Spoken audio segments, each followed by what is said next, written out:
welcome to the Tuesday, May 6, 2014 meeting of the Edina City Council and the Edina Housing and Redevelopment Authority. Roll call, please, Ms. Mangan. Member Bennett? Here. Member Brindle? Here. Member Sprague? Here. Member Swenson? Here. Mayor Hovland? Here. For those of you in the audience, I'm not trying to do a Barry White imitation. It may sound like it, but my wife, who's a school teacher, decided that one of the kids shared something with her, and it's now been shared with me. So my apologies if I don't sound, if I'm hard to understand from time to time. So next thing we have is approval of the meeting agenda. Is there a motion by a council member to approve the meeting agenda? So moved. Got a second? Got a motion and a second to approve the meeting agenda. Discussion. All those in favor say aye. Aye. Opposed say nay. Carried.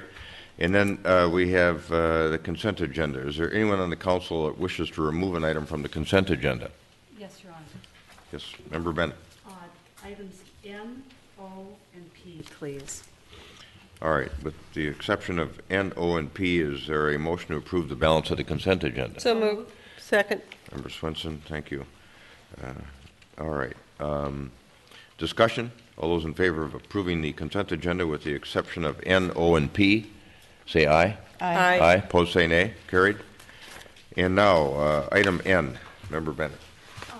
Yes, Your Honor. I can handle these as a group. I continue to think that given the discussions that we've had about other enterprises and the difference between specific group use versus general public use, general recreational use, I continue to think that the funding for these should have been decided upon in a referendum, and so I have removed them from the consent agenda simply to be able to vote against them. Oh, all right, thank you.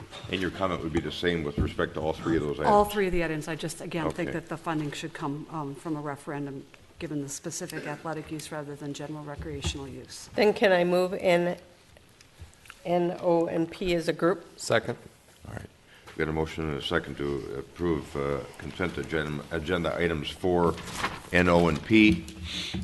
Any further discussion? All those in favor say aye. Aye. Opposed say nay. Oh, nay, sorry.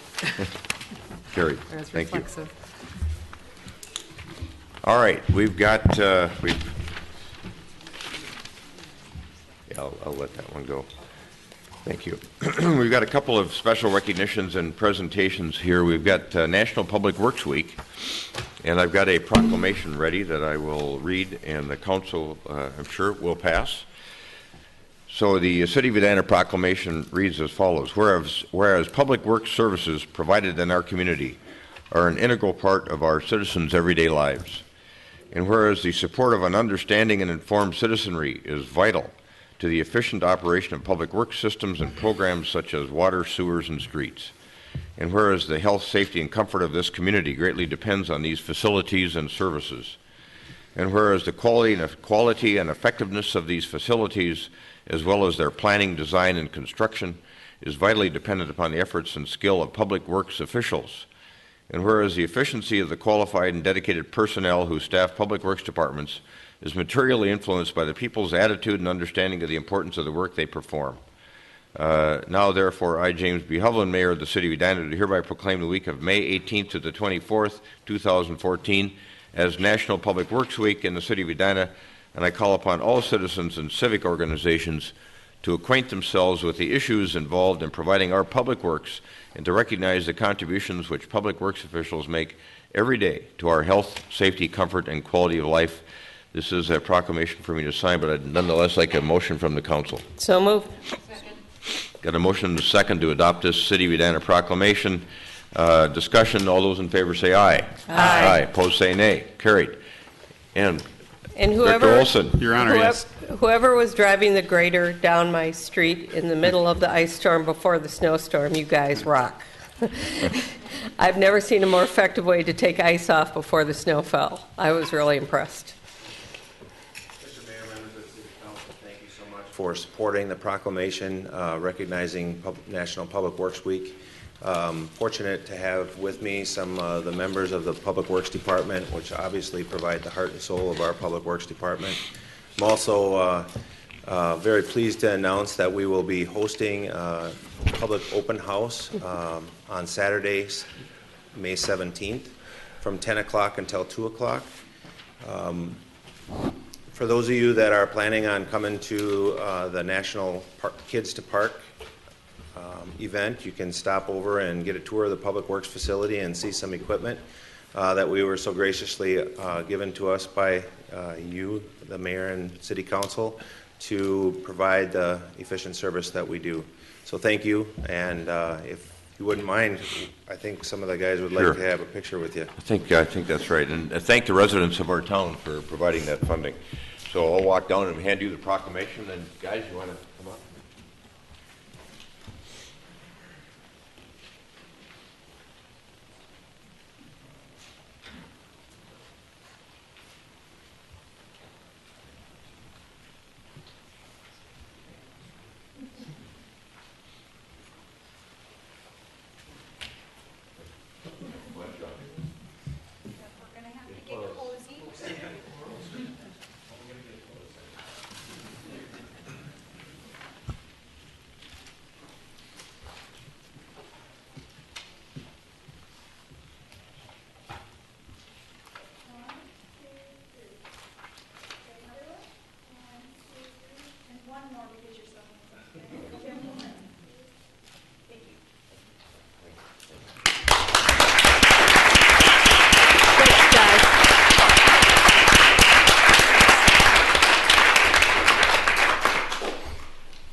Just a few words to tell you. I mean, this group is the group that really puts the shine on Edina when you think about what people see when they enter the town. They're responsible for the water you drink, for the sewage we make, for the streets, the parks, the sidewalks, and the maintenance and snow removal. All those things that Director Olson talked about. It's a great. Most of those guys are part of IUOE Local 49. You just approved their new collective bargaining agreement at the last meeting, so that worked out nicely for tonight. So we're happy to have them. They're a terrific group. Yeah, thank you very much. Yeah, I can't tell you how many calls I got this winter from folks lauding the snow plowing. So it was wonderful. If you guys can hear me out there, it was a lot of compliments in the city this winter. So the next matter we have on this portion of the agenda, the special recognitions and presentations portion of the agenda, is the Grandview Resident Survey final report. And Mr. Neuendorf has this matter scheduled, but I don't know who's Well, might as well. I think we'll introduce Peter Leatherman and Mr. Bill Morris, yeah. and they can start from the beginning.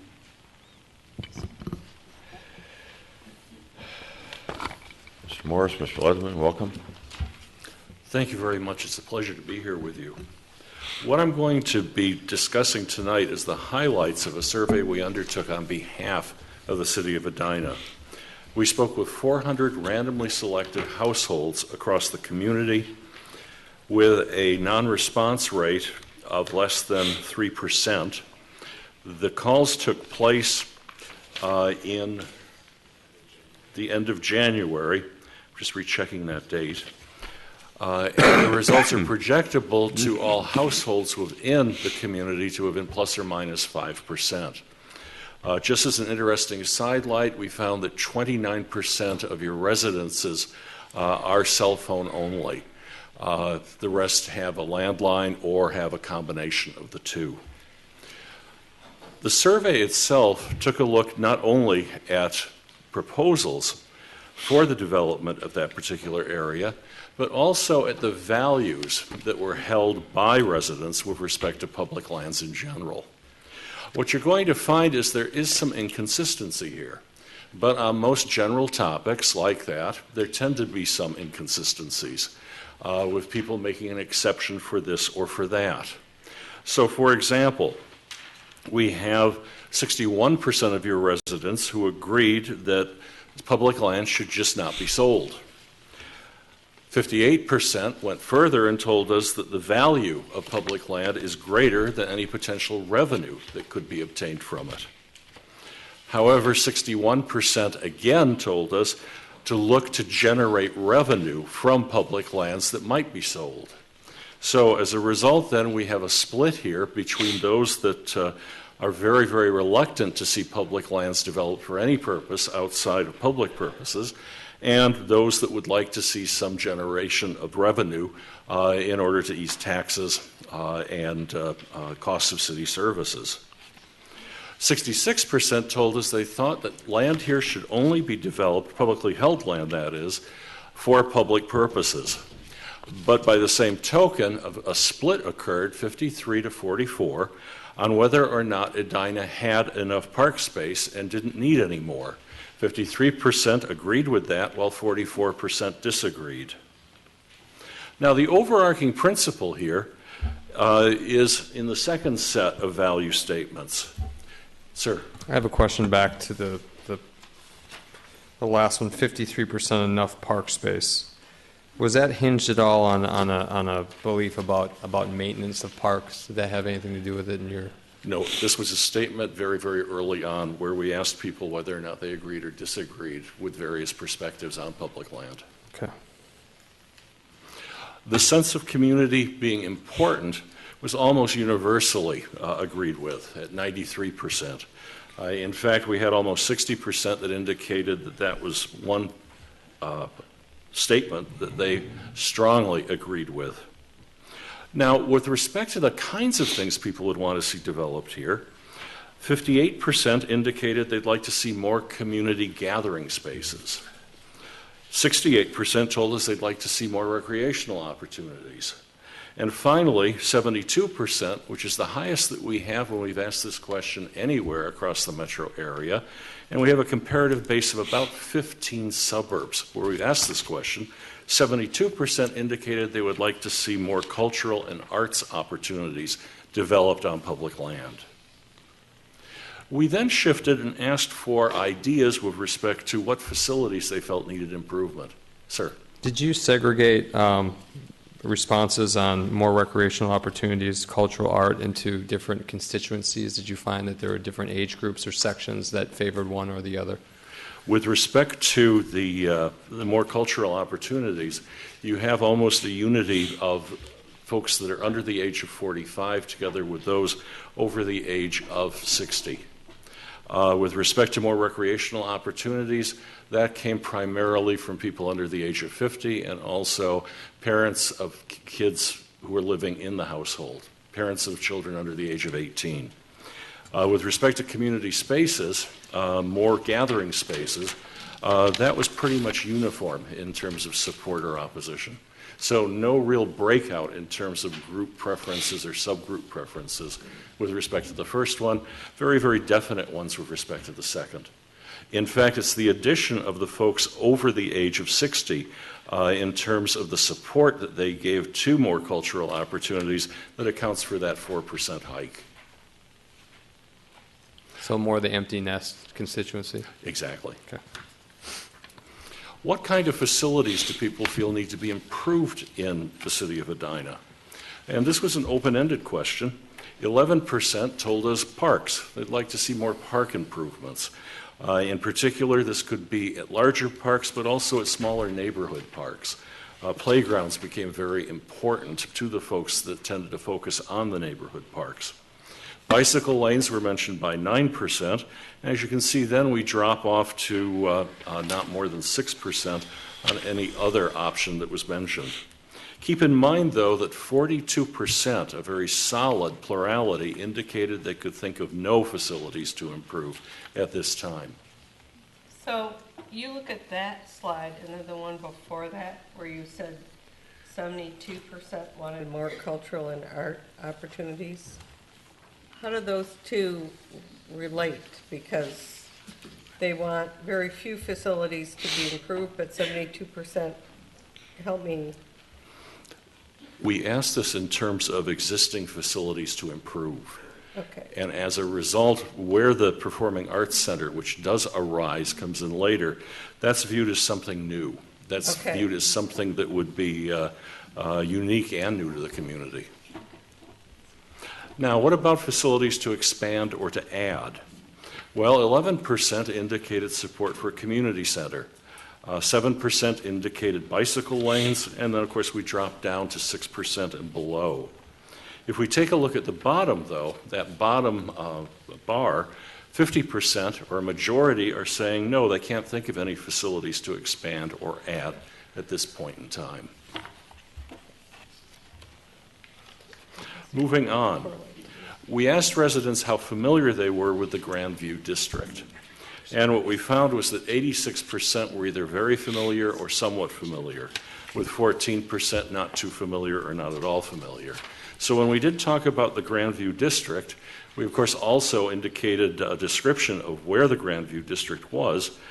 We have a high level of familiarity with 86% of your residents. We then asked, how often do you visit the Grandview District? And we were able to break the visitors into 3 groups. The folks that were there on a frequent basis, at least 1 to 3 times a week, accounted for 36% of the community. The occasional visitors, weekly or 2 to 3 times a month, 31%, and then what we would call the sporadic visitors, monthly or less, fall into a 33% category. So it almost very nicely splits the community or splits the sample into a third, a third, a third.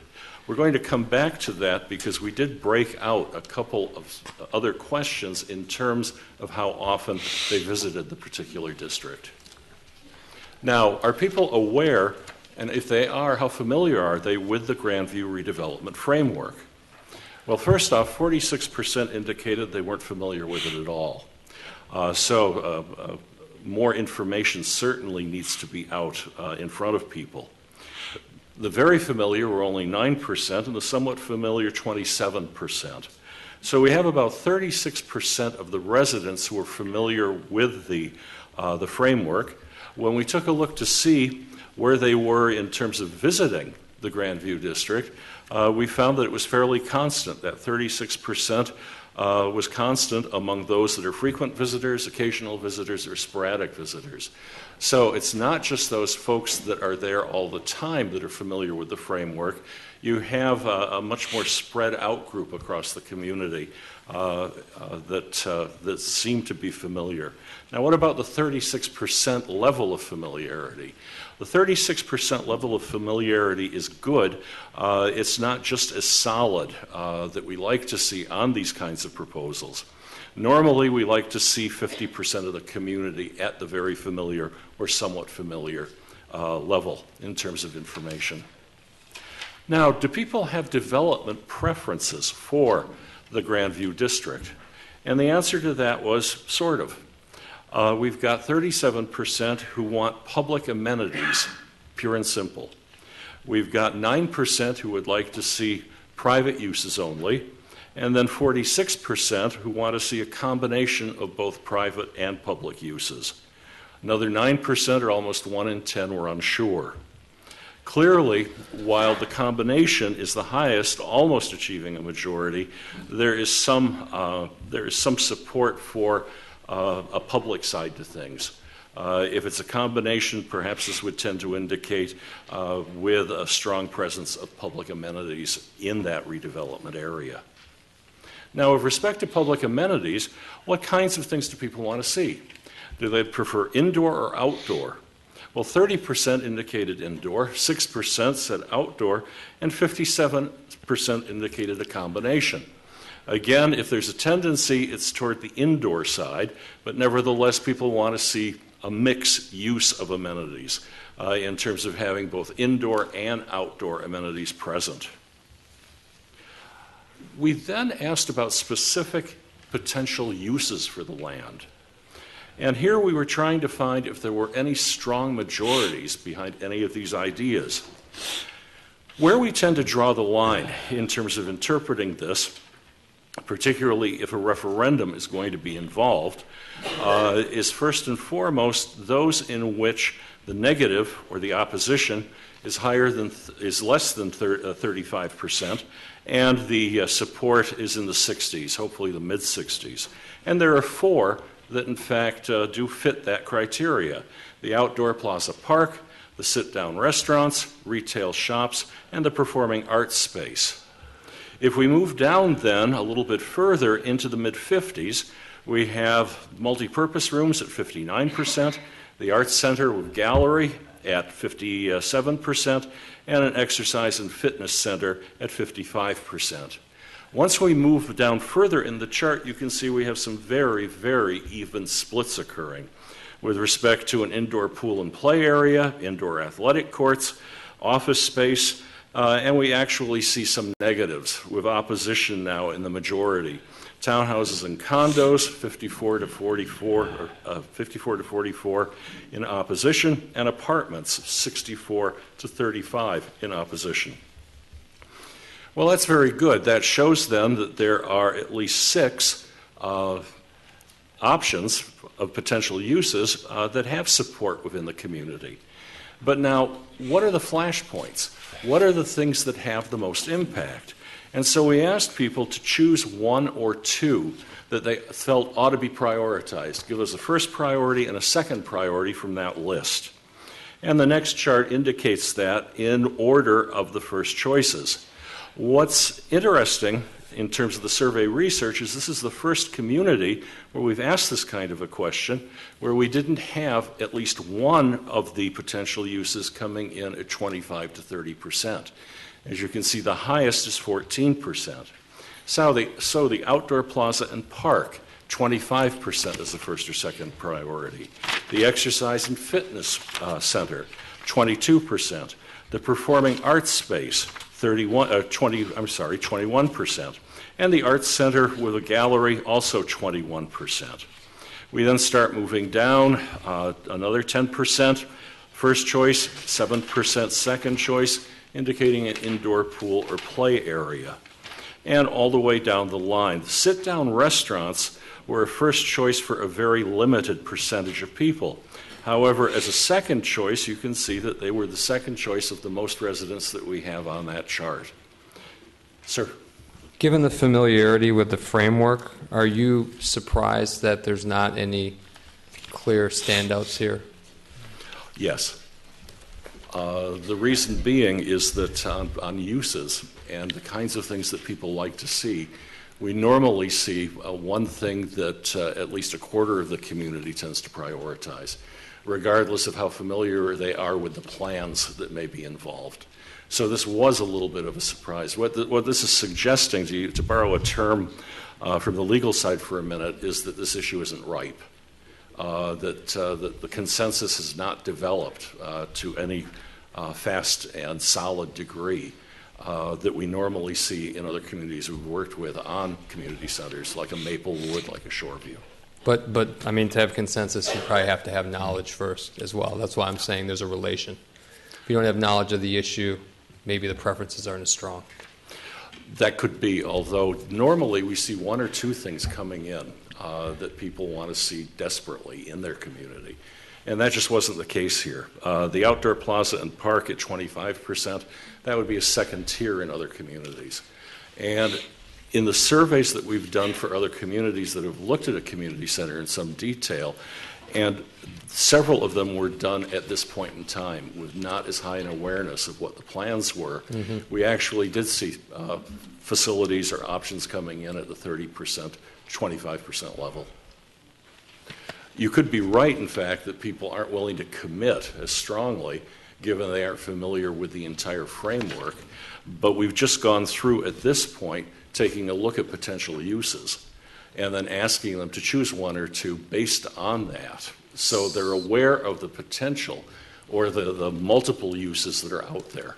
So that they're willing to set aside land for a strong public component, whether it's mixed use or standalone public, but they're not yet ripe on what the actual public amenities will be. Exactly. That's fair. Is it that they're not ripe, or is it also another potential reading that it'll never be ripe? Because 50% of the people that you queried had no suggestions about how to improve anything in Edina. In part, I think that folks haven't really focused on this issue to a great degree. You're right, and we're going to see, in fact, when we bring up tax costs, the opposition does get more intense. But at this point in time, given the information levels, given the kind of preferences that were expressed, the community is not at the discussion point where we would recommend to you to go for a referendum in the very near future. Thank you. The most opposed potential use, apartments. No surprise there, given how people felt about that earlier. It comes in at 26%, and that's fairly intense. In comparison, 12% indicated another outdoor plaza or park, 11% didn't like outdoor spaces, and 10% townhouses and condos. Now, how do people feel? Sorry to interrupt again. Just wanted to know, comparatively speaking, how that 26% meshes with other communities that you've been in. It's right at that level. Normally, though, we've been asked in other communities to take a look at this in gradations. Mm-hmm. So luxury apartments versus affordable apartments. And you do get some deviation on that. But apartments tends to, it's almost a universal constant in terms of what we find in most communities. Apartments tend to lead the list of things that people oppose in a mixed-use development. Member Swenson. What usually then is the difference between apartments and condos? When people are thinking about condominiums, they tend to think of a more stable set of citizens within the community. Apartments, when we've asked this in focus groups, tend to be looked at as a place where people come to and are more transient. With respect to condos and townhomes in particular, there's a degree of permanence that most residents tend to express. That would be the major distinction we've found when we've asked people those very questions in focus groups. So we had a small difference in ours of a little bit more positive towards condos than apartments. Would that be true in other communities that you would ask those questions? With respect to the difference between condos and apartments, yes. Okay. The new community center, we asked this now as a concept question, and what we found was that 53% reported they would support in concept the city building one. 40%, however, indicated they would oppose it. The 53%, while it's a majority, isn't strong enough in terms of leading now to a referendum. What we've seen in the past, and we've always been successful in advising cities on community centers, is that the support in concept should be at least 60%, if not closer to 65%. Please keep in mind that we're not talking about tax impact yet. Now, the amenities that people would like to see included, and this is among the supporters, 53%, are a fitness center, a performing arts center, an indoor pool, and meeting rooms. Those four tended to be the items that people thought should be in, who were supporting the concept of the city undertaking the provision of community center. Those were the four things that people thought ought to be included. The likely use of a community center, using standard market projection techniques, we would estimate that 18% of the households in the community would use the community center when it opens. That could change, of course, over time, and also depends on the kinds of information that would be put forward as the community center if it were being built. Now, with respect to a property tax increase, again, we see some resistance here. 38% told us, and this is our let's make a deal question, in terms of we move higher or lower, depending on what people indicate they would support, but 38, just shy of 40, indicated they would support nothing for this purpose. If we take a look at the median, if we take a look at the typical resident of Edina, they're willing to support $2.70 per month as an increase, or a little bit under $3 a month, $36 a year. Not a lot in terms of a tax increase. Was this a surprise to us? No, because Edina residents, as we've surveyed here in the past, tend to be fairly rigorous in terms of the kinds of things they're willing to see property taxes increased for. On that same slide, is it, am I interpreting it correctly, that 70% of the respondents were unwilling to pay more than $4 a month? Only 3% of the respondents were willing to pay more than $10 a month. That's correct. Yeah. Thank you. The mixed-use project, if this became a mixed-use project, what we found was that 65% would be more likely to support, while 39% would oppose. Now, for the mixed uses, what kinds of things did the supporters point to? They'd like to see sit-down restaurants. They'd like to see a community center, 21% each, boutique shops, 13%, condos at 12%, and big box retail at 11%. So those are the kinds of mixed uses that people would look at favorably. And then finally, we took a look at two arguments. We were checking to see whether or not there might be any game changers or arguments that might switch people out of opposition into being more likely to support, or perhaps even go the other way, out of support becoming more likely to oppose. The first thing that we asked about, and this was a hypothetical, is if the school district decided to convert the current community center back to a working school, would that impact your decision on this referendum? What we found is that 55% indicated they would be more likely to support the referendum under those conditions, 7% went the other way, and 38% indicated it made no difference. But the key on this is to go back and take a look at where people were on the referendum issue. And what that did was it moved about a third of the opponents into the more likely to support category. So if the school configuration comes into play for changes, then that certainly does impact support for a community center. Now, how about having a mixed-use development there to reduce the tax impact, at least of the operation in the future? Well, 53% indicated they would be more likely to support, 12% were less likely, and 34% had indicated it would make no difference to them. But of that, 20% of the opponents were more likely to support if it were in fact a mixed-use development. So there are issues that do come into play here. Clearly, the one that is the most significant would be if the status of Normandale Community Center were impacted. But in general, then, what can we say? Well, clearly, there are conflicting values. But on issues like public facilities, like land in general, there are always conflicting values. There is a core of residents that really want to see public lands held as public lands. That core we would estimate as approximately 30%. There's also, though, a core on the other side that would like to see public lands used for various purposes.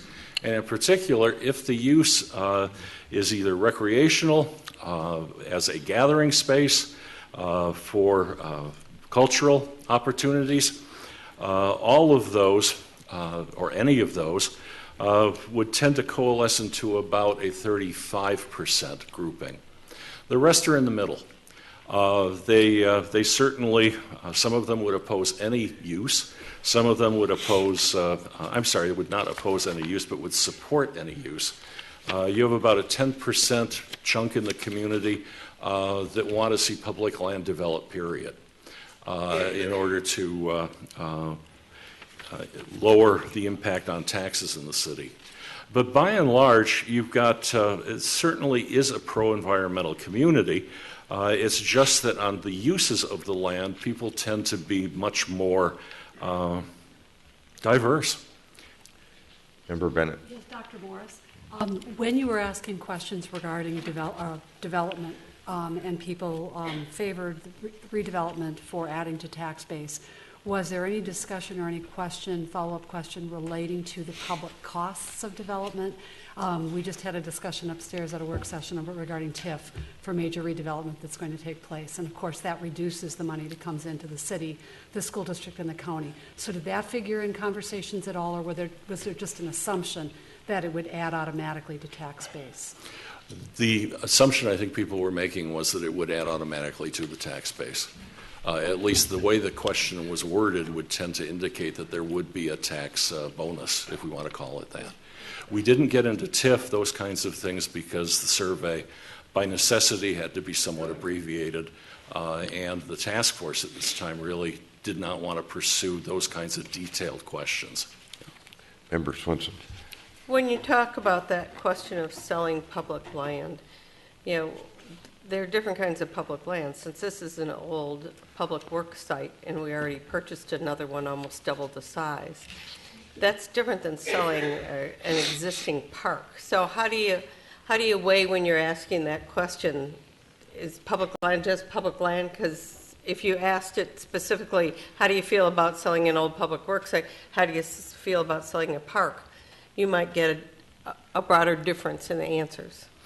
The general questions, the value questions, were asked right at the very beginning. Right.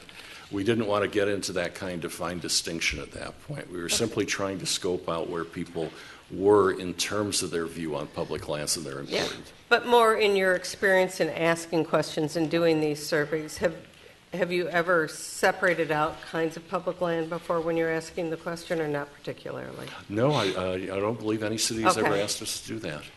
However, in this survey, when we started talking about Grandview, we did talk about the exact what was on that land. Yeah.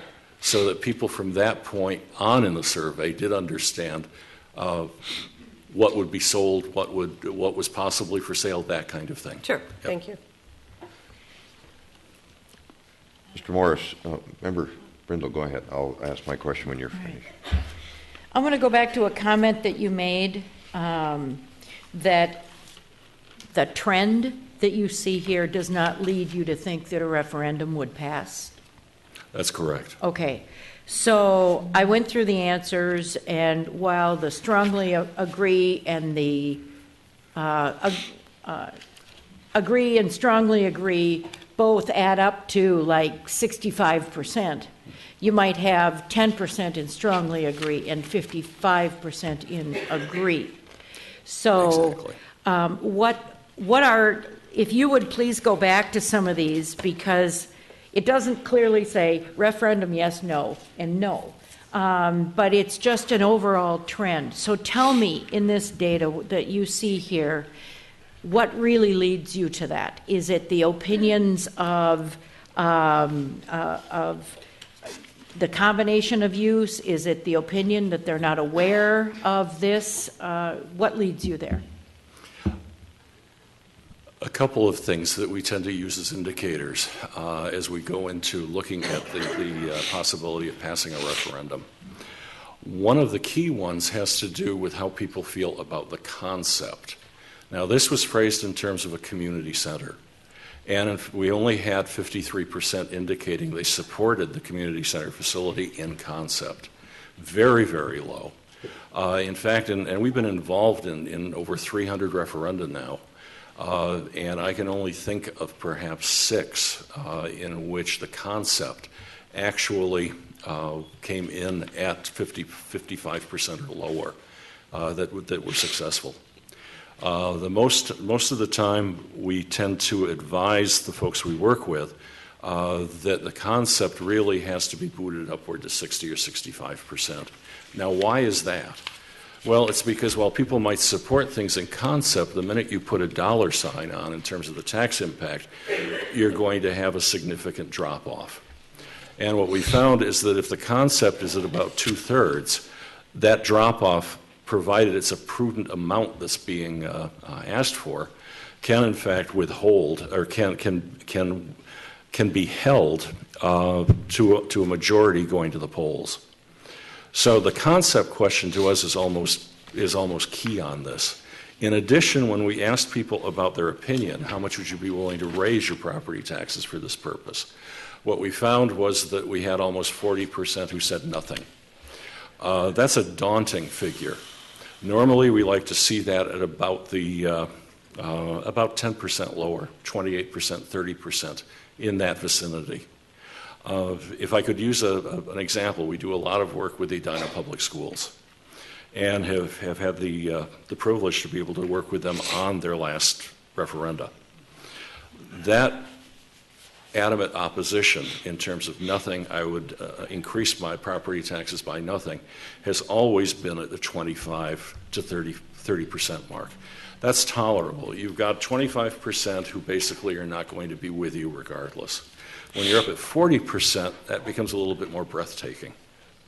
Now, in addition, were there any things that people felt that strongly about that might, in fact, in terms of including it in the facility, actually change people's minds, bring them over? And we found that not to be the case on this with respect to the community center facilities. So then we have to start considering the issues around it. And that was the reason for the two questions, first in terms of the mixed-use development and its impact on taxes, and second for the possibility of a conversion of the Normandale Community Center building. We found one of those did have an impact. No surprise to us because education is so well regarded in this city. The second one, in terms of the tax impact being contained because of the mixed-use development, didn't work quite as well. 20% of the opposition did change, not enough, though, to really indicate to us with, okay, this is the path that you might ideally want to take. Now, if I can put that aside in terms of the mechanics of a referendum, if we take a look at where people are in terms of awareness is also down further than we like to see. And of course, a campaign can address that, but there's so much uncertainty going on that a campaign probably wouldn't be able to dry that all up. So those are the reasons that led to a recommendation not at this time. Well, we have some past experience on this. In about, 2004, was it? 4 or 5. Yeah, we had a blue ribbon committee, and we were considering what kinds of public amenities do we need, fields, gyms, theater space, whatever. And we actually did put a referendum in front of the voters, and it did not go. So it was multifaceted, as this is. And what we learned from that, and actually it was Hopkins' experience that they put it together, and that's how they passed it. But it was our experience that it was too many things, too complex, too expensive, and not enough of it was on the mark for enough people to get behind it. So that's actually what I saw when I read this. So, all right, thank you. Member Bennett. It was a 2001 referendum, and I think it's really important to know the particulars of it. It was for about $34 million of construction of city athletic facilities on school district property, with the school by contract responsible for 30 years to operate, maintain, repair, and replace, with no money in the referendum for the school district to do that. And Hopkins had held a successful referendum to build those facilities on school property, so some of the opposition in the community came from folks in Edina, the city of Edina, who were already paying for facilities, similar facilities, via their taxes to the Hopkins School District, people living in Edina but within the Hopkins School District. So there was some of the facility, well, anyway, those were the chief issues, and what it ended up drawing was a coalition of people throughout the community who were concerned about school security. They were concerned about the ability of the school district to retain autonomy over the school district's own property. They were concerned over that long-term impact on the school's budget of maintaining facilities that after 6 o'clock in the evening were for almost exclusive use of city groups. And then there were also some folks who were opposed just sheerly on the basis of taxes. So I think it's important to note that it wasn't, I think, the referendum itself. I don't think it was the hard work that went into it on the Blue Ribbon panel, and I don't think it was necessarily the types of uses that were proposed, but the package that was put together and put before the voters that was defeated. That's exactly what I said. Jeff? Member Sprague.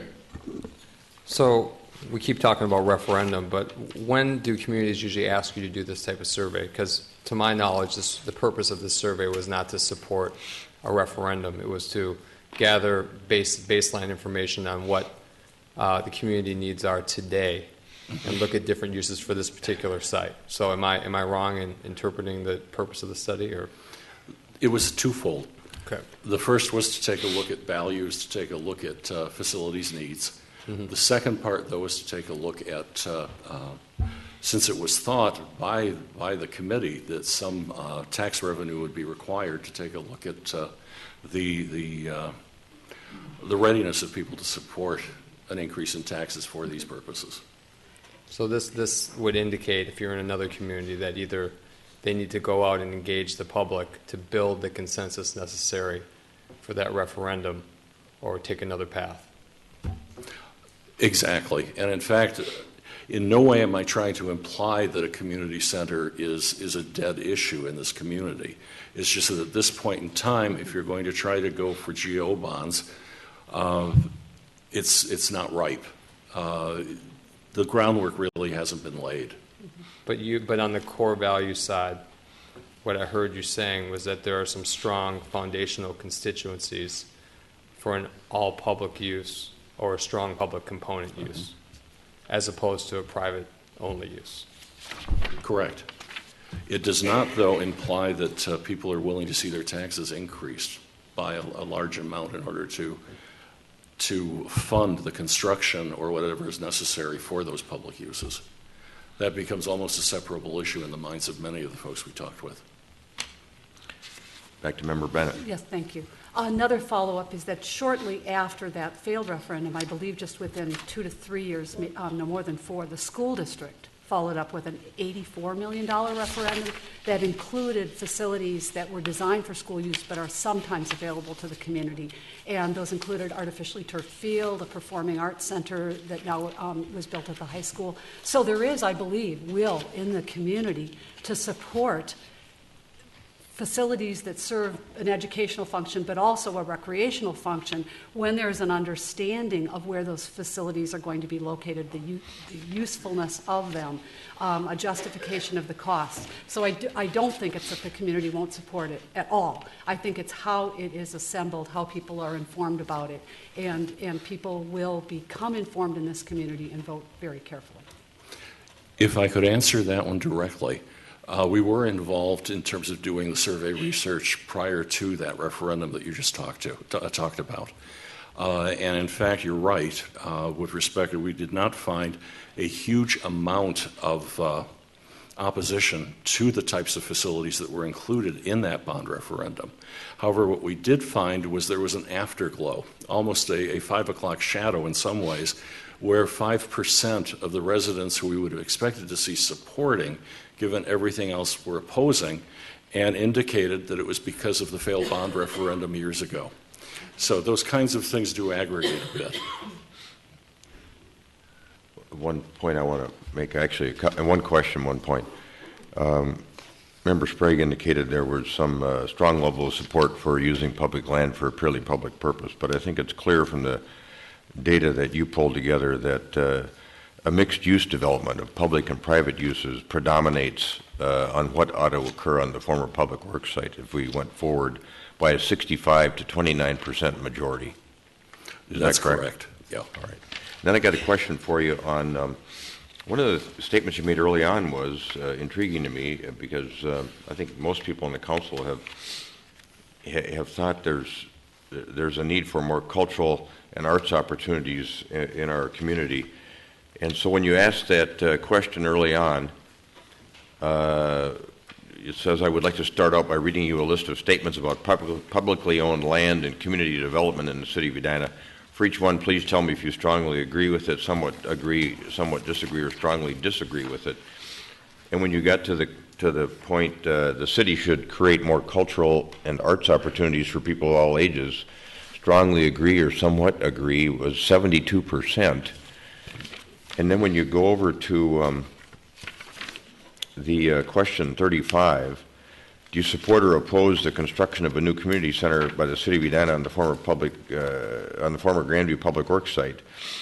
And then what types of amenities would you like most to see there if you do support it? There, performing arts came in third behind a fitness center, and an indoor pool.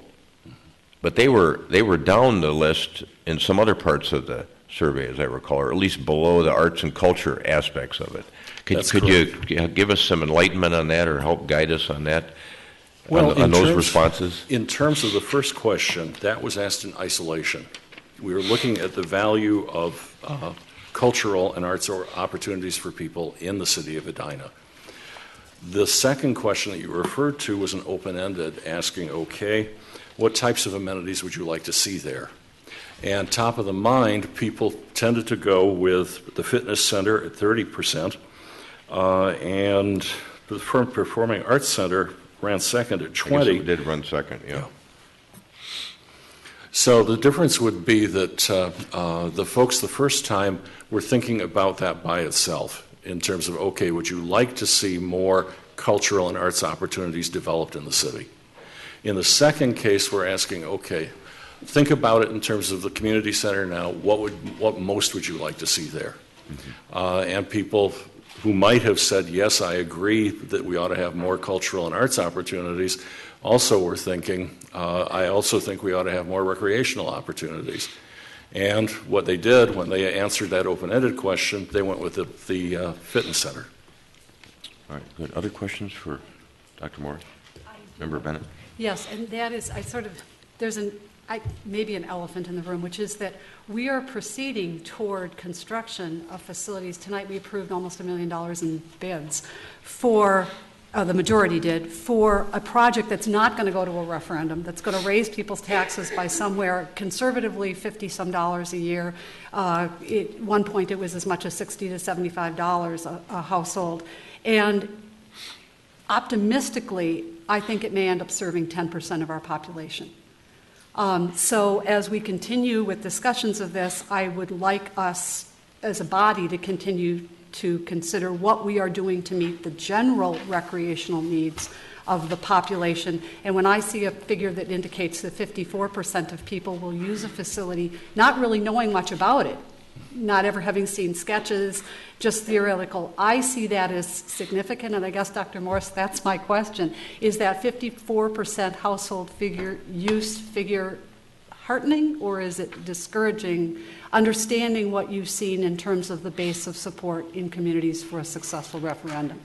The key on interpreting that question has to do with those folks who are strongly likely to use it, much more likely to use it rather than somewhat more likely to use it.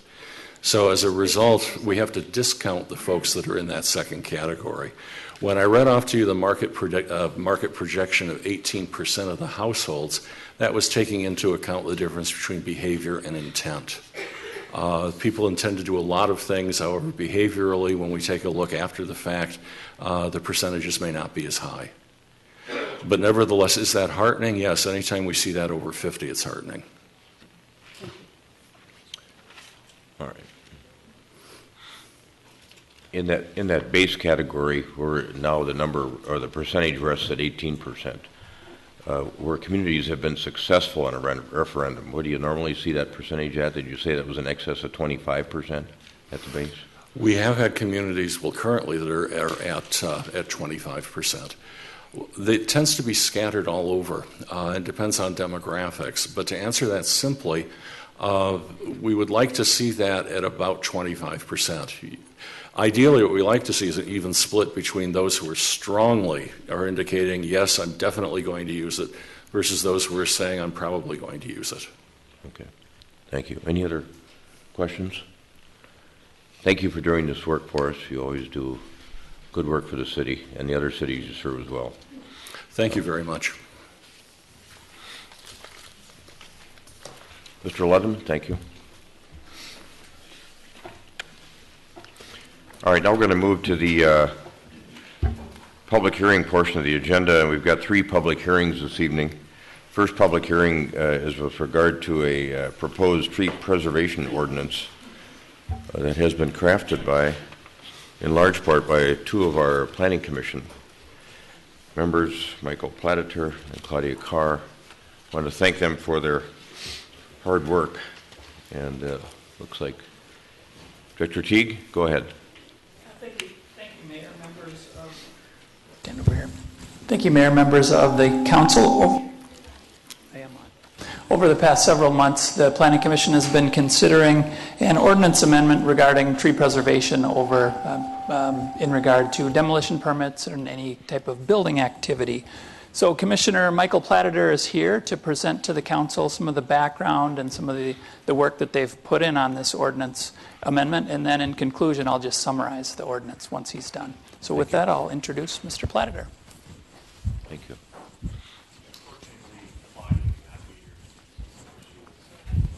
She was sick, I understand, so All right. hopefully she's doing better now. So thanks again for having me here tonight and presenting this in front of you. Thank you, Mayor. Thank you, council members. This is a continuation of the residential working group that we started about almost over a year and a half ago now when we looked into the residential issues. As part of that, some of the pieces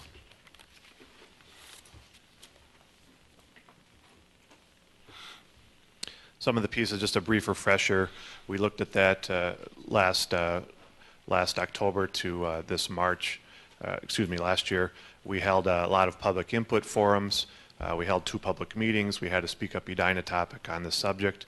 At the time, we provided Planning Commission, City Council recommendation as March and July of last year. The results of that were an updated construction management plan enforcement, which was put into effect March in 13. The residential redevelopment coordinator position was created in April of 13.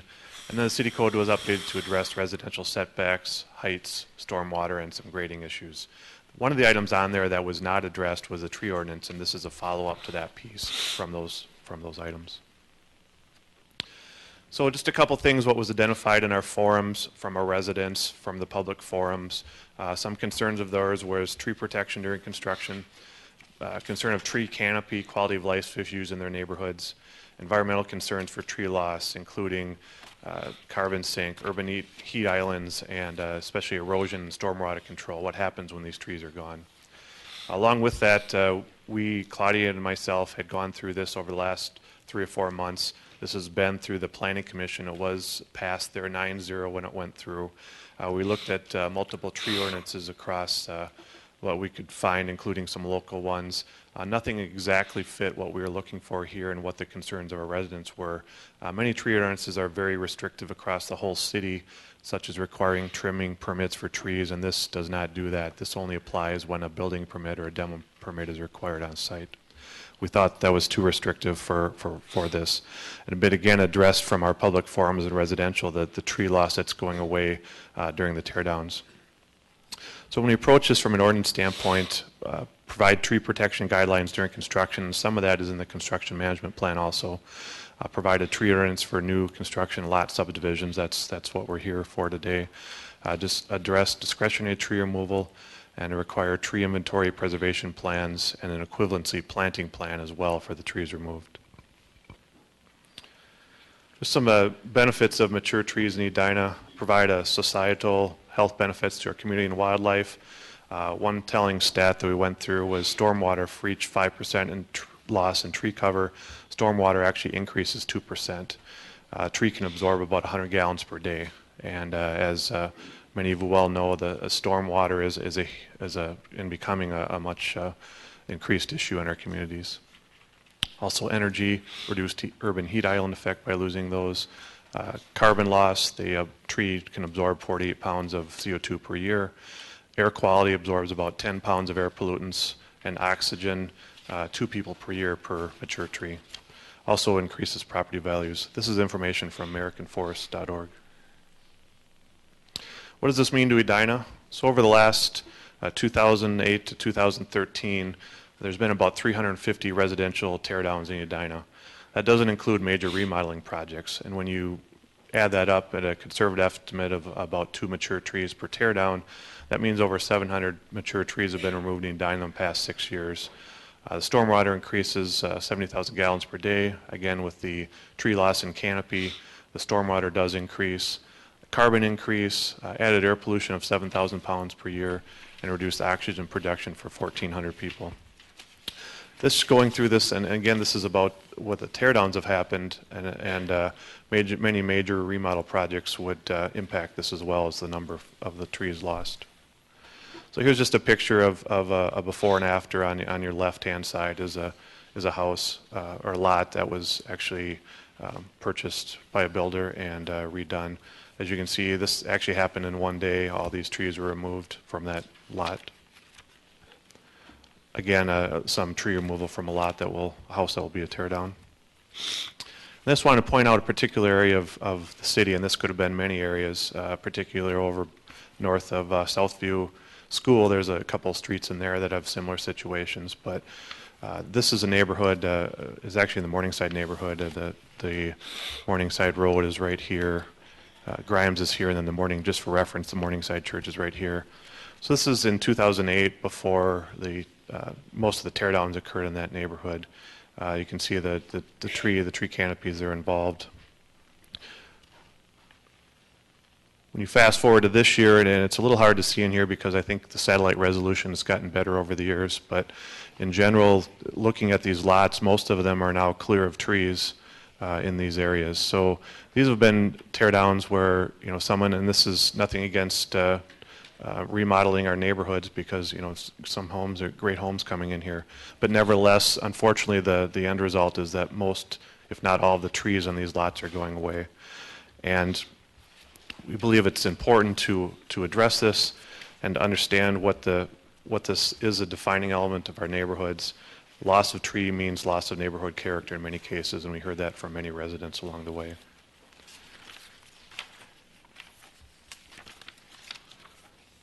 So just an example of trees that do remain after new construction, and people have taken the time to put these in here and accommodate them. These are very close to buildings. This one right here is a remodel, actually, where they saved three large mature trees instead of cutting them down. These are things that we believe the city would like to see in place of an entire lot being cut down to mature trees. So just in summary, tree loss in Edina is a detriment to our community, and a large loss of trees has already occurred in our residential neighborhoods. And tonight the City Council is asked to implement the tree ordinance as proposed. Thanks for your consideration.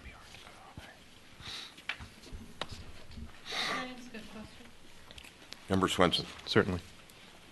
In one area, you're recommending a 2-for-1 replacement. Can you give me your thinking behind the 2-for-1 replacement? The thinking behind the 2-for-1 replacement, that would be, in our minds, trees that were a discretionary move. In other words, they weren't in a building pad of a lot, but it's meant to be a way for, if someone does remove a mature tree, which we'd like to save, I guess you could say the disincentive is you have to plant 2 new trees in its place. So if you you're going have to a remove protected that. tree, and then you have a removable tree? Correct. A removable tree is not a protected tree. So there's a listing of trees there that, based upon our research, and that would be a protected tree or trees that we want to save. In other words, trees that are stable, they're not disease prone, prone to falling down, things like that. That lists out the ones. Member Sprague. Why not, did you look at defining protected tree as just based on a caliper, and then have the mitigation or replacement tree being anything except the trees we don't want? It's kind of a different model. Yeah, we looked at that a couple different ways. We felt the way we put it in there was the best way, or that was our thoughts on it. It seemed better to list the ones, I think this is what you're asking, it seemed better to list the ones out we wanted to save versus trying to get into all the other varieties that could be out there. Is that so in Minnetonka, they have, they call it significant tree. Correct. Different definition, but it's any tree, deciduous tree, more than 8 inches caliper, or any coniferous tree more than 15 feet in height. And then if one of the, and within a certain area, they have a different, they have a tree removal area, which is an area in this ordinance before us where you're requiring a tree replacement. In their ordinance, they have a basic tree removal area where you can do whatever you want, basically within 10 feet of the improved areas and the foundation and so on. But if you take out a significant tree of the calipers just mentioned, you can replace it with any tree species except, and then they have that list of the things that we don't want. You know, the Norway, and some of these came in correspondence as other trees, Norway maple and Amur maple and box elder, silver maple, ash. That was their list. Yeah, so the silver maple in particular, ash aren't, again, we tried to propose the trees that we would, kind of the opposite of that versus not seeing, because we felt could be potentially too restrictive for that. It could be reversed if needed. So in the Minnetonka tree plan, you get your building pad, you get, I think they have 15 feet around the building pad, but you have 10. And then they don't count the trees that are in that as needing to be replaced. Mm-hmm. But you feel that within that, they should be replaced. Is that correct? Right, and part of that is to do with the tree canopy. So it's not just the trees there, but the trees that are removed within that pad are also contributing to the tree canopy that will be there. So in other words, part of this was to increase the tree, or at least partially leave the tree canopy cover for what's existing there today. Member Brindle. Defining what the protected trees are is a little bit arbitrary to me, because it's going to change depending upon who the resident is, where they are, whether they've got a grouping of this kind of tree or that kind of tree. And so I guess since you and I visited about this, I've been thinking about, is it wise to list out the trees that we feel are protected, and or the list of what the replacements could be, or would it be better to rely on the list of invasive species and just say a protected tree is anything that's not on that list? So when you are looking for a replacement tree, that More items out there. yeah, there are more items out there, and it gives them, I guess more of an option if they want spring and fall color, if they want tall and narrow, if they whatever they want, as long as it's not on the invasive species list. Because I also don't want to get into the invasive species list either, because that gets updated. So you're saying like a state of Minnesota Right, invasive and species, that it something would that go would back, continually you're right. be. So the reference would go back to that list, but wouldn't necessarily be listed out tree for tree Sure. in the ordinance. Yeah. Again, we saw that a lot of different ways, not necessarily opposed to that way Right. either. And, we had to pick a way, and that seemed reasonable at the time. But not opposed to that. Member Sprague. I have another question about striking the right balance between the right of a property owner to remove trees, but also the need to protect these trees that are important to the ecology of the site and the community. So how did you end up with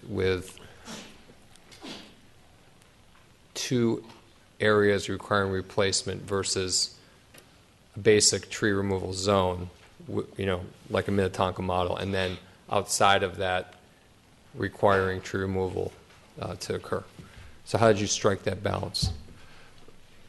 Great question. So we tried to strike that balance. This went through a lot of iterations with the Planning Commission, and one of those meetings, I think what you're asking is, it was brought up, and originally we had some items in there where it didn't necessarily apply in the building pad, but in the case, when it got talked about more, we were really concerned that all those go away within the building pad, especially on a lot that may be smaller. It really makes a big difference. So the thought was that also would apply in that area if something was torn down, it was applied to a replacement policy. Smaller lot, though, means smaller amount of land for the owner to be able to program the way they want to. True. So it's a little more restrictive, this particular model. Correct. I have one more question, but let someone else go.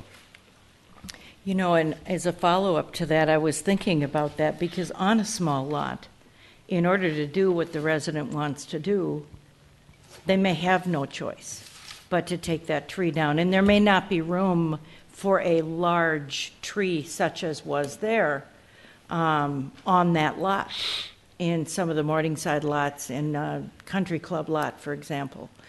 So one of the thoughts I had was to replace that tree, but not on that piece of property.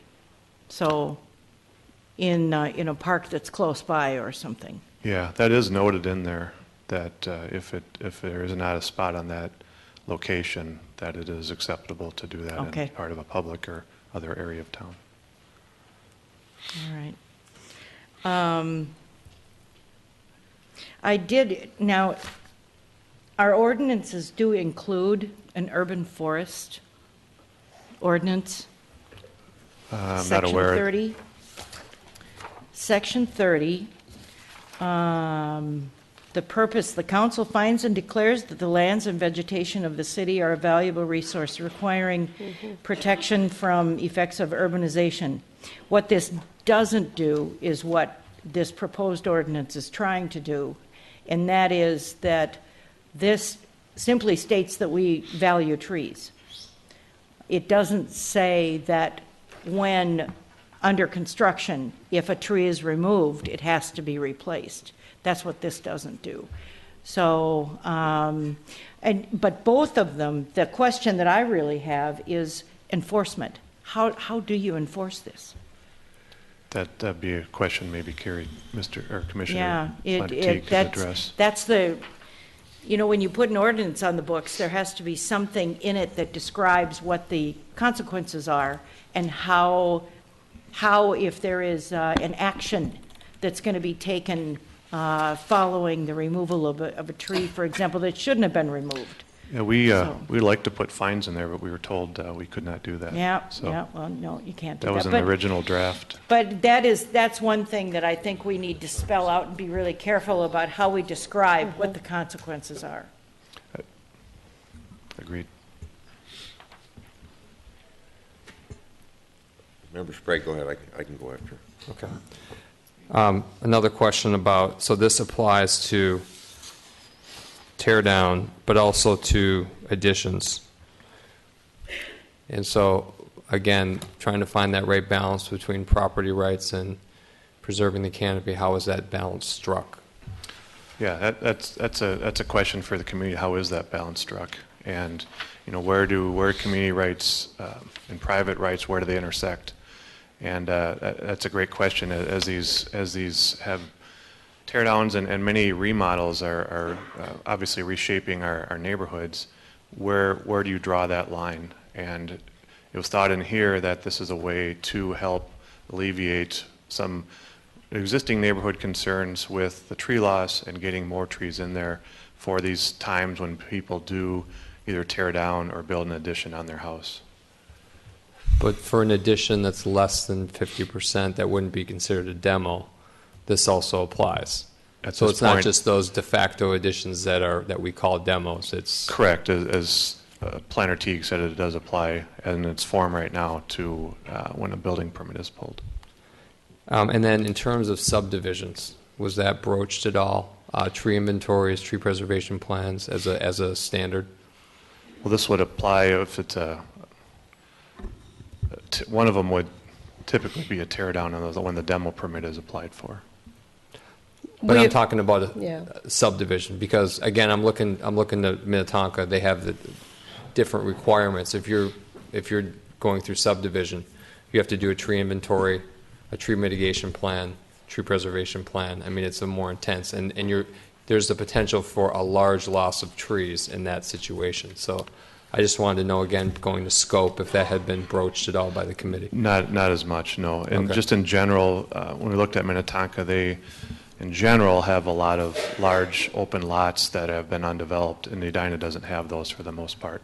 There are a few exceptions, but in general, almost every lot being redeveloped in Edina right now almost always has structure on it. Not every one, but the vast majority of them do.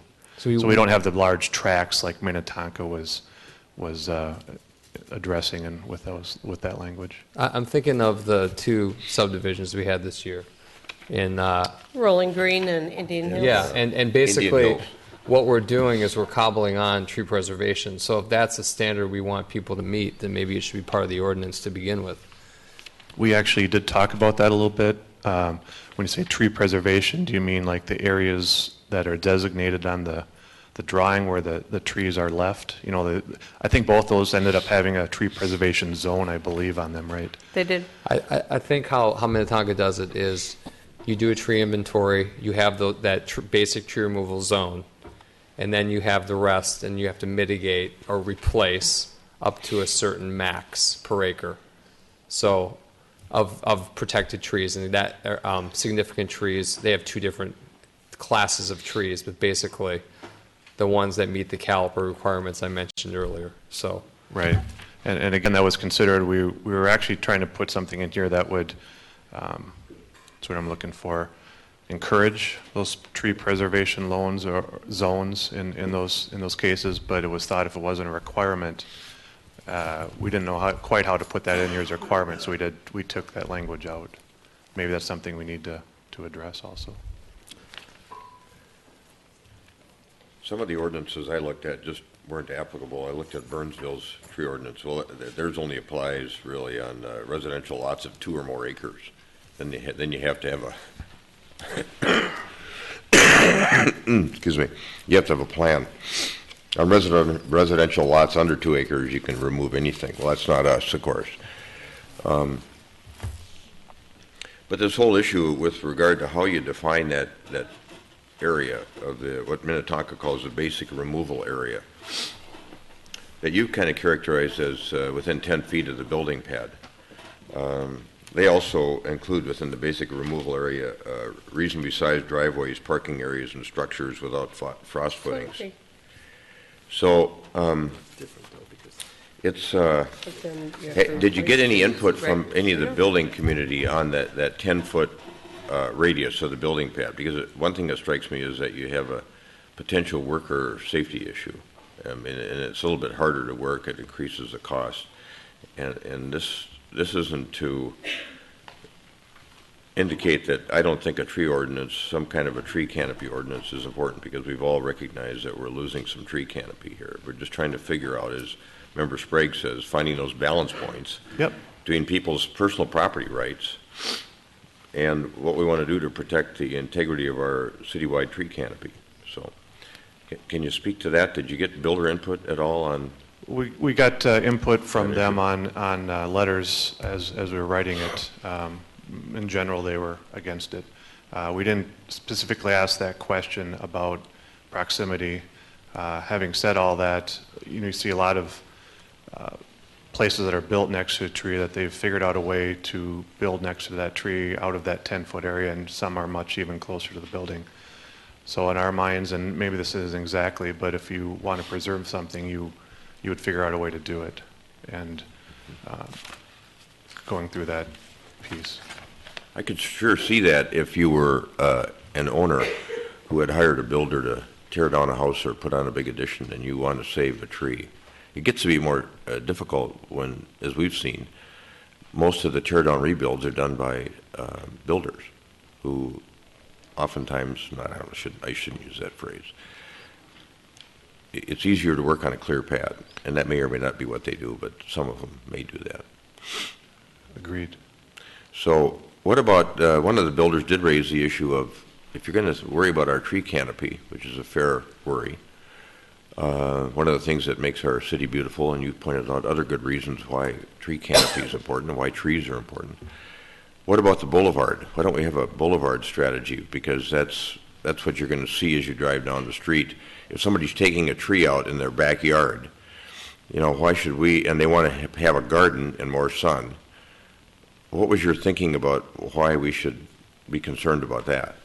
A lot of it was just overall, again, canopy for the city, tree-lined city, and you see them all over the place. It's not just on the boulevard, but it's all over, and also the environmental effects that go along with that. If that tree is removed, even though it's maybe behind something and not as prominent as talked about, there are huge environmental effects by removing those trees. Yes, it gets into those, where is that balance, as many of you mentioned, we're always trying to strike that, and that was one of the biggest things when we went through the residential pieces. Where are those balances? Where does community intersect with private? And there are a lot of touch points in there, and you know, it's the character and the pieces of these great neighborhoods. We're trying to preserve them in pieces of that. So that's really what we're trying to do here. See what's there. When you were looking at some of the other communities that had tree preservation ordinances, did you see any communities that had a distinctive strategy to replace boulevard trees, anticipating, you know, that things might happen downstream that would affect beautiful treescape? Like, yeah, Minneapolis actually has a large boulevard tree ordinance one. Since the boulevard is public space, typically, we had not addressed that in here. Having said that, if that's something the city would, you know, from the public side, the city could certainly do that. Like I said, Minneapolis has one with very, very rigid requirements, what can be planted there, and, you know, they go into distinct types. I think they only allow a few types, actually, that can be planted there because they're boulevard trees. okay. I thought Member Brindle raised an interesting issue, and that is, instead of trying to define the kind of trees that you need to replace or you need to use from an inventory standpoint for replacement purposes, could you do it in reverse and eliminate the things that we don't want, and give people more flexibility in terms of maybe they want different kinds of trees in their backyard. They don't want the old elm they had back there. It died. Yeah. Or I guess this wouldn't apply to a diseased tree, obviously. Sure. I have no concern with that. Like I said, we've tried both different ways, and many ordinances do both different ways, and this is the way we picked at the time. So no concern if that gets flipped. Again, it was just trying to list out, you know, we started a bunch of different ways, and we tried to list out the ones we thought were the most important trees in our community based upon what the Minnesota DNR is listed on their website. So I'm sure you compared your proposed work to the Minnetonka tree ordinance. How did you come up with the distinctions? Why did you decide to go the way you did? Well, Minnetonka, actually, this is closer to what Minnetonka originally, the first one they had. So before they posed their next one, which, again, what they're trying to do in general for theirs is go after the large forested lots that are still remaining. Their lots are generally much bigger than Edina. Mm-hmm. They don't have nearly the number of teardowns the Edina has.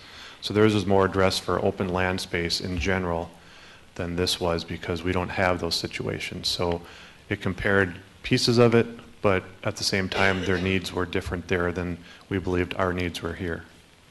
Okay. Should we maybe do the Other public questions? hearing Yeah, first, and then, okay. Let's open it up. Okay. Do you want Commissioner Teague to say anything about it, or or have I answered enough for now? I have a question. Mr. Teague? Planner Teague. So you've reviewed many site plans in the last couple of years, at least a couple hundred. What practice is being used out there by the new owners in general? I mean, are they putting in trees, or are they just scraping the lots, in your experience? Yeah, we don't see specific, sometimes we'll get a landscape plan associated with a building permit, but in general, generally speaking, when a home is torn down and they remove trees, they're planting trees. They may not be planting back 1 for 1 or 2 for 1 as proposed here, but in general, they're replacing trees that are torn down with much smaller trees in many instances, but in general, they are planting trees that are taken down. All right. Other comments? Dr. Teague? Yeah, I could speak to the staffing issue, which we did have a concern with that. This is primarily the responsibility of the city forester, who I believe is here this evening. He is. But it is a part-time position, about 34 hours a week. He has reviewed the ordinance and found that it would likely take another staff person to help enforce this ordinance, maybe potentially part-time. The city forester's primary responsibility is for the city's 600 to 800 acres of parkland and overseeing that. So it would take time away from their primary duties. So that is a concern of staff's in regard to the enforcement of this. As noted in the ordinance, there is a provision for monitoring replacement trees for up to 3 years after they're planted. So that could get daunting for staff to keep track of that many permits for 3 years.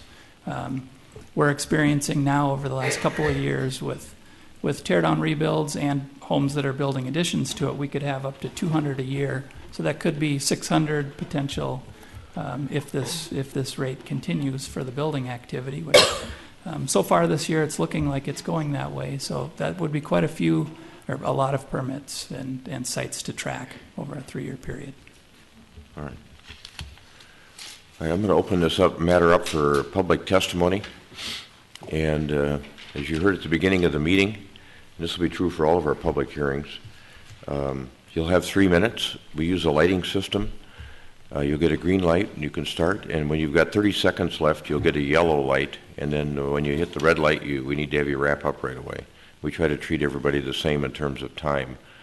So who would like to come up and comment? We need your name and address, and best to use one of the side podiums, unless you have an overhead that you want to use, and then we'll give you a handheld microphone. So.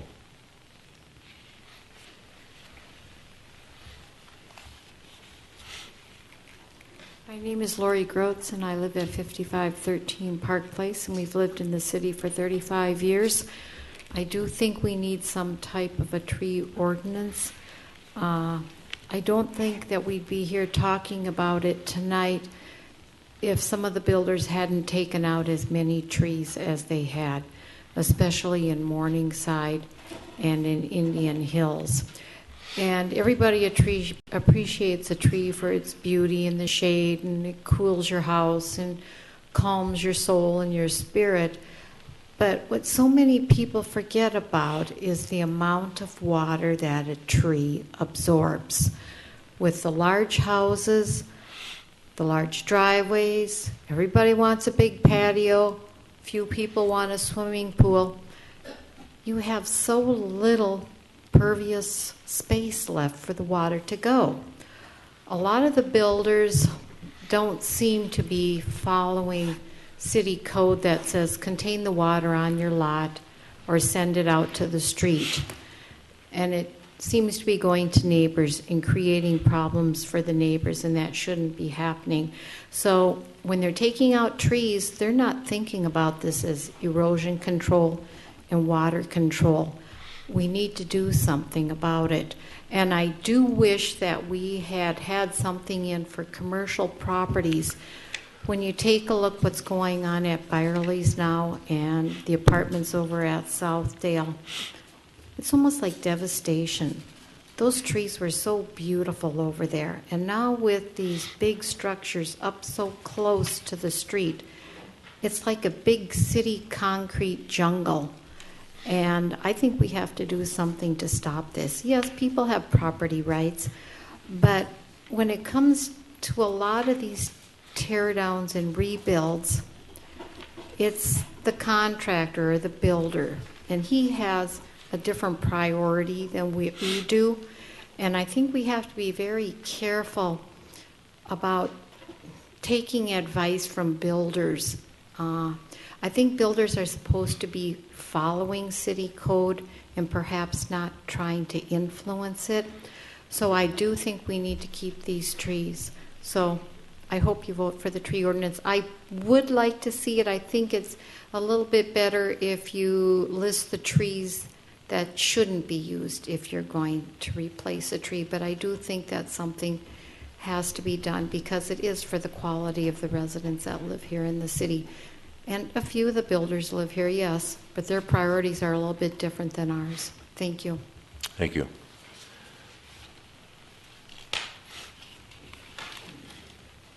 Good evening. Good evening. My name is Pam Starkey. I live at 5331 Oaklawn Avenue. And I just wanted to say what I think, what's been happening with our trees in Edina. has been so sad and tragic. And I know I speak for many of my neighbors when I say this as well. We are losing our magnificent oak trees, our beautiful sugar maples, our spruce, our pine trees that look so beautiful in the wintertime.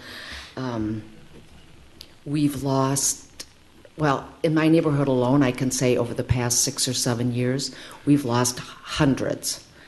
Now, I live on Oak Lawn, and that used to be an oak forest. So maybe we have been beautifully blessed with all of these oak trees. But I walk around the neighborhood, and I see the houses before they go down, and they're going down a lot. We have 3 or 4 or 5 at a time going down on our streets. And the general thing is that there are trees up, and then you walk by a day later, and the whole site has been razed. And I just think, for what? For what? Usually it's to build a bigger home. And I can say, as someone who's lived there for 29 years, I am personally not, it's like, you're going to see the benefit of this, but I have not seen the benefit of this yet. We've lost our shade, we've lost those little intangibles like singing birds, the rustling of the leaves, the smell of the pine. I know I'm waxing poetic, but that's the reality of the situation. And in our lifetimes, we will never see those trees, those majestic trees again. And yes, do they plant trees? Some of the builders do. They're puny. They're minuscule. It takes an oak tree 50 to 75 years to produce an acorn, and they live to 500 to 600 years. And people come in, builders are coming in and cutting them down willy-nilly, all in the interest of a profit. We will never see those trees again in our lifetime. And if not us, who? Who will protect these trees? If not now, when? The longer we wait on this, the more trees are getting cut down. And excuse me, I forgot your name, but on the commission there, they've said more than 700 trees. That's a lot of trees. They can't be replaced. And to think that maybe you'll plant a tree in a parkland to replace a beautiful oak, that's just unrealistic. That is not going to cut it. So I guess I would just like to, I don't know how much time I have here, but... You're still okay. Oh, I'm still okay. Okay, good. I think also that ordinance is a great place to start, but maybe I'm a little more hardcore here in that I think it needs to go farther. I don't think we just cut down a magnificent oak because you don't like to rake up the acorns or because the tree is messy. We need to protect trees even if they're not protected by the permit. And I just want to end with one little thing. Joyce Kilmer wrote a poem. It's called Trees, and her last line in it is, "Poems are made by fools like me, but only God can make a tree. Please let's not cut down these trees without a great deal of thought." Thank you. Thanks, Ms. Turkey.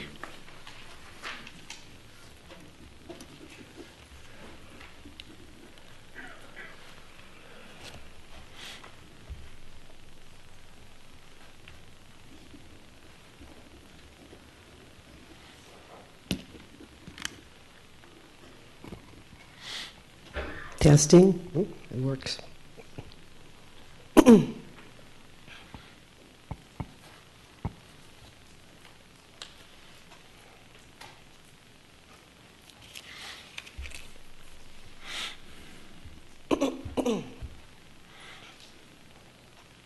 My name is Diane Plunkett Latham, 7013 Comanche Court. I'm speaking in opposition to the tree ordinance. The ordinance far exceeds the scope of the perceived problem. The Energy and Environment Commission's Urban Forest Task Force, which I chaired, found that generally, quote, there was little wanton removal of trees on public or private property other than in isolated cases. Although the Planning Commission indicates 700 trees were removed, it is over a 6-year period. That's 120 trees a year in a community that has hundreds of thousands of trees, none of which were here pre-settlement. Complaints are localized to small lot teardowns, primarily in Morningside, and do not reflect a city-wide need. The Planning Commission Tree Ordinance Working Group had but 2 members, both from Morningside, on it. Now here's an example of a resident who has a legitimate problem where there were rebuilds on either side. But if you look at the size of the lots, how are you going to get 2-for-1 trees on here? You can't put anything in the side lots. If you look at the tree that the arrow is pointing to, what often happens is trees are put on the property line because the resident wants to have more sun in their yard. Requiring overstory trees, as the ordinance does, eliminates other worthy environmental objectives such as vegetable gardens, pollinator gardens, other things that require sun. For example, wildlife ponds and small stature trees with berries for birds. Those 4 slides are from our yard. We had a re-landscaping pursuant to our remodeling. We could not have done any of this under the tree ordinance as proposed. Those pagoda dogwoods are placed under phone lines, for example. You couldn't put an overstory tree there. Overstory trees also eliminate other worthy environmental objectives such as solar panels. The Energy and Environment Commission will be soon asking you to increase the PACE program to have residential homes on that, and by partnering with the St. Paul Port Authority. So we want to really push solar panels. You can't do that with overstory trees. It unreasonably restricts landscaping options. Ornamental trees are not considered. When we did our remodel, we took out 7 trees. 6 of them would have been protected under this ordinance, meaning we would have to put in 13 overstory or large trees. We put in 15 trees, none of which would have qualified under this ordinance. Doesn't leave room for construction site work. Minnetonka's ordinance is far more reasonable. The proposed ordinance overreaches, and they want to go farther. I think they would like, the Planning Commission would like to apply it city-wide, and also consider having it even applying to trimming trees and other vegetation. All right, Ms. Latham, sorry. Okay, all right. Yeah, thank you. Appreciate. Anyone can read the balance of it in the council packet. Thank you.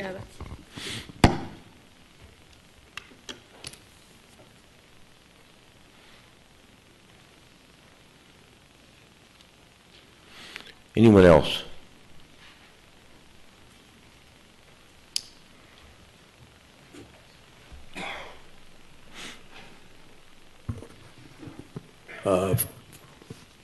Frank Lorenz, 7501 York Avenue South, 720 Edina.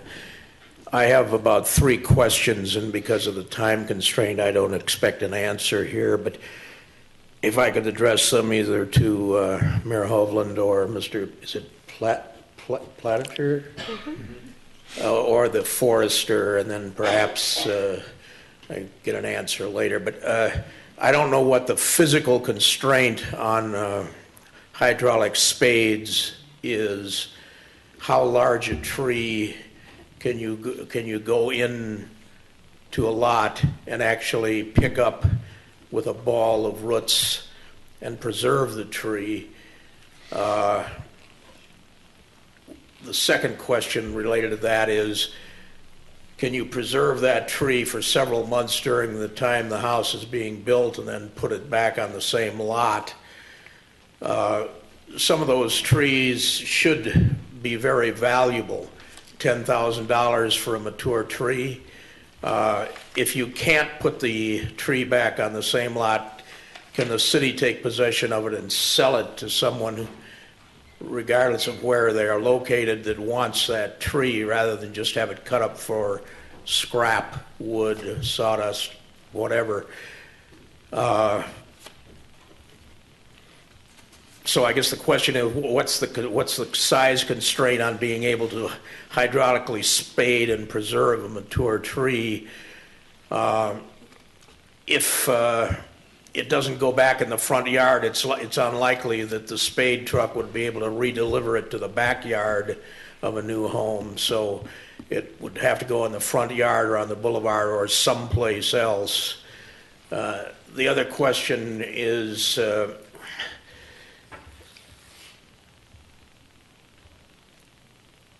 if you put the tree back on the lot and there's a windstorm, and this would be for Mayor Hovland in his legal position, if the city requires all this and you reposition the tree, but its roots have not taken hold sufficiently and there's a catastrophic windstorm and the tree falls on the house, is the city going to get some liability because you made the homeowner go through this rain dance and the tree would not have been blown down if it had been left alone or cut down?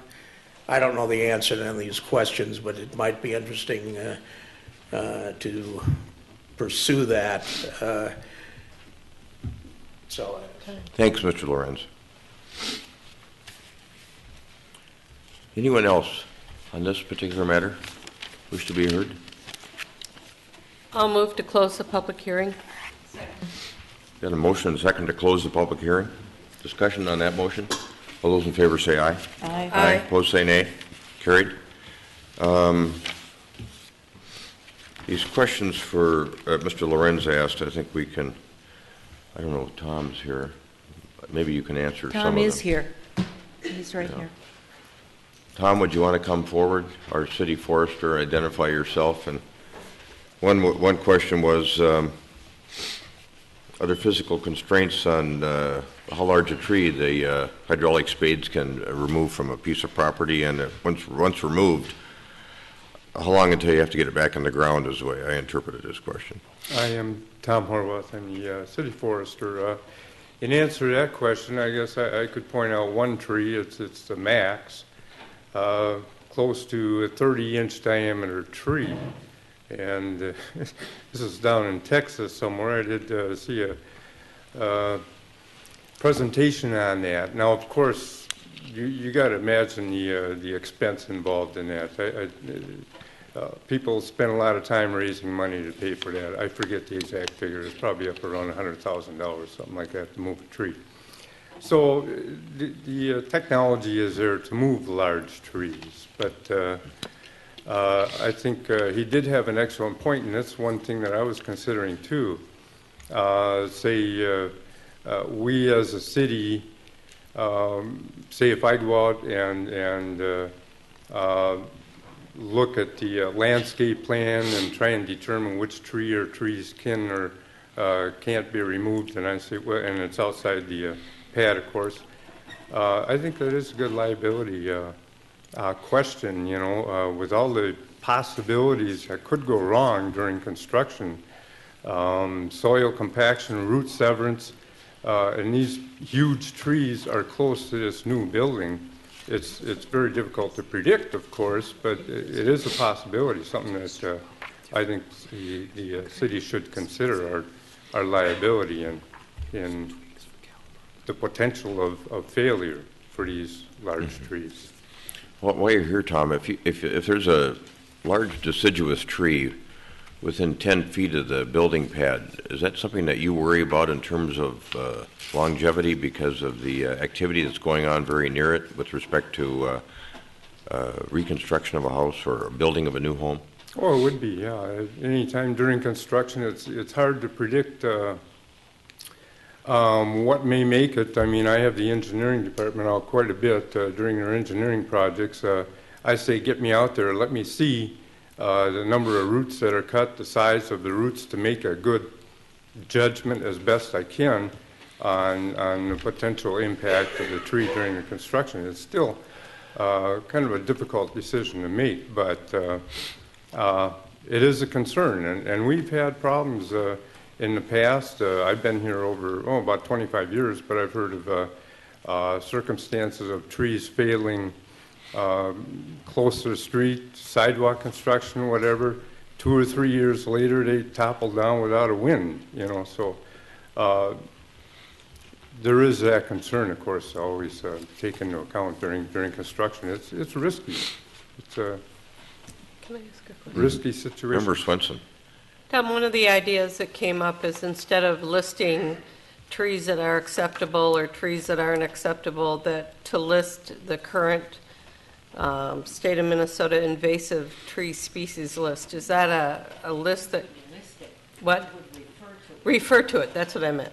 So would that be a good way to handle tree choice, that you can't choose a tree on the current invasive species list? I would say it's a very good idea. Mm-hmm. And does that Yeah, get updated on a regular basis, and is it a state list for our zone? Yeah, the list that I have in my office, it's for Minnesota. Okay. Minnesota invasive trees and other plants, yeah. Mm-hmm. Thank you. Mm-hmm. Tom, back to this question that this issue we were just talking about. So let's say you've got a majestic oak or an elm within 10 feet of a house. What's the, or I guess it doesn't matter if it's within 10 feet of the house or not. What's the root range for a tree like that? You know, when do you start worrying about it? We know about the drip line, but when do you start worrying about when that tree might be injured? How close do workers have to be to it to potentially cause injury? Well, it kind of depends on the tree species and whatnot, but kind of a general rule of thumb is, try and stay 5 feet at least away from the trunk, 5 to 10 feet, I would say.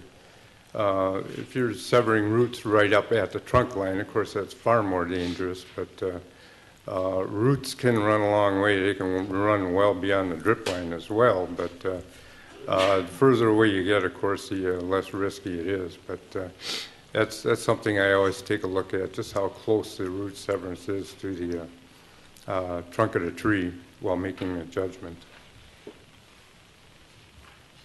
Other questions for Tom?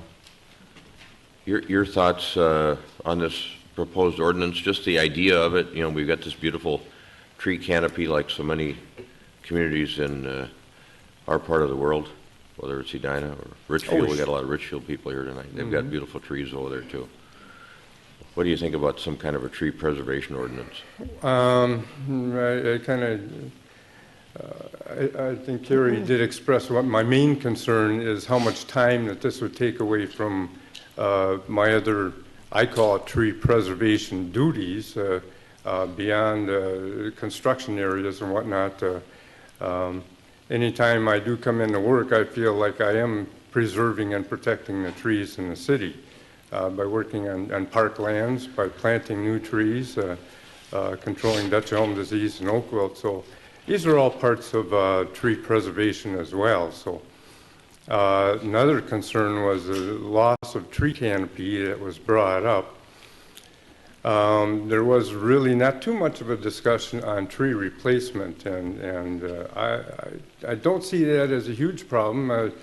Most of the sites that I see that are tear downs or construction areas, I always see landscaping, trees around there, whether it's mandated or not. So, of course, the tree canopy is diminished. The larger the trees, of course, the larger the tree canopy, but smaller trees are put in, well, you got to give them time to grow to catch up with the canopy, and there's nothing else that you can do about that. So I don't see it as a huge problem, people unnecessarily cutting down trees at any time. I've been doing this over 30 years. I think there's only been a handful of complaints that I can ever remember called in from residents saying my neighbor just cut down this beautiful, majestic tree, and of course it was well loved in the neighborhood, but apparently for no good reason. So it doesn't happen very often. Member Brindle's got a question for you too. Mm-hmm.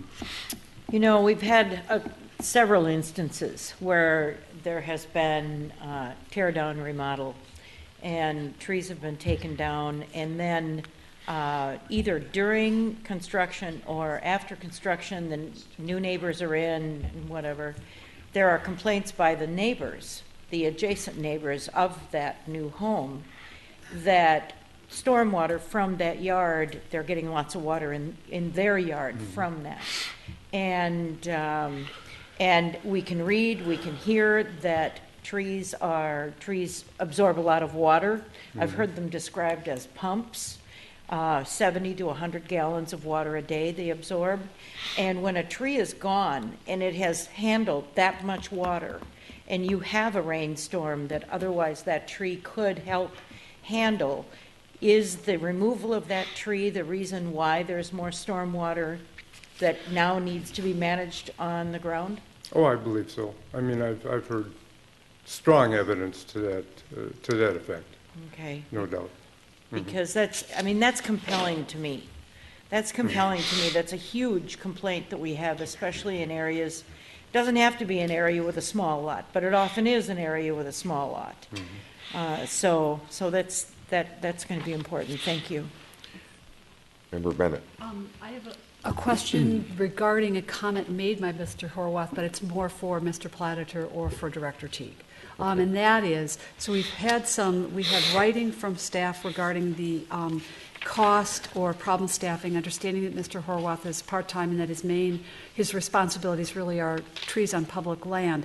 How does Minnetonka do it? Population roughly the same as ours. I know that their lot sizes differ greatly from ours, and they sort of forested lots, that differs. But how do they staff this, and how are they paying for it? Yeah, Minnetonka does have a larger staff than we do, certainly. They have a full-time forester. I believe there's 2, if not 3, full-time positions, and oftentimes they get summer help. They get interns in. So they do have a much larger staff than we do to enforce that ordinance. Eden Prairie has 2 full-time staff that enforce their tree preservation ordinance. And when did Eden Prairie adopt an ordinance? I'm not sure long before I got there, but there's 2 full-time staff that do nothing but urban forestry, plan review, and also field work. And that is an ordinance that applies only to demolitions and remodels, or applies to throughout the city? Throughout the city. Mm-hmm.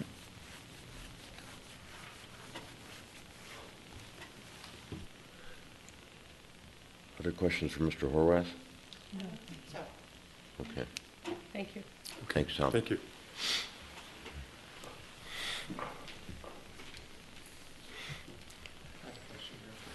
Yeah, I was just going to ask I have a question for Planner T. Go ahead.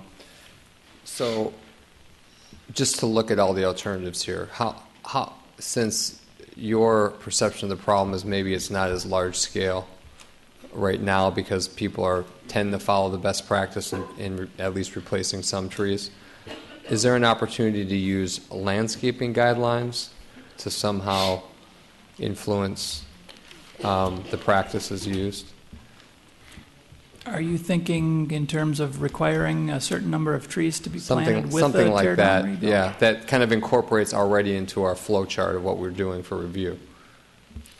We certainly could do something like that. With any tear-down rebuild, require X amount of trees to be planted back with that building permit. That's something we could look at.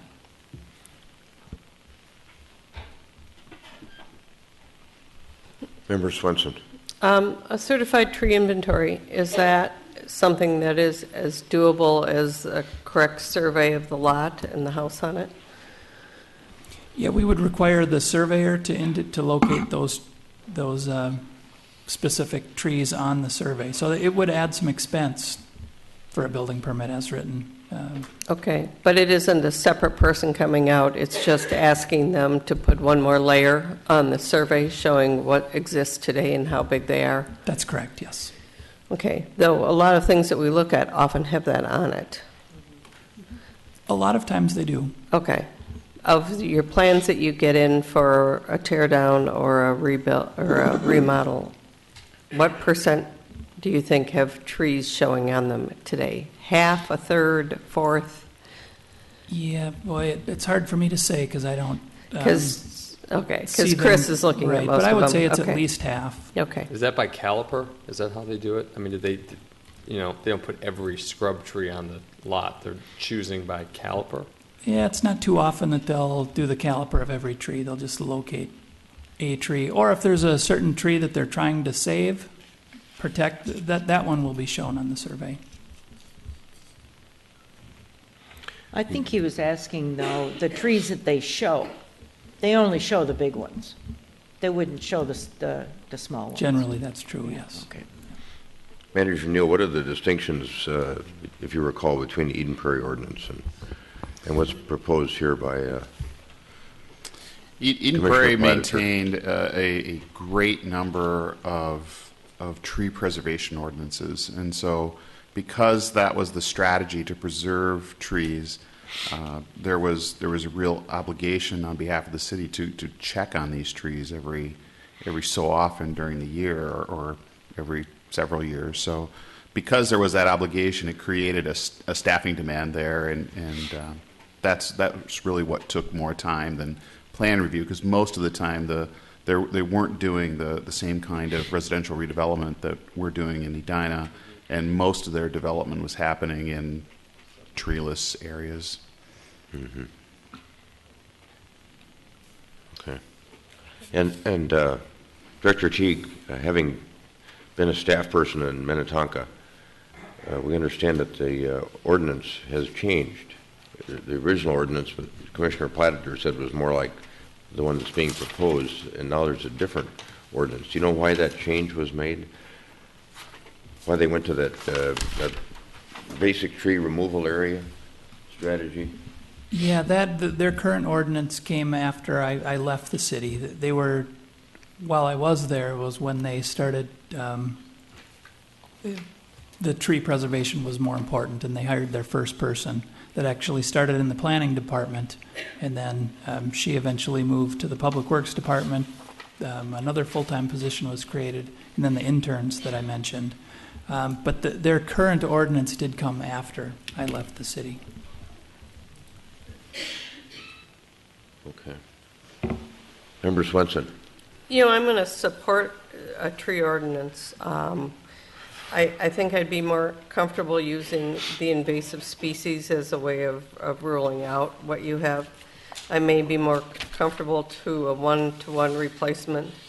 My biggest concern is that if we bring this in, how do we limit the cost and how do we make it work for our city? And we're always really careful about costs. When we brought in Cindy to look at remodels and make sure that everyone was doing them properly, that ended up being paid for by demolition permits. So I guess I would say that I would need time for Scott and Carrie to come back with an idea, to me at least, of what's the most logical way to do this within our confines, and how do we limit the cost to supervising it, at least for me personally.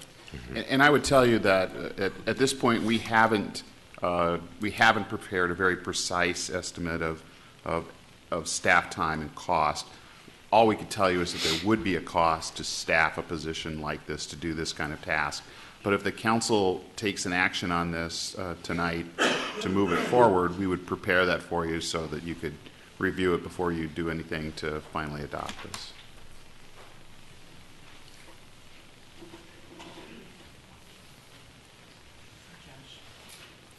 Member Sprague. I have some specific ideas, just again working off. I think Minnetonka has a good base model. Now they include different woodland areas, but if we take that part out and boil down the constituent elements, I think they got the right balance. What they do is on the scope side, they do not include additions. However, when you pull a permit, you have to have, I can't remember the exact language, but basically you submit what the boundaries of your construction area will be. So there's still some accountability there. But they exclude additions. They go strictly for subdivisions and new construction. And that's the scope that I would support. In terms of the definition, again, I looked to Minnetonka. They have different categories, but basically the way they define it is by caliper or height. They look at deciduous and coniferous in the height. And then when they get to mitigation species, what you can use to replace it with, that's where they have that exclusionary list. Anything of a certain, at this rate, and any species except for, and then there's your laundry list of the invasive species. So that to me is a more clear-cut direction on that. We didn't include subdivisions in mine, and as I look at what we've been doing, trying to get tree preservation where we have real major tree loss occurring in one fell swoop, I think that should be addressed. And I think Minnetonka came up with a way to do it, and we should as well. We're doing it in practice anyway. In terms of the, so if we took down the scope, we didn't include additions, I would also have a basic tree removal area like Minnetonka in which you don't have to do any tree removal. Outside that area, you have... Any replacement. Correct. No replacement within that building pad or driveway or whatever, but outside or a certain of radius of it. Or a certain radius, I think they do 10 feet. But then outside that building pad, you have a replacement based on, Minnetonka has it by an inch-to-inch replacement. And I'll let staff delve through the details of that, but I just think that approach makes a lot of sense. But then on the staffing side, excuse me, personally, I think we need more staff in engineering on drainage, and I would put my dollars there before I put my dollars here. So again, getting back to scoping this, so we have an impact, but not so much of an impact that we need to hire 2 full-time people to carry this out, is where I would like to, where I could support this and move it forward. And then the final thing is in the Minnetonka ordinance, again, they have general tree protection standards, which I thought was really novel. And that will cover trees during construction. What do they expect the best practices to do to maintain the trees that are there, that aren't being taken down? And I think that's an important element as well. Could I get a point of clarification, Director Teague? Is the minimum lot size in Minnetonka 1 acre? Minimum lot size in Minnetonka is 22,000 square feet, so about a half an acre. Half an acre. So one of the other issues I've been sitting here has been roiling around in my head is we've got so many different neighborhoods in town that have so many different lot sizes. And should that be a factor? I mean, we worked on how much house you can build on a 50 to 60 foot wide lot. The average lot width is 75 feet. 75 feet and above. We've tried to figure that out and have some ordinances in place. I wonder if there should be kind of a flexibility or some flexing to this ordinance that would help us. Well, actually, that's sort of provided by the lot coverage guidelines, and if what is within the footprint of the new home is not to be regulated, already you're excluding. So then you're just dealing with the perimeter outside that. And yes, you have less room on a smaller lot, but you also have a bigger percentage actually by code being occupied by the structure. It would also exclude things like driveways. So I think you have that balance or that flexibility in the existing zoning code and how it would fit together. I don't think you need to differentiate this ordinance, because I think the differentiation comes from the kind of structures that are going to be built on those properties and what zoning already allows and does not allow. Mayor, in Shoreview, that ordinance you said, they have that 10,000 to 20,000 is 1-to-1, 20,000 square feet to 30,000 is 2-to-1, and that's what you're talking about. That's what I'm talking about in terms of the replacement ratios, because it could be tough to replace on a smaller lot. On the ratio that's proposed. It might be fine. I just think that that's one more question to be answered, at least in my mind. Member Swenson had already raised the possibility of going to a 1-to-1 replacement rather than a 2-to-1 replacement, so Mayor, to that point, it's been raised. Member Brindle.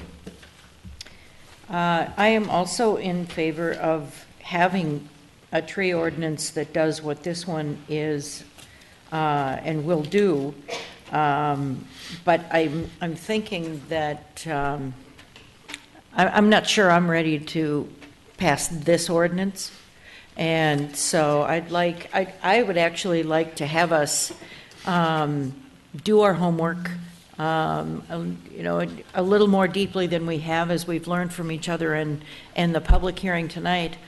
And maybe dedicate part of a work session to making sure that we've got the pieces we need, and we've already asked staff for a few things.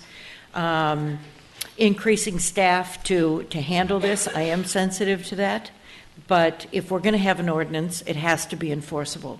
If it's enforceable, then we need to have someone to enforce it. And so if in fact we don't have staff to enforce it, then I don't think we can do it. But short of that, I'm hoping that we can find a way to do it, because certainly, the reason we're talking about it is that there have been enough calls for it. So. I think what you're hearing from Member Sprague and Member Swenson are some of the elements they think would be important. Right. And maybe you have some elements too that you'd like to suggest this evening. So if we do go to a work session, which seems logical, and we include Commissioner Platter and Commissioner Carr to come and share more information with us, and we can have a good working session on how to come up with this tree ordinance, I think that all of us want to see in place. Member Bennett. Well, I think not only have we been hearing from residents during the code consideration last year in construction management, but Mayor, you also, even years ago, were commenting on neighborhood character and how people are drawn to this community because of the mature trees.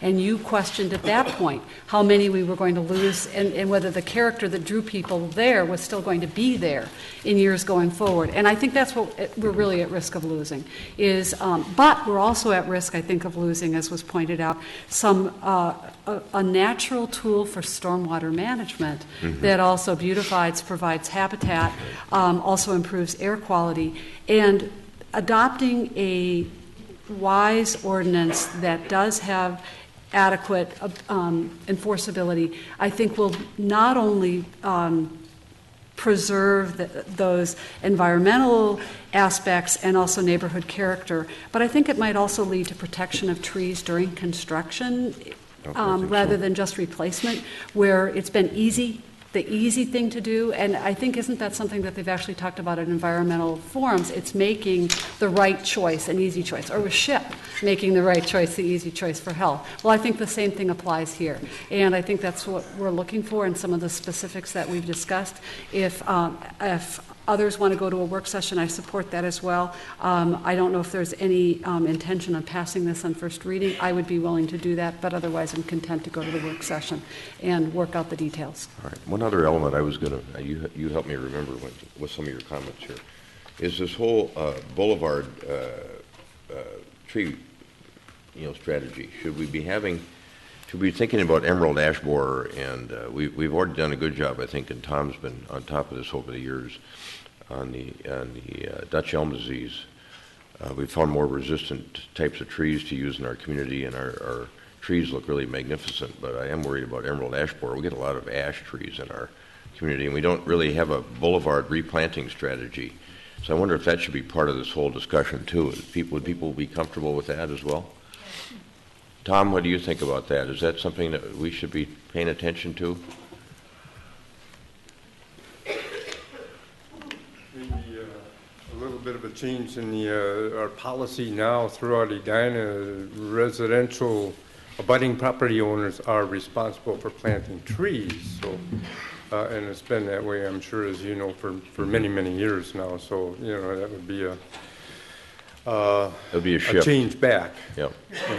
And it wouldn't necessarily have to be a mandate, but it might be a suggestion or a policy that we'd put in place where we would encourage people to think about a boulevard tree planting strategy on their own property. So anyway. Yeah. And there are plenty of cities that have those policies in place, and we can pull a few of them together and share those with you at a work session. Okay.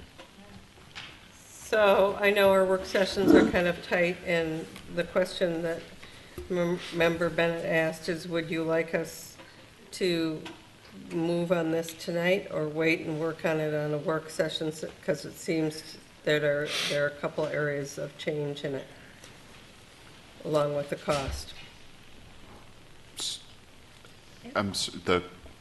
What is your question? What is the question? When should we think about passage for first reading on this ordinance, or because of the significant number of issues that have been raised, hold off and do a work session and then come back with a revised ordinance for first reading? I mean, given what I've heard from you tonight, I think it might be best to have a work session to produce a version of the ordinance that has a consensus of your support. The only concern I have about that is your work sessions are booked pretty tightly from now to actually the end of July. Well, I think it's going to take a while for staff to get some of these answers anyway, so I don't see that. That's a good time for us. That's plenty of time for us to do our work. It's probably longer than I'm thinking you'd like to wait, but that's when you look at our work session lineup, these are all work sessions that the council has also requested, and they've been in a queue for a while. I would move to table this matter to a future work session with staff to prepare some options in conjunction with the comments you've heard this evening. Is there a second? Second. Any further discussion? All those in favor of the motion say aye. Aye. Aye. Opposed say nay. I think, though, that we do need to Very. recognize for our city, since we did have a public hearing on this, that we are all in support of a tree ordinance along these lines with just some changes to some of the sections, but nothing substantive, mostly just tweaks. Well, I think also important to note that, as with other public hearings, the public hearing has been closed. However, we always take comment by telephone, email, and letter up to the point when decisions are made. Yeah, thank you. Thank you. I guess I wouldn't characterize it as tweaks necessarily. I mean, are you going to include additions? Are you going to include subdivisions? I mean, those aren't tweaks. Those are major policy choices. You're going to include commercial property? Right, exactly. Okay, that's fine. It can be a huge tweak. But I'd like to thank Michael and Claudia, because we're going to need them to help us continue to kind of refine this. And they put a lot of time in it, and I think based on the support that we are giving for our tree ordinance, that we want to appreciate that fact.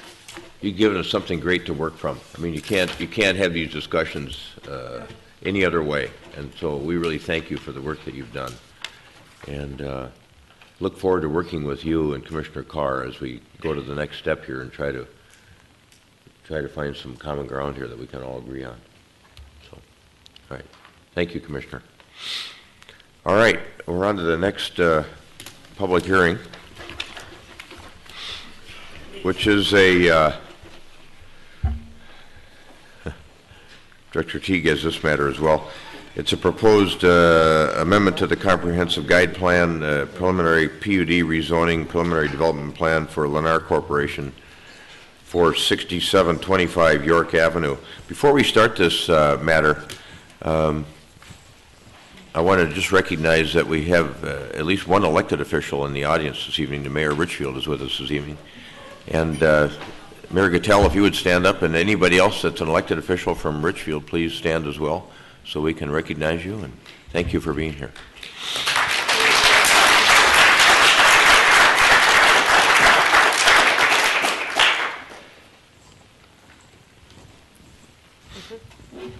All right, Director Teague. Thank you, Mayor, members of the council. A site that I believe you're all familiar with in the Southdale district, down in the northeast corner of the city. This is the old Wicks furniture site, known as the Barufka Furniture. It's an aerial shot of the existing site. You see the furniture store, and then 5 single-family homes that are located on Xerxes Avenue that face Richfield.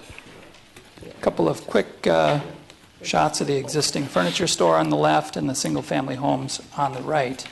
What the applicant is proposing to do here is tear down the existing furniture store and the 5 single-family homes, and they would build back 242 units of apartments with 12,500 square feet of retail space below. That would include a restaurant. You can see there's an outdoor seating area. Parking for the retail space would be in front of the building. Parking for visitors would be located on the north and south side of the apartment. This is a rendering of what the project would look like from Xerxes. You can see they're proposing a podium height, 2 stories, brought out to the street, and then the 6 stories set back a little bit further. This is an elevation of the project. The red area highlights the retail space. There would be 2 levels of underground parking underneath the apartment structure. There would be 2 amenity decks, a swimming pool located above the retail space and the garage, and a courtyard area. This shows kind of that green roof concept of the courtyard area, and then the pool, those amenity spaces. The underground parking would be accessed from the north side of the building here, and also the south side of the building. Loading into the apartments would take place at the end of this southern driveway Loading for the retail space would also take place on the south side of the building, and there could be some loading in front of the store as well. A series of pedestrian connections are proposed, 2 through pedestrian sidewalks, along one on the north side, one on the south side, that would provide access for Richfield residents into the Southdale area. And they're also proposing a boulevard-style sidewalk along York with 3 pedestrian connections into the retail space in front of the building. As the council recalls, last fall you went through a sketch plan review with the applicant. And so what that initial proposal was for the 6-story apartment. This rendering that you see here is the Xerxes Avenue on the Richfield side. So as you see, the building at that time was proposed at a 25-foot setback with the 6 stories brought right up to the street. There also was an access proposed onto Xerxes with the loading dock. You can see the access from Xerxes with the loading area in this location here. And the retail space at that time was about 22,000 square feet. So based on the comments that the council, along with the Planning Commission, gave through the sketch plan review, the applicant made some revisions, what's before you this evening. They reduced the number of units from 273 down to 242. The floor area ratio was reduced from a little over 1.5 to 1.27. They eliminated that loading dock and the access to Xerxes that would have brought traffic through the site and along Xerxes. They've created that podium height on the Xerxes sides to lessen the impact of the tall building.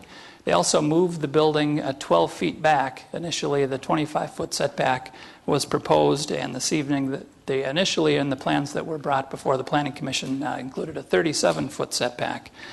They created better pedestrian connections through the site, and they are providing some sustainable and green features.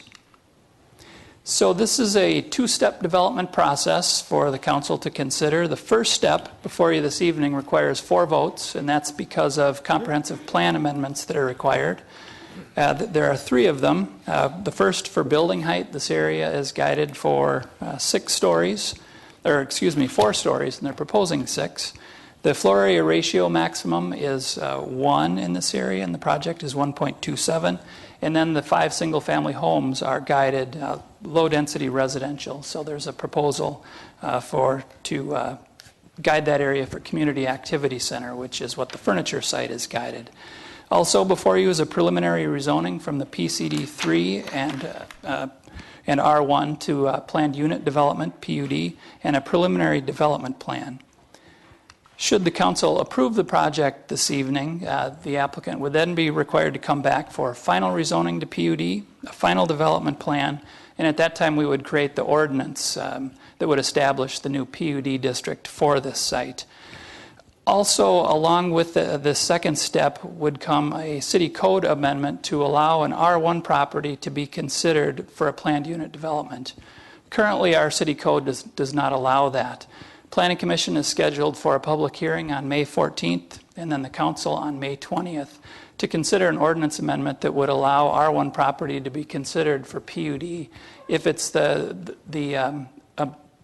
if it's at least less than half of the total overall development. But again, that would come at the second step. So to touch on some additional site plan issues, a traffic study was done here by WSB. Chuck is here this evening to answer any questions that you may have in regard to parking and traffic. In conclusion of the traffic study, the study concludes that the existing roadways can support this project and that the parking would also work. The study is recommending that a left into the site be created on York for the southbound traffic into the site.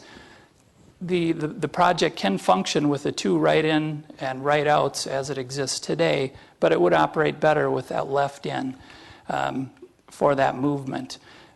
Staff and Mr. Rickard has been in contact with the county, and we think preliminarily that that's going to be acceptable, but we haven't had the formal okay on that left-in yet. So we would continue those discussions with the county to try to secure that left-in.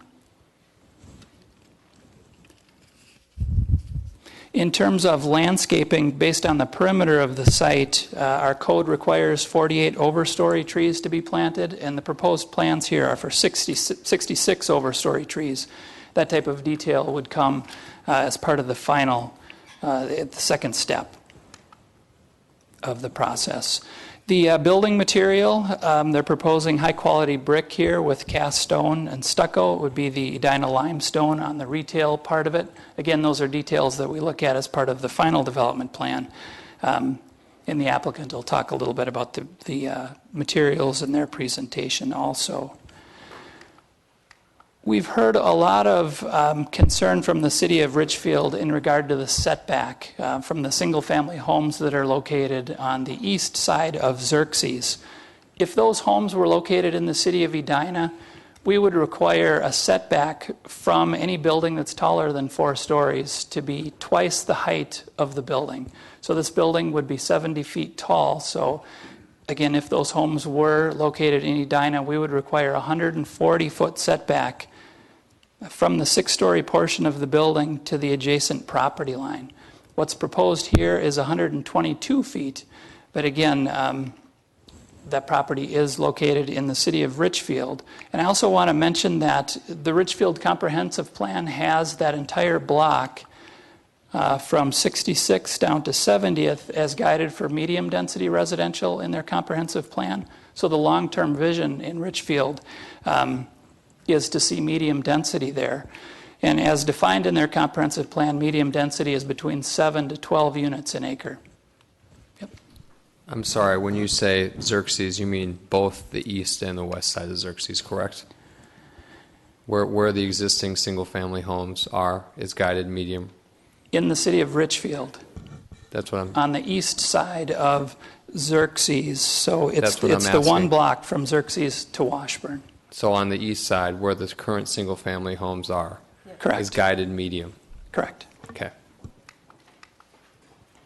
A shadow study was done. It's difficult to see on this slide here, but the applicant did provide a shadow study, and the most significant impact here is during the winter months in the late afternoon, say between 3 and 5 o'clock. Shadows do begin to creep on those single-family homes, but again, it is in the winter months, so not significant there.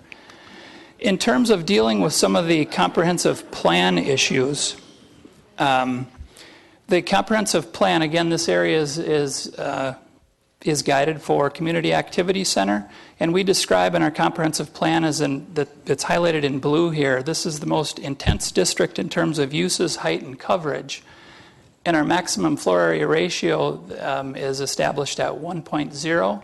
However, in practice, we do have other areas of the city, like 50th and France and the Grandview area, that are guided mixed use. The floor area ratios in those districts are allowed to go up to 1.5. So actually, in practice, that's not our most intense district. What staff is suggesting here is a floor area ratio that may exceed 1.0 on a case-by-case basis, subject to proximity of utility capacity, a level of transit service available, impact on adjacent roads. Other desired items that would allow greater density would include below-grade parking, provision of a park or open space, provision of affordable housing, sustainable design principles, provision of public art, pedestrian circulation, and podium height. Those are some of the language that we included when we recently updated the comprehensive plan to allow housing within the medical district. So that's where that language comes from. In regard to the land use, as you see here, the single-family homes located on the west side of Xerxes are guided low-density residential. In re-guiding those to community activity center would be consistent with the surrounding land uses within Edina. And again, in the city of Richfield, across the street, it's guided for medium-density residential. So that would provide a nice transition from single-family to medium-density and into the more intense zoning district. In terms of the height, again, the 4 stories is the prescribed maximum in the comprehensive plan. What we're suggesting here in an amendment to the comprehensive plan is that height could be increased to 6 stories if podium height is utilized on both Xerxes and the York side, which is what the applicant is proposing this evening. So primary issues for consideration for the council are the proposed comprehensive plan amendments regarding land use, height, and density reasonable to allow the proposed development, and is the proposed rezoning to PUD appropriate for the site? Taking the comprehensive plan issue first, both staff and the Planning Commission believe that the comprehensive plan amendments are reasonable. The Planning Commission did recommend approval of the comprehensive plan amendments. Some of the findings that the land uses are consistent with the existing and proposed surrounding uses. Podium height, again, is proposed both on Xerxes and the York side of the project. Again, the comprehensive plan calls this the most intense land use in the city, and the FAR is reasonable at 1.2, especially given the reductions that they've made since the sketch plan coming below the 1.5. And as indicated in the WSB traffic study, that the project can be supported by the adjacent or by the existing roadways.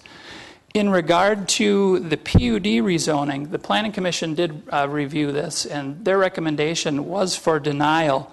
Some of the concerns that they had were in regard to that Richfield side, in terms of the setback to Xerxes. They had talked about shifting the whole building 18 feet to the west. The applicant is proposing responses and have amended the plan to address those responses, and the applicant would like to present those at the conclusion of my presentation. But in general, we felt that the property of the proposed mixed use with residential and retail is consistent with the comprehensive plan. This is a pedestrian-friendly development. Again, podium height is prescribed on both sides of the development as prescribed in the comprehensive plan. The applicant is proposing sustainable design principles. The PUD rezoning would ensure that this specific building is built, and that would be built into the ordinance. The uses fit the neighborhood. It does meet the goals of the comprehensive plan. One thing I haven't touched on is affordable housing. We're suggesting that 10% of the units be dedicated for affordable housing. That detail would be worked out should the council approve the project as part of the final development plan.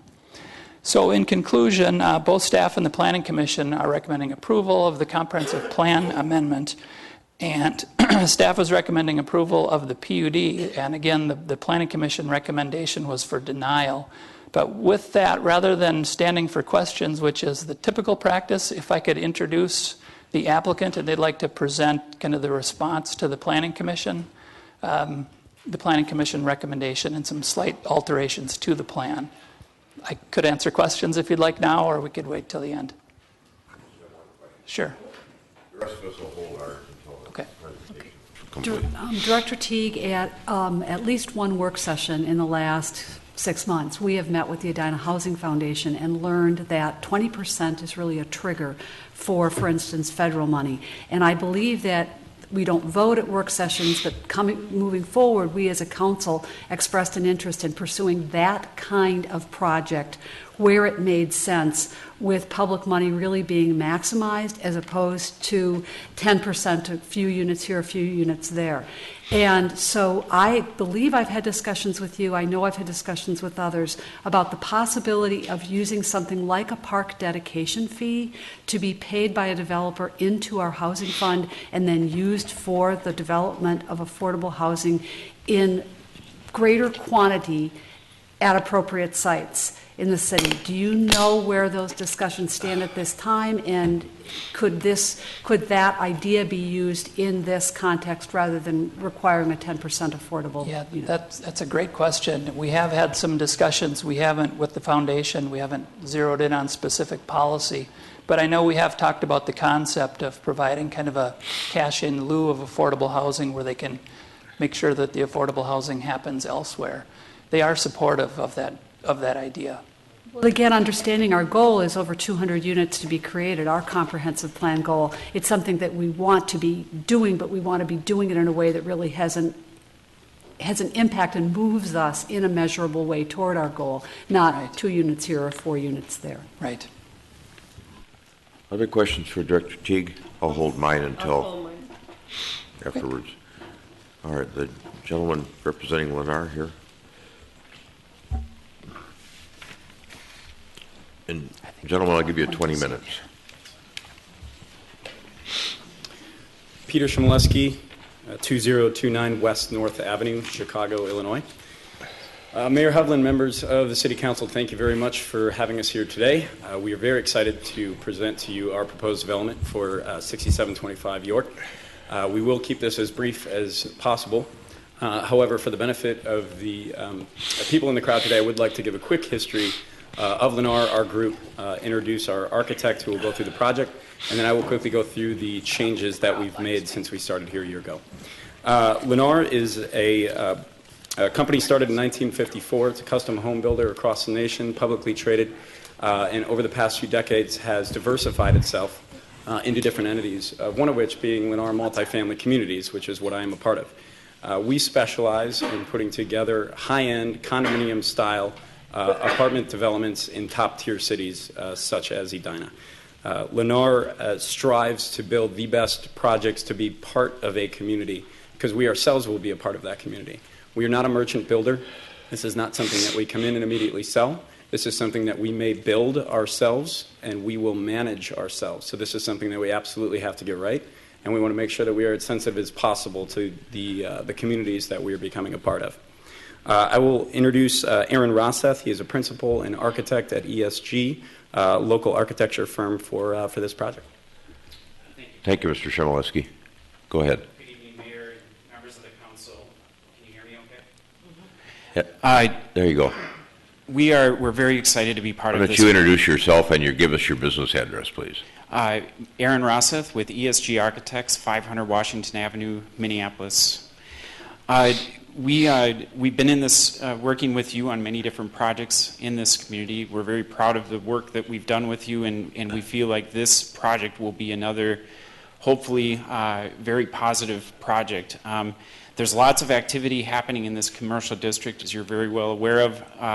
The apartments are congregating or growing within these areas, and we believe that from urban design and city building perspectives, these projects have an incredible opportunity to replace large surface parking lots, traditional mall activity that is outdated, and building it into a very viable commercial node that has residences and pedestrian connections and walkable neighborhood, like many of other cities, including yours, are doing right now. We don't need to go into detail at all about where the site is located. One thing I did want to point out is lots of the comparisons and studies we've done with you and many of our talking points are about height. And we believe that the amendment to the comp plan is appropriate, and the height restrictions that are currently in place could be flexible in terms of relating to a larger context which exists in this area. Carrie did a great job of highlighting some of the major things that have happened in the transition of, or the evolution of the project from planning and all of our meetings with you. A few things I do want to highlight. We feel very strongly from an urban design perspective and city building perspective that we are connecting the Richfield neighborhood into this commercial node in as safe and opportunistic possibilities as possible. Off of York and the Edina portion of the site, we actually have 5 connections in sidewalks that are coming into the project. Those connections create a pathway all the way around the building that is, again, used for ways for Richfield neighborhood to come into the commercial node in district, as well as the residences of this proposed project to use for walking paths within their property proper.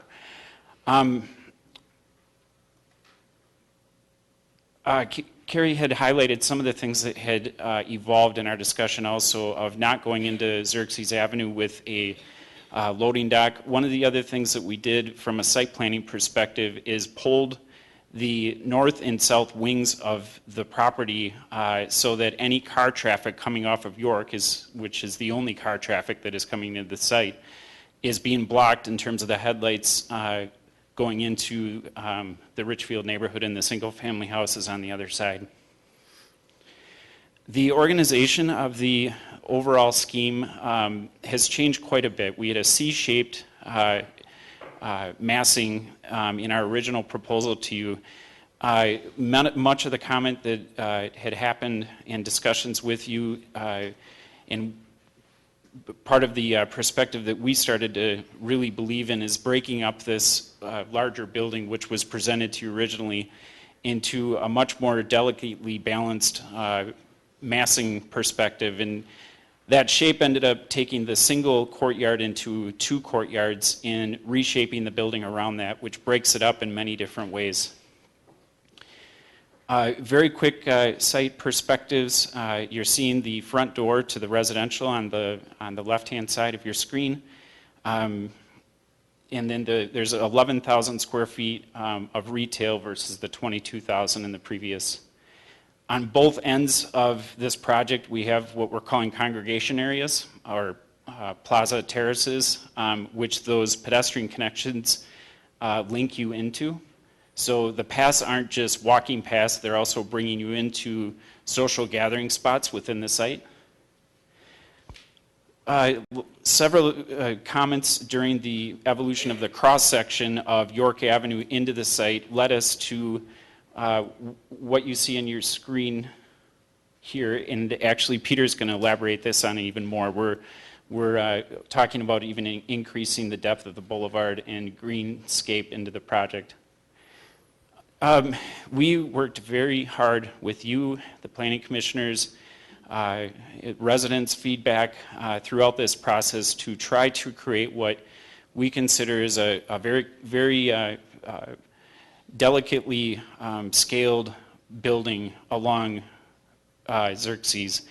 The podium height that we've talked about already tonight is a 2-story volume, which represents a scalable factor to both pedestrians and a transition into the single-family residences.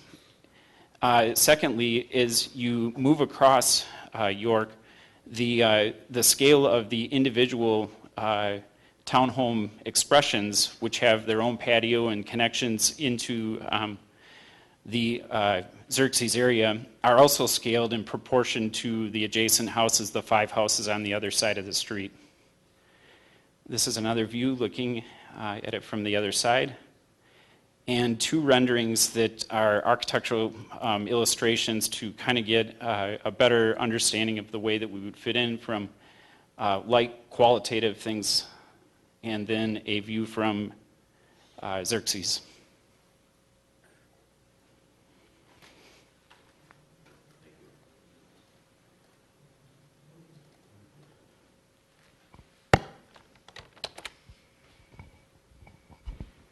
Thank you, Aaron.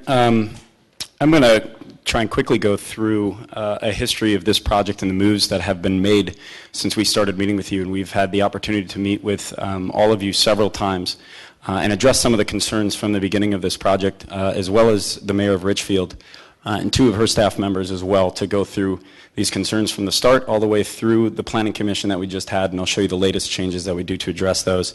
And I want to compliment the city of Edina, because I think you've done more to change this project for the benefit of Richfield than I've seen 2 cities do together. Every move that we've made, the last 99% of this presentation will show how you've pushed us. And all of it has come at a financial impact negatively to this project, but it's the right thing to do. We're part of this community, and we know that there's an impact to everybody, and we want it to be positive, and we truly believe that it is. So there's a compilation, 3 parts. The first is as we worked with the city of Edina. Part 2 is requests from the city of Richfield, and part 3 is the further action that we've taken. So I'll walk you through these requests. When we first came and sat with you, you were pushing for a walkable community with sidewalks connecting Xerxes to York. As you can see from our beginning plan, the building was wider and didn't allow for those opportunities. We shrunk the building from north and south, created meandering sidewalks and ample landscape.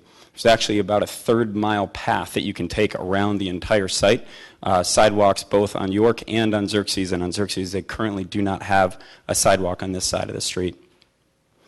There's a request to create more congregation and gathering areas, and we took that opportunity very literally and created nodes along the sidewalk intersections, along with 5 access points along York Avenue, safe sidewalk paths that come into the site.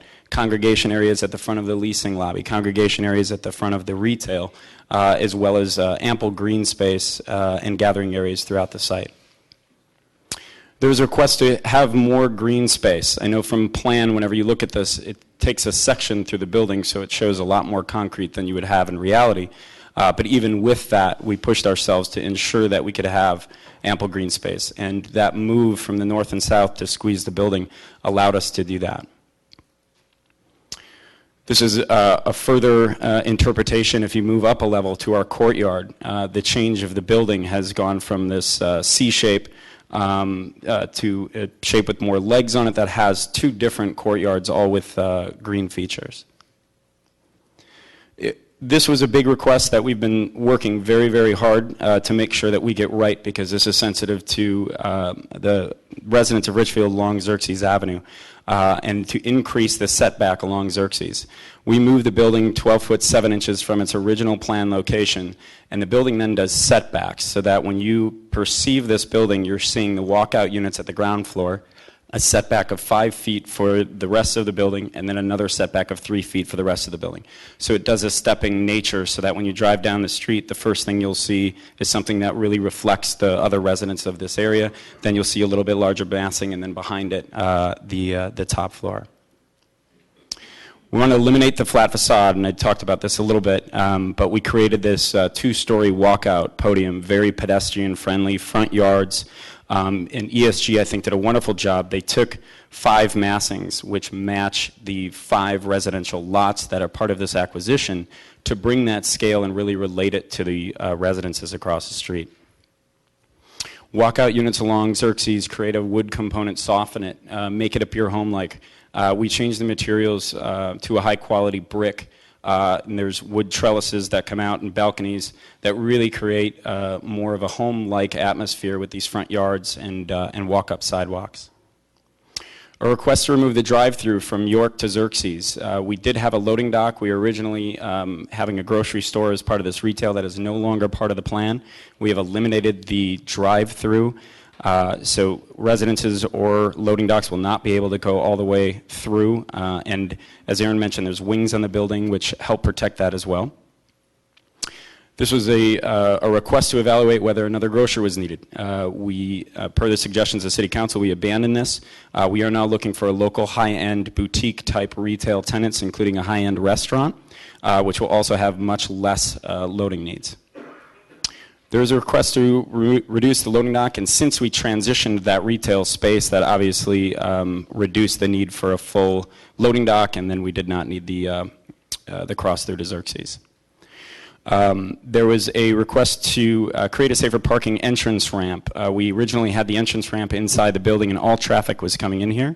It is now separated, as Carrie pointed out in the beginning, that anyone going to the subterranean floor will enter on the north. Anyone that's parking at grade will be on the south. This also separates the traffic and any congestion that could happen on the site.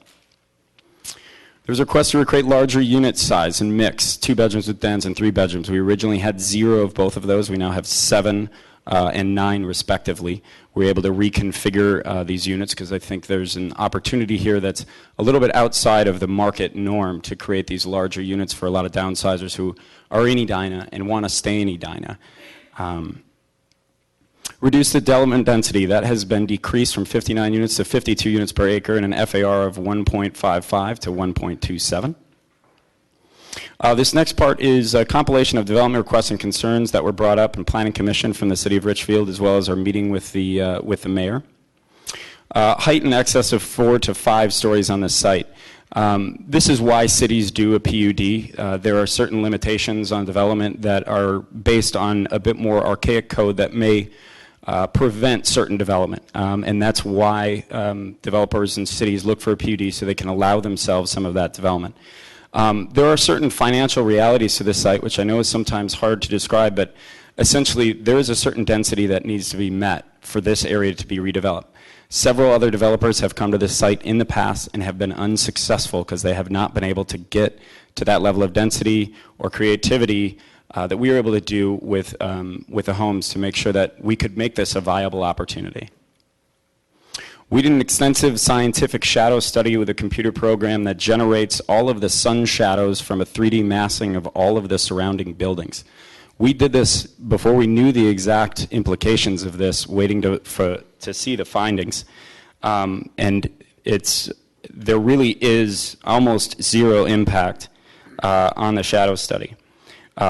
On the worst case scenario day, on December 21st, in the winter solstice, there's 8 hours and 46 minutes of sunlight.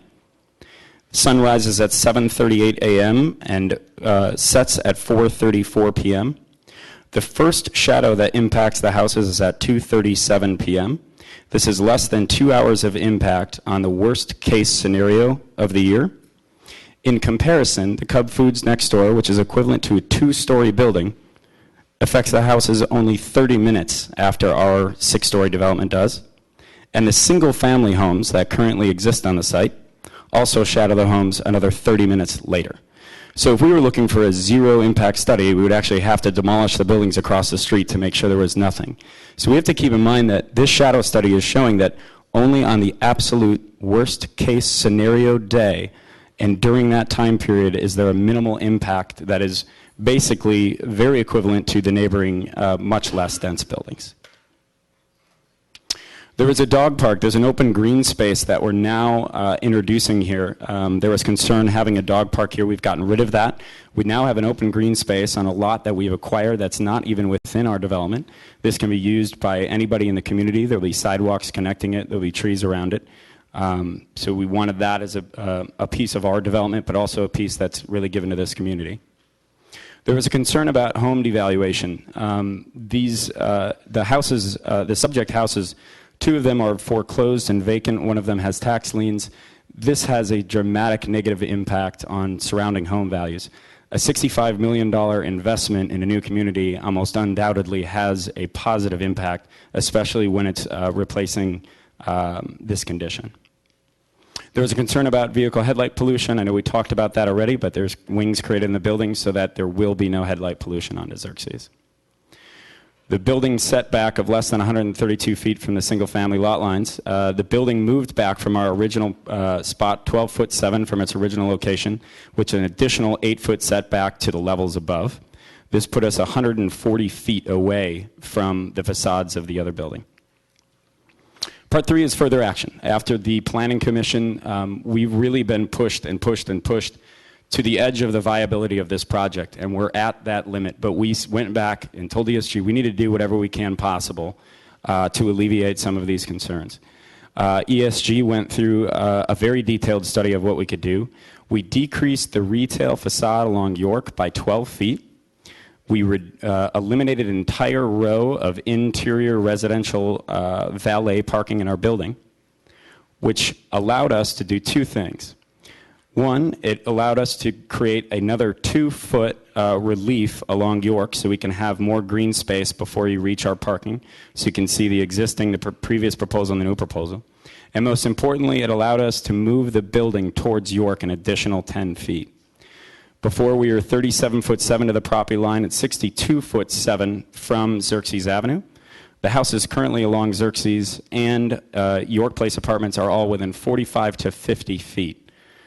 That 10-foot has moved that to 72'7". So we're another 22 feet and 7 inches further back from Xerxes than any of the existing homes or York Place Apartments.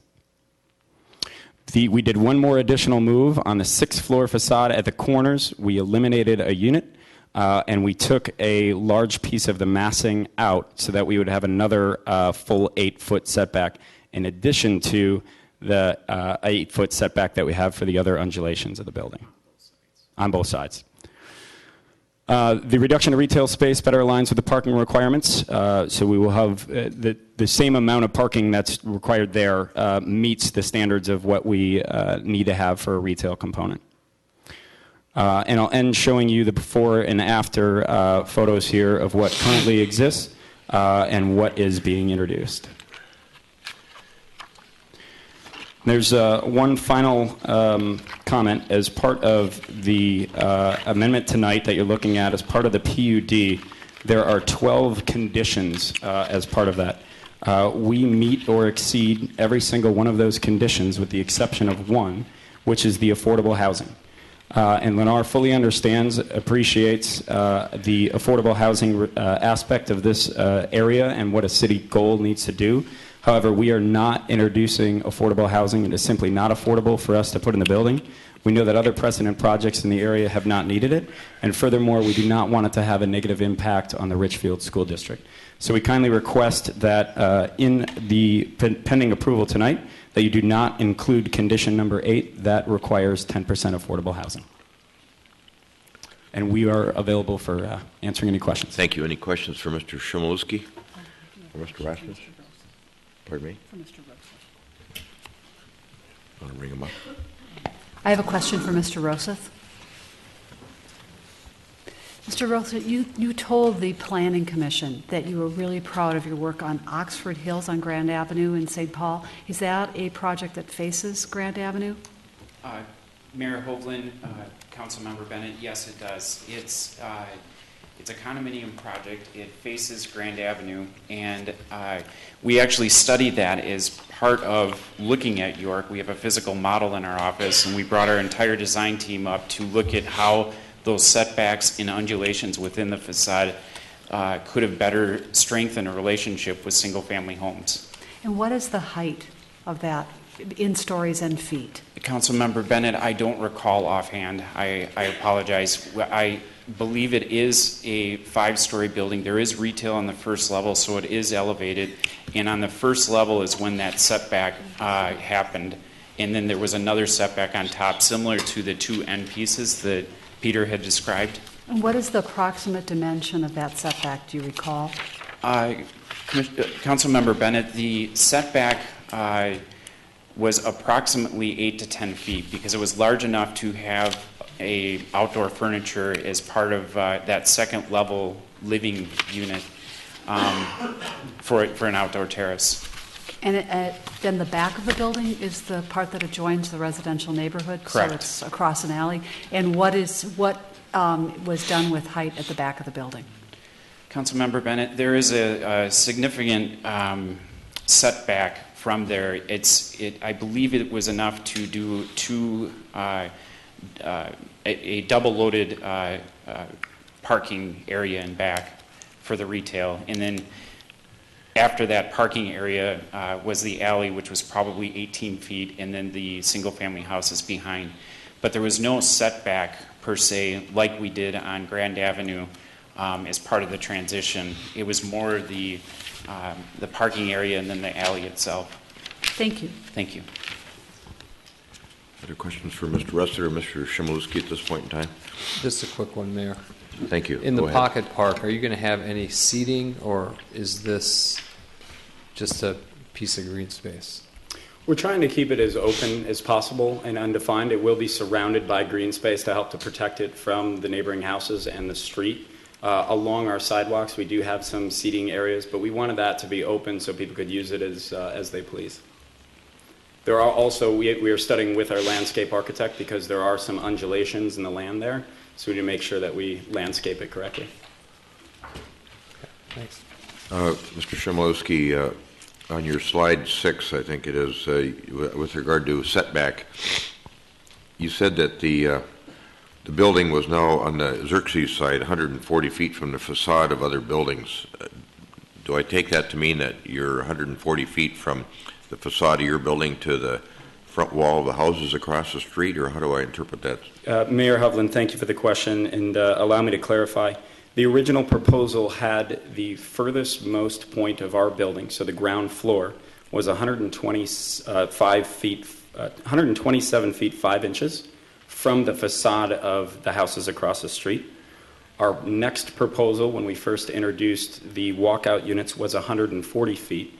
And our final presentation that we showed you here today with that additional 10-foot move, we are 150 feet at the closest point of our building to the building across the street. Okay, that's helpful. Thank you. Other questions from council or for Director Teague, too?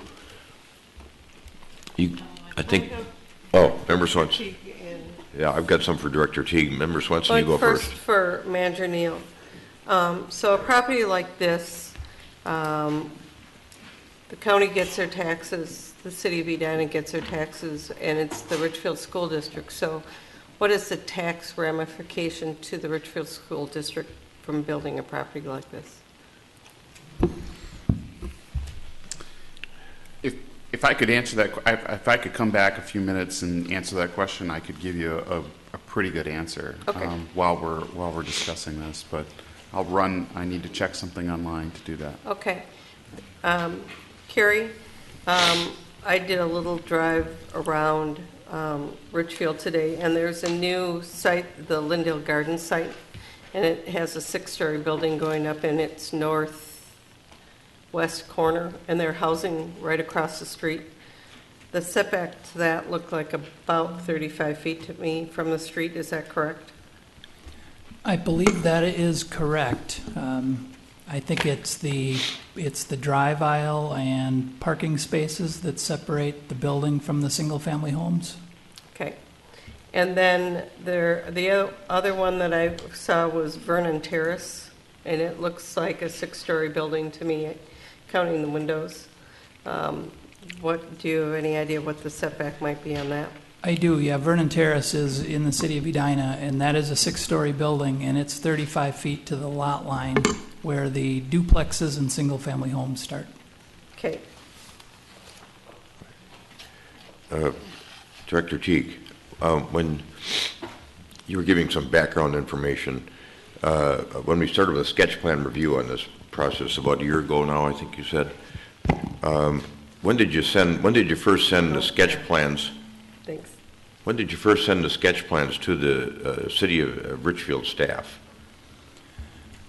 Yeah, I don't have the exact dates, but when I did get the sketch plan materials in last fall, I did send that to Richfield staff. And did they respond with their concerns at that point in time? They did. And what were their concerns? They were concerned with the height being brought up to the street. It's a lot of the similar concerns that were expressed by the council as part of the sketch plan review. They wanted to see the whole building shifted over to the west. Are you aware whether their concerns were met, at least those initial sets of concerns? Whether it went as far as they were looking for, I'm not sure, but... That's fine. Don't mean to put you on the spot. This preliminary rezoning issue to PUD, the Planning Commission isn't going to look at whether or not we should modify the ordinance to go to PUD or include R1 neighborhoods in a PUD until a few weeks from now. But you're asking us to address this tonight. So because we're addressing this on a preliminary basis only, this is probably a legal question. Roger, it's appropriate for us to be addressing this question this evening? Since this is being reviewed on a preliminary basis, I think that's just fine. Obviously, if that change were not made to allow rezoning to PUD of this type of property, then you couldn't finally rezone it. If this property were zoned PCD3, what would be the setback requirements in Edina? That's when you talked about where it had to be 170 feet? Correct. Twice the height of the building? Yeah, if the entire... Or 140 feet, excuse me. Yeah, that would be if the property on the east side of Xerxes were in the city of Edina, they would need a 140-foot setback from the 6-story piece of the building to the front property line of those homes across the street. If the property were zoned PCD3, the required setback to the front lot line on the Edina side would be whatever the height of the 2-story piece would be, essentially a 35-foot setback. Right. And then the 6-story would have to match the height of the building. So a 70-foot setback would be required for the six-story element of the building. And Lennar is now proposing a 46-foot setback for the two-story portion of the building, am I right, on 62 feet? 47. And then 62? 62. So if this were PCD3, we'd be within 7 feet of where we needed to be, under the Edina code. If we go to PUD, what does that mean in terms of setting the setback on the Richfield side, on the east side? The setback would be written right into the PUD ordinance. So essentially, it's what's proposed becomes the regulation for this site. Member Swenson mentioned that the Lindale Gardens project appeared to have single-family homes within 35 feet of the project. What is the Richfield code with respect to proximity of single-family homes to a six-story building? I'm not aware that they have a provision similar to Edina where we require that increase in the setback. So it would be what, 40 feet? 35 or 40 yeah, feet? It could be 35 to 40 Along feet. the street, it's 40 feet. On the sides, it's 35. Say that again, member. Along the street, it's 40. Along the street, it's 40? 40-foot setback on the street side of the building. Okay.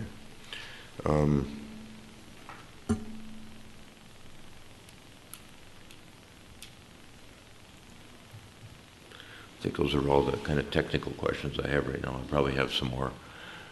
Gentlemen, you can go ahead and sit down, I think, unless anybody has any other questions for them right now. Member Sprague. I have a question for Planner Teague. I've driven up and down this area quite a bit in the last couple of weeks. Now, right down the street is your place, apartments that was approved. What is that setback? They have a 35-foot setback, I believe. It's a 35-foot setback, and what's the height of that building? It's a 4-story building, and the height would be 48 feet. But one thing that I noticed is on that back side, the garage level is partially part of the mass up. So really, it's 5 stories on that back side. Yeah, we would measure height from the front of that building. Okay. Thank you. All right, you had mentioned earlier that the Planning Commission had denied this, but did you also mention that the Planning Commission had approved the comp plan? That's correct. Change? Yep. All right, what's the staff recommendation with regard to this matter? You've got 3 proposed actions here. Yes, the staff recommendation is approval of both the comprehensive plan and the preliminary rezoning. And the preliminary development plan as well? Right, that goes along with the rezoning. All right. Any other questions for Mr. Chmielewski or Mr. Russett? Not right or now. Director Teague? All right, you gentlemen, you can sit down. Thank We're you. going to open this matter up for public testimony.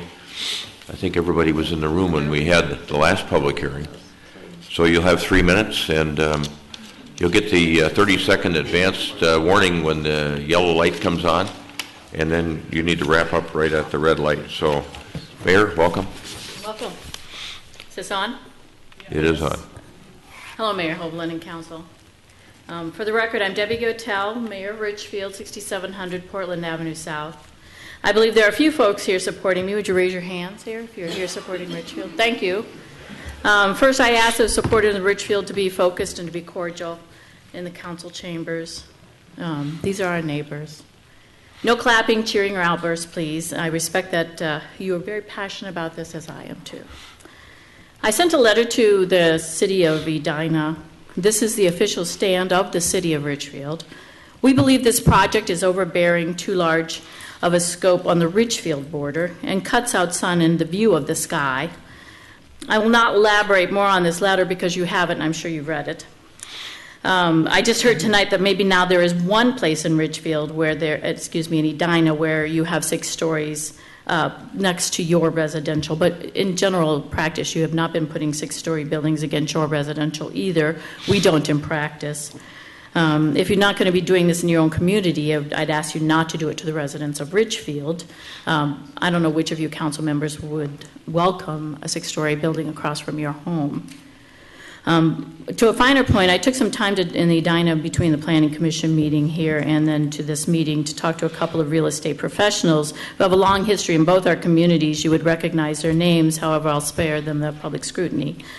Both of them said that redevelopment does mostly increase values. However, in the case of this, both professionals said that it would have a negative impact on these homes, and one commented to the tune of about $10,000 decrease in home values. Another point is Richfield area across from the project is zoned residential, not medium density.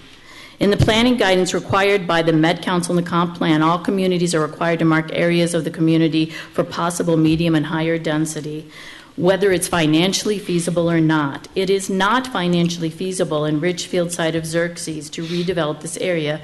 It is zoned residential, not medium, for that reason. Proper transition from the high density is crucial to mitigate the impacts of higher density in residential properties. This is not included in the Lanier project on the Richfield side. In practice, Richfield works to provide transitions within its projects, either within the project or in a phased approach, such as Lindell Garden site. The Lindell Garden site will continue to redevelop along that entire corridor. This is a phased project. The city makes sure that these kinds of things are financially feasible in mitigating the transaction. It is here.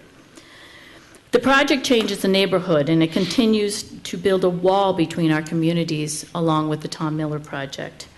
Significant comp plan changes are in order here, which the city of Richfield does not support.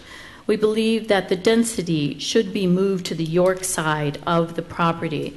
And just for the record, I am not against, and Richfield is not against redevelopment. We think it's necessary here. This is in our Richfield School District. This is good stuff, but we just believe that this particular development and the way it is not appropriate. Thank you for the time. Thank you, Mayor. Yes, sir. Welcome. Good evening, Mayor, council members. My name is Pat Elliott, 6720 Oliver Avenue South. I'm the council member for Ward 1 in Richfield, which abuts your eastern border. I'm here more along the lines of a procedural policy concern. This development by Leonard's is driven by a couple different things. I think their response to our number one concern, the height in excess of 4 to 5 stories, kind of says the whole thing. They say, given the cost of the land, this site will never be redeveloped at a density or height less than what is currently being proposed. In essence, what you're being told is that the cost of acquisition will dictate what they have to do to get a return on their investment. And in this case, it's increased density in 6 floors of buildings so they can get a return. What bothers me most is that Lennar's made a very professional presentation up here. They're a very professional organization. My recollection is they may be 3rd or 4th in the nation in development. When they came in here and took a look at that land prior to buying it, they were doing their due diligence. Their development team sat down, said, what's it going to cost us and what are we going to have to put on that land to make it work? They knew exactly what they had to do, and what they had to do is come in front of this council and get some changes in your comp plan and some rezoning to make that work given the price they were paying. There was a willing seller, a willing buyer. Lennar's overpaid for this, knowing what the mountain they had to climb was the policy presentations they had to make to you to get you to change your comp plan. I think that what we're looking at is the proverbial slippery slope with developers can come before a city council, whether it's here, Minneapolis, Richfield, Minnetonka, and overpay for a piece of land and indicate to the policymakers that if you don't go along with what we're trying to do, we're not going to develop it. I think that when a development team looks at this, they know what they need to do to get a return on investment. But if they're good business people, which I will guarantee you Lennar's is, there's a plan B. And my suggestion to you is make them present you with the plan B. They didn't come into this with one ideal or one goal. That's 6 stories, 242, 270 units. They came in with alternative plans, knowing full well there's no guarantee that the City Council of Edina is going to come along and make the changes they need.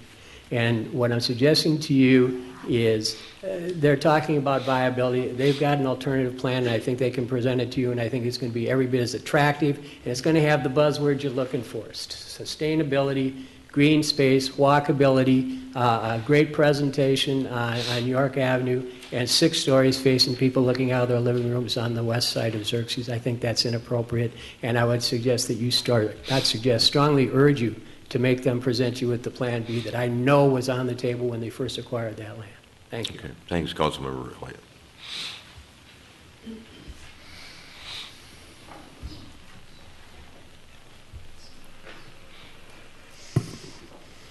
My name is Fran Peterson. I live in the neighborhood. I'm at 6912 Washburn Avenue South, Richfield. And the point I want to make tonight is I'm a licensed contractor, been a licensed contractor most of my life. And I guess when I go into a city, the things that I have to follow are setbacks, if I'm building an addition or whatever it is, whatever the laws are of that city. I've built just about in every metro area in the city. And what I've always tried to work with the building inspectors and all the rest is the compliance. You as a licensed contractor, you have to work within that system. You can't go against the grain, okay? And what I'm seeing here is, kind of to Pat's note, we're building the building backward. We're saying, well, here's what's profitable, okay? But it's not in the best interest of the people that are going to be left behind to live there. To use an example of my neighbor, Vivian, who's sitting right there, the building that was built, and approved by your staff at the, building just to the south of that. Okay, what she has to deal with every single night is the garage door lifting and the headlights coming right into her living room, okay? All these building issues that I have lived with my whole entire life, okay, is either been safety or quality of life, okay? And what I want to really drive home tonight is for Vivian and several of the rest of us has to look at a 6-story building, just feet outside your living room is not quality of life. Thank you. Thank you. Thank you, Mr. Peterson.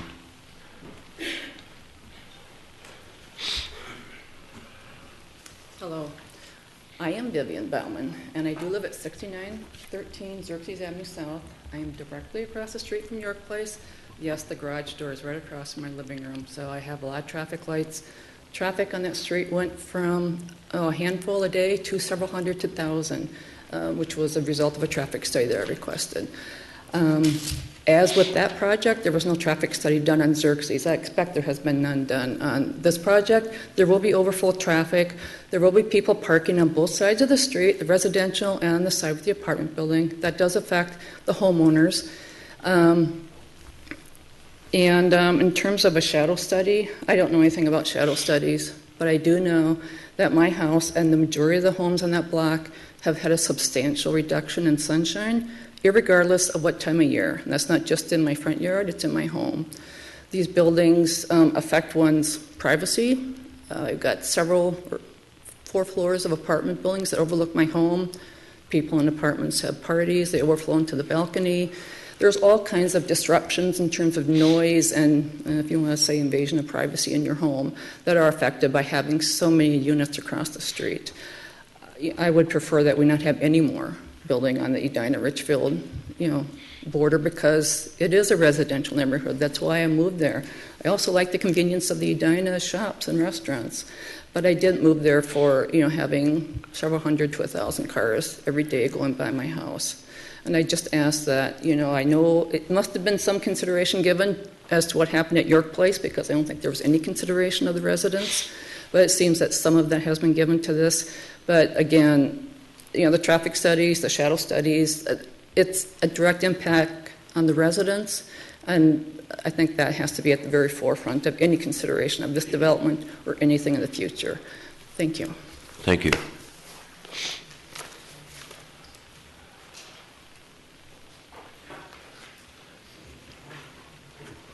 Hi, my name is Kathleen White, and I'm a Richfield resident. I live at 7115 Morgan Avenue South, so I'm not immediately impacted by this development, and I don't know a lot about setbacks and all this type of thing.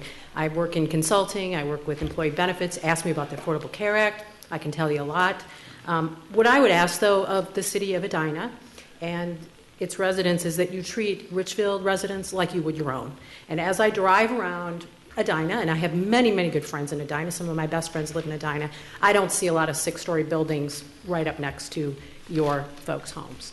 And so I just ask that you treat a city of Richfield residents like you would your own and pray that you'll do the right thing. Thank you. Thank you.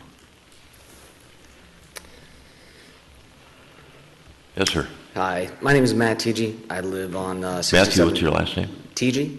Thank you. I live on 6733 Russell. And every summer, me and my boys bike down Xerxes Avenue. And as you bike down Xerxes Avenue, coming from 66th Street, you'll notice some really nice things in the planning over the years. It starts when you hit the Cub Foods. There's a nice earthen buffer, trees. There's no driveway there. There's no overflow into Xerxes. You continue down the street to the Cadillac shop. There's no driveway from the Cadillac. The next street, you hit York Avenue Apartments, which has come up a couple times. A few of you guys may remember a few years ago that was originally pitched as a 12-story building. It was only economically viable at 12 stories. It was settled at 4 stories, and even today, 4 stories, when you look at it in comparison, stands out. And it's the only driveway along that avenue onto Xerxes. If you continue to the retail development just south of York Avenue, there's another mound, there's more trees. You don't notice there's retail there until you hit that stoplight. From there you get to Southdale. There's no road from Southdale into Xerxes. There is another high-density apartment south of that. Again, all separated from Richfield, all done with very careful planning and done as generally good neighbors. And so I cite this as over the years people have clearly been concerned. This is a very high-end commercial. We want to develop this. In Edina, somebody will do it the right way. And when I see this project, you're putting a lot of traffic on the Xerxes side. It's not done the right way. Try to maintain those boundaries. Thank you. Thank you, Matthew. Good evening. Good evening. Pleasure to be here. I just want to say that... And your name and address, please? Resident of Richfield, Dwayne Seatsma, 6724 Vincent. Thank you, Wayne. 4th of July evening, I can usually sit in my backyard, watch the fireworks. If this building goes up, I will not be able to do that. One of the unfortunate things that might happen. You people have all night have talked about apartments, complexes like this, that you don't want them in your city. Or that I saw in some of your charts that, the people are negative towards it. Now you're going to put one in. I mean, you get talking about watershedage. You're going to get a lot of watershedage. You're taking out lawns. You're taking out more trees. You're doing this, and you're talking about watershedage, and you're going to have more problems. You're going to build up some problems as far as when snow comes. Where are you going to put this snow? You're going to put it out on France Avenue out there, or out on Xerxes, or out on York. And they're going to be parking on Xerxes. There's no doubt about it. Even though they got underground parking, they're going to be parking on Xerxes.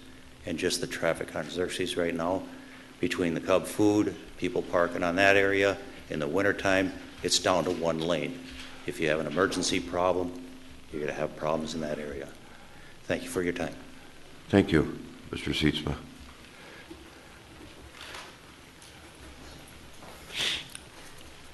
Hi, my name is Lisa Schwab, and I'm a Richfield resident. I live at 6740 Washburn.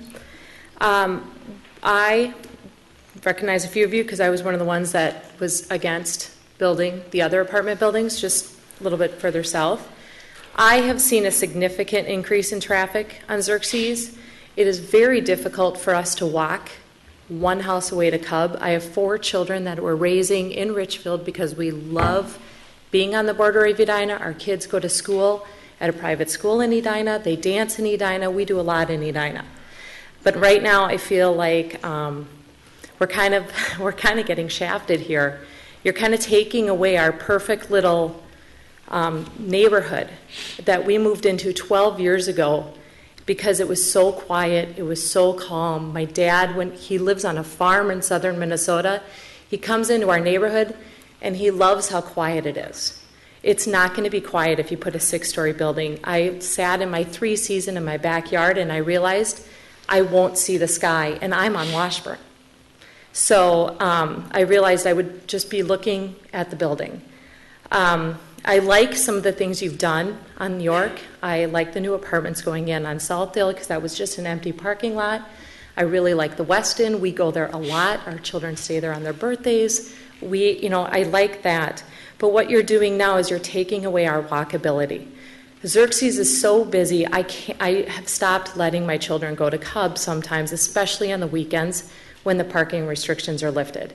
We can't push our grocery carts home. And there's 6 of us. I have 4 children. I'm going to push a grocery cart home. And I'm walking down the street with children. I'm pushing them out, where we can't see around cars. Those new buildings are going to have front entries. People are going to park on Xerxes. Their friends are going to come over. They're going to park on Xerxes. And Xerxes has become so busy. People drive fast. We don't have stop signs on that road. We don't have crosswalks. And we only have a sidewalk part of the way. And what you guys wanted is you said that they needed to put a sidewalk in when they put those new apartment buildings further south. They put a sidewalk in exactly in front of their building. It doesn't go anywhere. It's exactly for their residents, but it doesn't go to 70th. It starts at 69th and it goes just to the end of their building, but it doesn't go all the way to 70th. So it's a sidewalk to nowhere. It's literally just so that they got away with building that building. I just ask that you keep in mind that I have young children. I have a 5-year-old up to a 13-year-old that already can't ride their bikes on the streets because people come tearing around the corners. People cut through from the SA gas station and cut through 69th Street has become significantly busier. I can't cross it walking my dog. So I just ask that you really consider the traffic. Thank you. Thank you, Ms. Schwab. Good evening. My name is Todor Brayanov, and I live at 6616 Xerxes Avenue South. This is on the Edina, the west side of the street, and about 3 houses from the proposed building. I do see that a lot of talk has been going on for the Richfield side of the street, but from looking at the sketches, I didn't see that much space being given to the house that's north of the proposed project, which is one of my neighbors. The lot that has been purchased for that park or green space, I don't think has more than 70 feet or maybe 75 feet. So that would be something that should be looked at. The second thing I wanted to bring your attention to was the shadow study. I did hear the mention of half an hour distance at the darkest day. Well, excuse me, that darkest day is one, but 30 days before that and 30 days after that is actually going to be not that big of a difference in terms of time. It's only going to be a few minutes, but it will be pretty significant. And the amount of area covered by that shadow is going to be, I think, at least trifold or maybe more from what a lower building would do as far as casting shadows. So saying that the impact from that building is going to be insignificant, I don't think is a valid statement. Thank you. Thank you. Yes, sir. Good evening. My name is Bill Blanchard. I'm a Richfield resident. I live at 6936 Washburn Avenue South. I live about 1 block from the York Place Apartments. We live at 69th and Washburn, so we're on the east side of Washburn. And I just wanted to provide some testimony on what it's like now with this 4-story building right next to us. About 15 years ago, we added a 2nd story to our house, and at that point, we had our bedrooms on the 2nd level, and, of course, we had single-family residences around us, and it was just unnoticeable. You know, those were our friends, those were our neighbors. Now with this 4-story structure next to us, I need to try to show you the elevation from our bedroom. It's about like this, the height of the ceiling here. So when I wake up in the morning, it used to be unnoticeable, and now I have probably 20 neighbors out there in the morning, every morning. They're not outside, but they can see in, we can see them. And so I'm not quite so concerned about shadow lines, but when they talk about the height of a building, I would really like to see it left at 4 stories and not 6, because 4 does have a significant impact if you're right next door to it. And we're actually right across the street from it. I mean, on the opposite side of the block. So I really feel sorry for the residences that are even closer. And the second point I'd like to make is I think it should be left at 4 stories as opposed to 6, because the developer responded to the concern by saying, given the cost of the land, this site will never be redeveloped at a density or height less than what is currently being proposed. That argument was given probably 3 or 4 years ago for the York Place apartments. The developer wanted to build a 12-story building, and he said he needed to do it because he had a hardship case. He couldn't build anything with less density because he wouldn't make a profit on it. And so that building was not approved. He came back and built this 4-story building, and it was fine.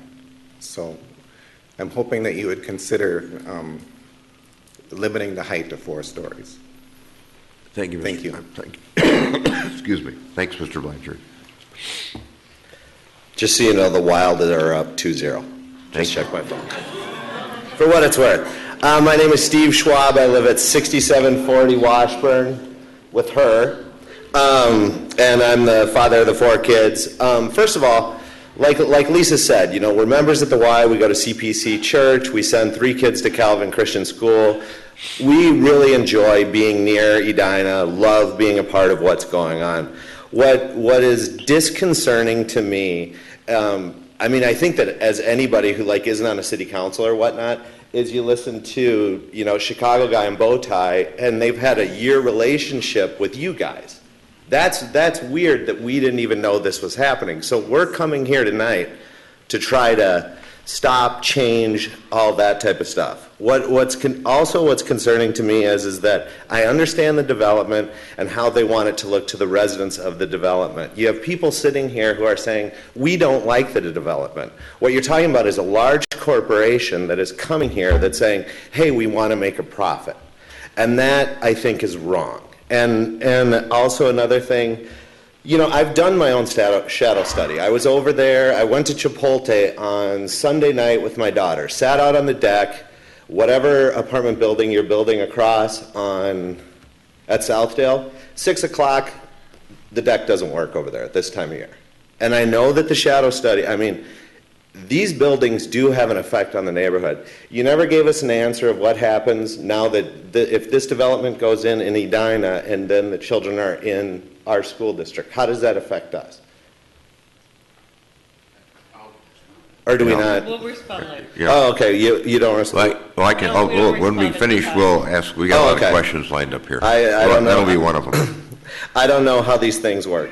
What I would like to see is if you are going to go through with this, I would ask you specifically to not grant the 6 stories. I'd like it to be 4 stories.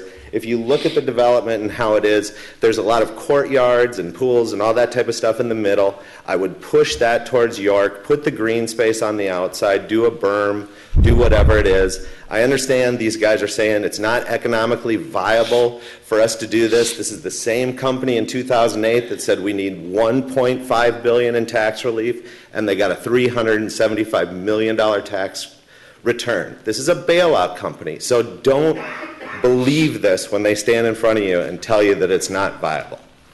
That's all I have to say. Thank you. Thanks, Mr. Schwab.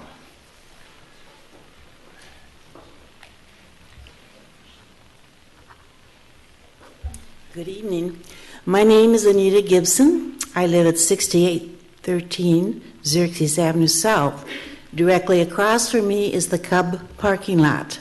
And I do remember when that happened, and I do remember being at meetings like this, and it happened anyway. So I don't know how much influence we have. I hope we have some. It just seems to me that sometimes, because something is right that you can do it, does not necessarily mean that it's the right thing to do. And I really hope you think hard about what these people are saying. Thank you. Thanks, Mrs. Gibson.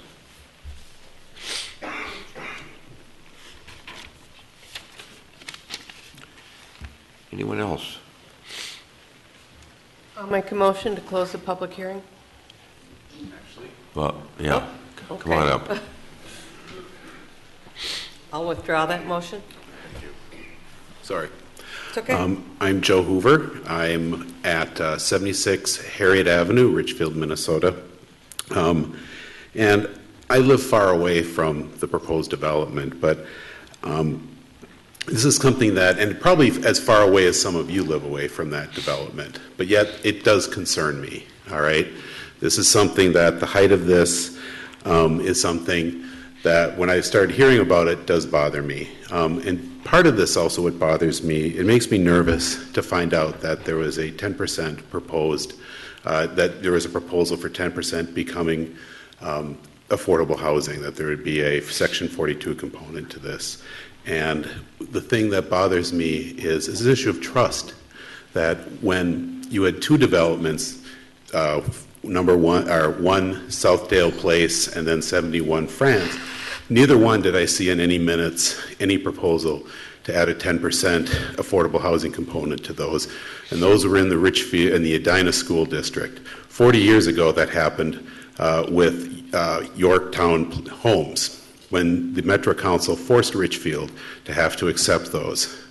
And I think the issue with me and the issue here is it's about trust. How does Edina want to build a trusting relationship with Richfield when we have to deal with these type of things from you? How are we going to have a trusting relationship? How are we going to build together as communities when we have to deal and when we find these things out, having to research it in the meeting minutes, okay? And my feeling is if you want to start building a trustful relationship with Richfield, I think this is a good time to start and lower that building from 6 stories to 7. Show us that we can trust you. Sorry. I'm a little nervous. 6 stories to 4 stories. All right. We know what you meant. Anyways, I appreciate it, Mr. Mayor and council members. I appreciate your time. Yeah. Thank you. Thanks, Joe.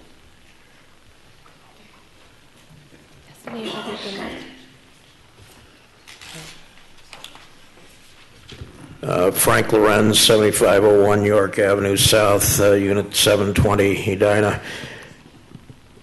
Relying on my junior high school geometry, I was about to suggest that since there is a building across York Avenue, it's called the Weston, which is 17 stories high. I believe the top 12 are condominiums. 18. The bottom 5 or 4 is the hotel, whatever. You're close, yeah. I think it's 18.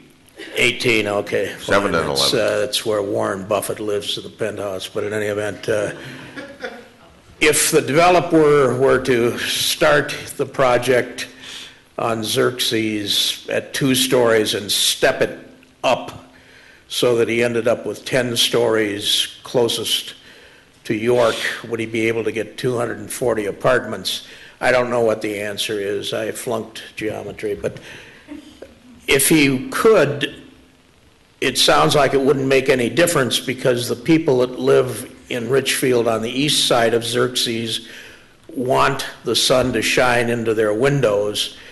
Most of the people that I know that have western-facing windows pull the curtains, but I guess that's a personal preference. But if the issue is you've got to have sun falling on your front lawn until 5 p.m. in the winter, then you aren't going to be able to build anything in Edina, which raises the larger question.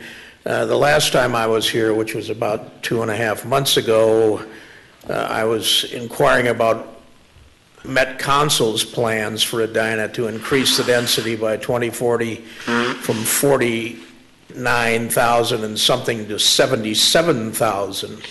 And I did do the math on that in the intervening 3 months, and that would mean that you would have to build 150 Weston buildings in Edina to get enough apartments to handle those additional 27,000 people. And if you can't put them on York Avenue, I don't know where you're going to put those 150 17-story buildings, but if Sue Haig, who can see 100 years into the future and is going to mandate in density increases in Edina, I think this project is the least of your problems. All right. Thanks, Mr. Lorenz.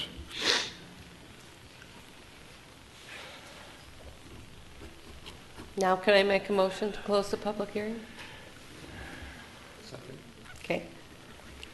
Then a motion and a second to close the public hearing. Discussion. All those in favor say aye. Aye. Opposed say nay. Carried. Scott, did you have an answer to my question that I think? I do, but I wouldn't characterize my response as being very precise, but here's what I can tell you. Using the League of Minnesota Cities property tax calculator, which is what we frequently do when we're trying to estimate taxes, I can estimate the city side, and then going to the Hennepin County website, I can figure out that the city's tax rate, which is 27.9%, is pretty close to the Richfield School District tax rate, which is 34.1%. If that development is assessed, the developer said earlier tonight it was going to cost $55 to $60 million to build, but let's say after it's built, it's assessed at $25 million, for example. A $25 million apartment building in our city is going to yield $530,000 of new property taxes. 200 of that would come to the city. So I would estimate somewhere between 175 and 250,000 is what would be coming to the Richfield School District out of that project. I think the cost of the building was estimated at $65 million. Yeah. But it's anyway, what it's built at and what it's ultimately assessed at is different. So in terms of school children, I'm not sure, of course, how many children would be involved in a building, would reside in a building like this, but the taxes would flow to the Richfield School District. Correct. If there are children in it or not. Thank you. Okay. So I'm going to start with that Mr. Lorenz's comment first.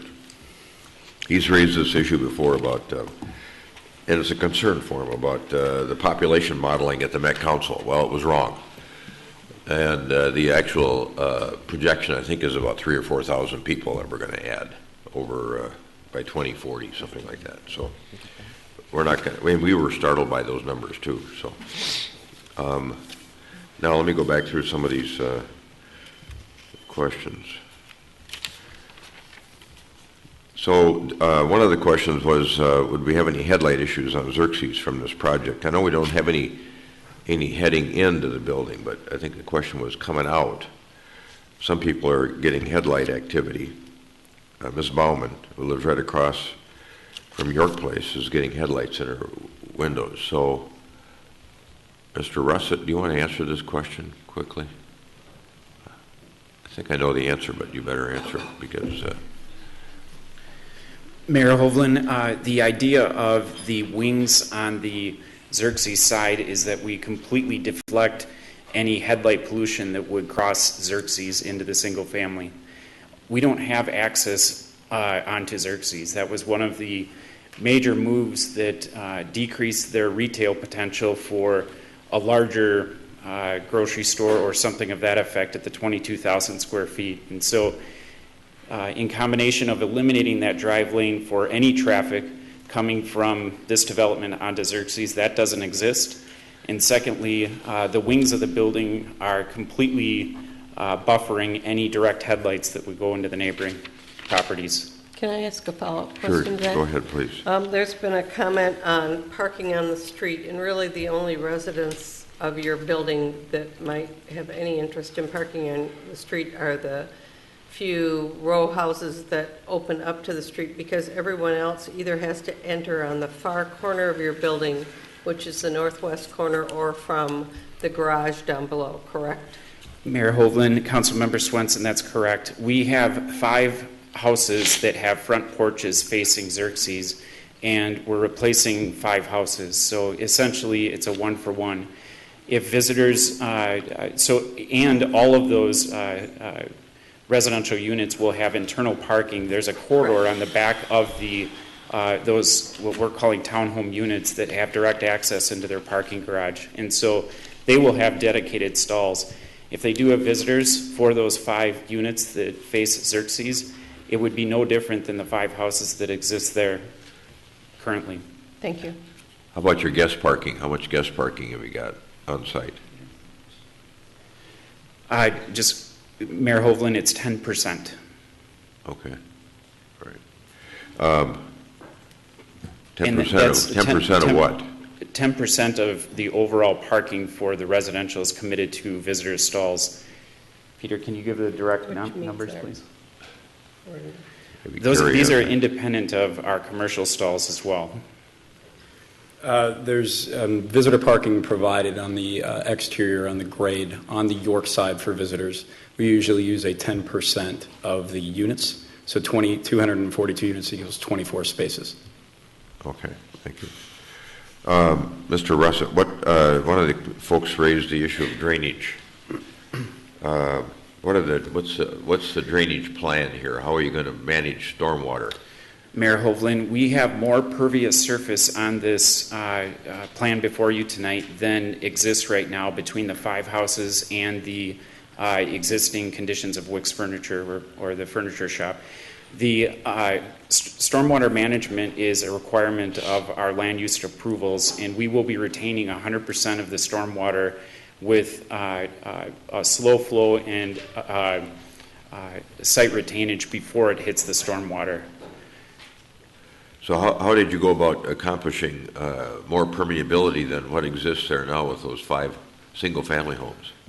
Mayor Hovland, it's a combination of the entire site that I'm referring to. So yes, on the 5 homes, there's less pervious area. If you take the footprint of the existing building with the amount of surface parking lot they have without those 5 homes, combine that with the 5 homes, the calculation of pervious to impervious between those combined properties is increased with our property. But nevertheless, the concern for stormwater, there's no site retainage of stormwater right now on the site. It doesn't exist. Right. We will do 100% stormwater management with a combination of tanks and grit chambers before any water enters the stormwater pipes and utilities of Edina. Okay. Mrs. Schwab was concerned about taking away her walkability, but from the plans I've seen, it looks like you're enhancing walkability in the neighborhood, and she wouldn't have to push her grocery cart in the street. Mayor Hovland, am I wrong or right? Or I hope that we communicated clearly the porosity of this development. Our connections between Xerxes and York don't exist right now. There isn't safe sidewalks. There isn't safe connections to get from Richfield to Edina. With the comment of sidewalks not being disconnected along Xerxes, we hope that this is a catalyst. So it creates a network of pedestrian walkability of both sides of Edina and Richfield. So if one project does it, the hope is that, or the intent is, we start to create this fabric of connectivity from a pedestrian perspective. Okay. Mr. Rickert, you want to come up? You want to explain who you work for when you do these traffic studies? Identify yourself, please. Mayor, members of the council, Chuck Rickert, I'm with WSB and Associates, 701 Xenia in Golden Valley is where our office is. I'm hired by the city to look at the traffic impacts and parking impacts of the developments that come into the city. So I am working for the city council, when I'm looking at these things, so I have the city's best interest in mind. All right, so what do you have for traffic count data on Xerxes at present, and what are the projections if this project were approved? We made an assumption that no traffic was going to be going out to Xerxes, so we didn't really look at what that existing traffic and the projected traffic was on Xerxes. So because there's no access to Xerxes? There's no access to Xerxes. We weren't going to change that pattern at all that was there. Now, one caveat to that could change that, is if the left turn was not granted by the county, we may get a few people that would go around the block, that way versus doing a U-turn. So go all the way around the block and do a right in. Yep. Okay. That could happen, but that was not looked at as part of our study. We assumed that left in was going to happen. Do you recall what the existing traffic counts are on Xerxes vehicles? I don't have those off the top of my head. I could probably look them up quick and see if I can grab them. I've been over there quite a bit, driving during different times of the day, and I don't have those same experiences that residents are having, so it makes me wonder what the overall volume is back there. Yeah, it's not connected, it's not a full movement connection at 66th, so there's, you can't, you get the right in, right out, off of 66th, there may be a left in. But anyway, there's not a full movement intersection there, so you're not getting that through traffic, from 66th to 69th like you do on York. Okay. Thank you. Any other questions for Mr. Rickert? Maybe.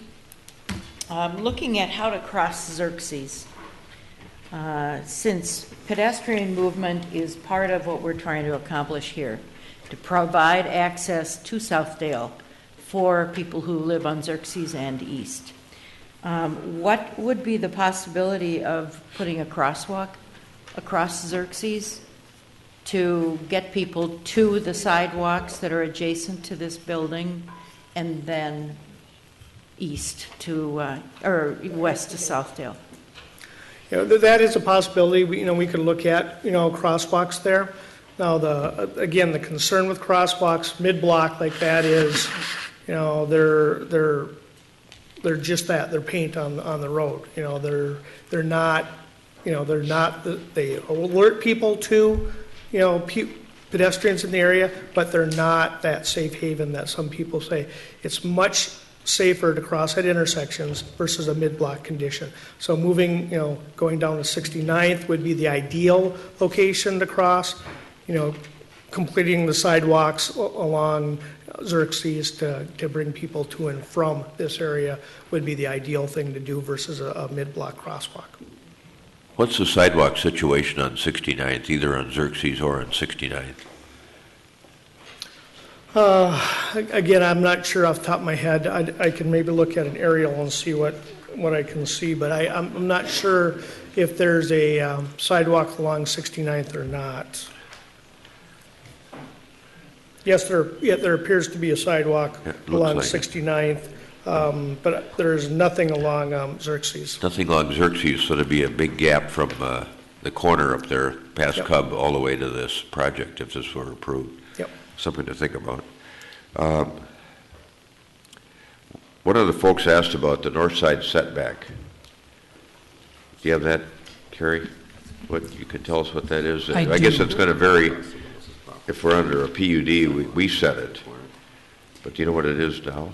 It is. It's about 105 feet from the edge of the building to that north, kind of where that park is. So it's 105 feet across from the proposed building. To the south edge of the park? Right. Okay. And what's the width of the park? That's the 105 feet. Oh, I see. Okay. All right. And then the shadow study. Mr. Russett, you want to come back? There was concern about the shadow study. Could you go back through that again for folks and talk about when we'll have a shadowing effect, if there will? I mean, if there is one, when will it be? When will it occur?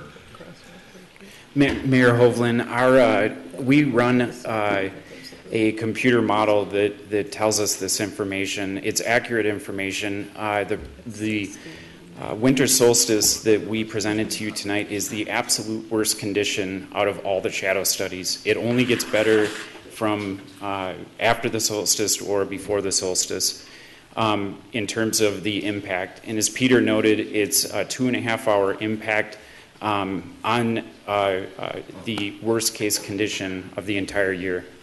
And how many houses? It's 5 houses across the street. Okay. All right.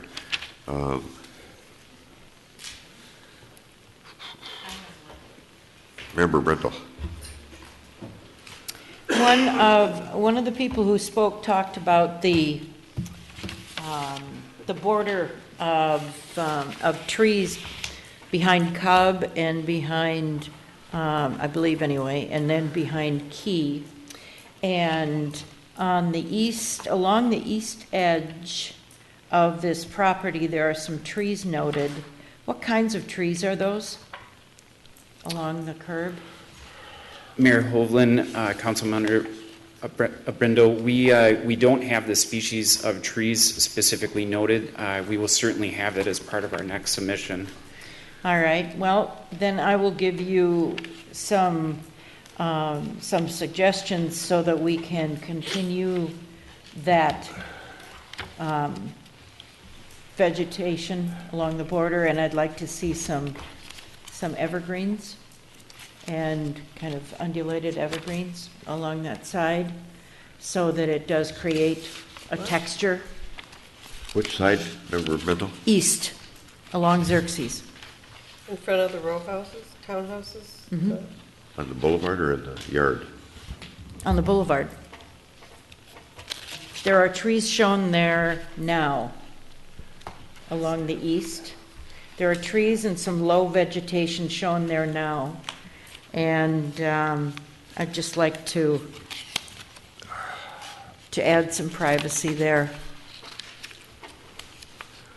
Well, I'm not as prescriptive on trees because sometimes I think deciduous trees do a better job in their growth than... Well, a combination. The deciduous trees are going to provide privacy at a higher... Yeah. So I like a mix, so Right. If you're okay with the mix, I'm okay. Yeah, that's Okay, fine. A mix is fine, but I just want to make sure there's... Some more treescape on the east Mhm. side is what you're talking about. Okay. I think so. And leave it up to staff to figure it out if this is the way it goes. Right. All right. Carrie, the zoning for Wix, which was there for a long, long time and then closed, and then it was a Borofsky or some other kind of furniture store now, which is closing. How long has that been guided as community activity center? You know? Yeah, 2008. I believe that was a new classification that was introduced in the comprehensive plan at that time. Prior to that, what would the guiding have been? Do you recall? I believe it may have been just straight commercial. Okay. Member Bennett. Although it's my understanding, and Member Swenson, you would recall this because you and Mayor Hovland were on the council, but with the creation of the Westin, that's when the 4 stories west of France and east of Xerxes was set. It's my understanding. We confirmed that or carried that forward in the comp plan, but that height, not the designation, not the guide, but actually the height limit, I believe, was set with the height increase for the Westin project. What was your height that was set? Yes. Yeah, it was set at 4. There's no question about that. Right, so that was about That's why we have 2005 or 2006. That's why we have a proposed guide plan change in front of us to discuss. So, all right, did other people pick up questions that I missed? I didn't pick up anything that you missed. Okay.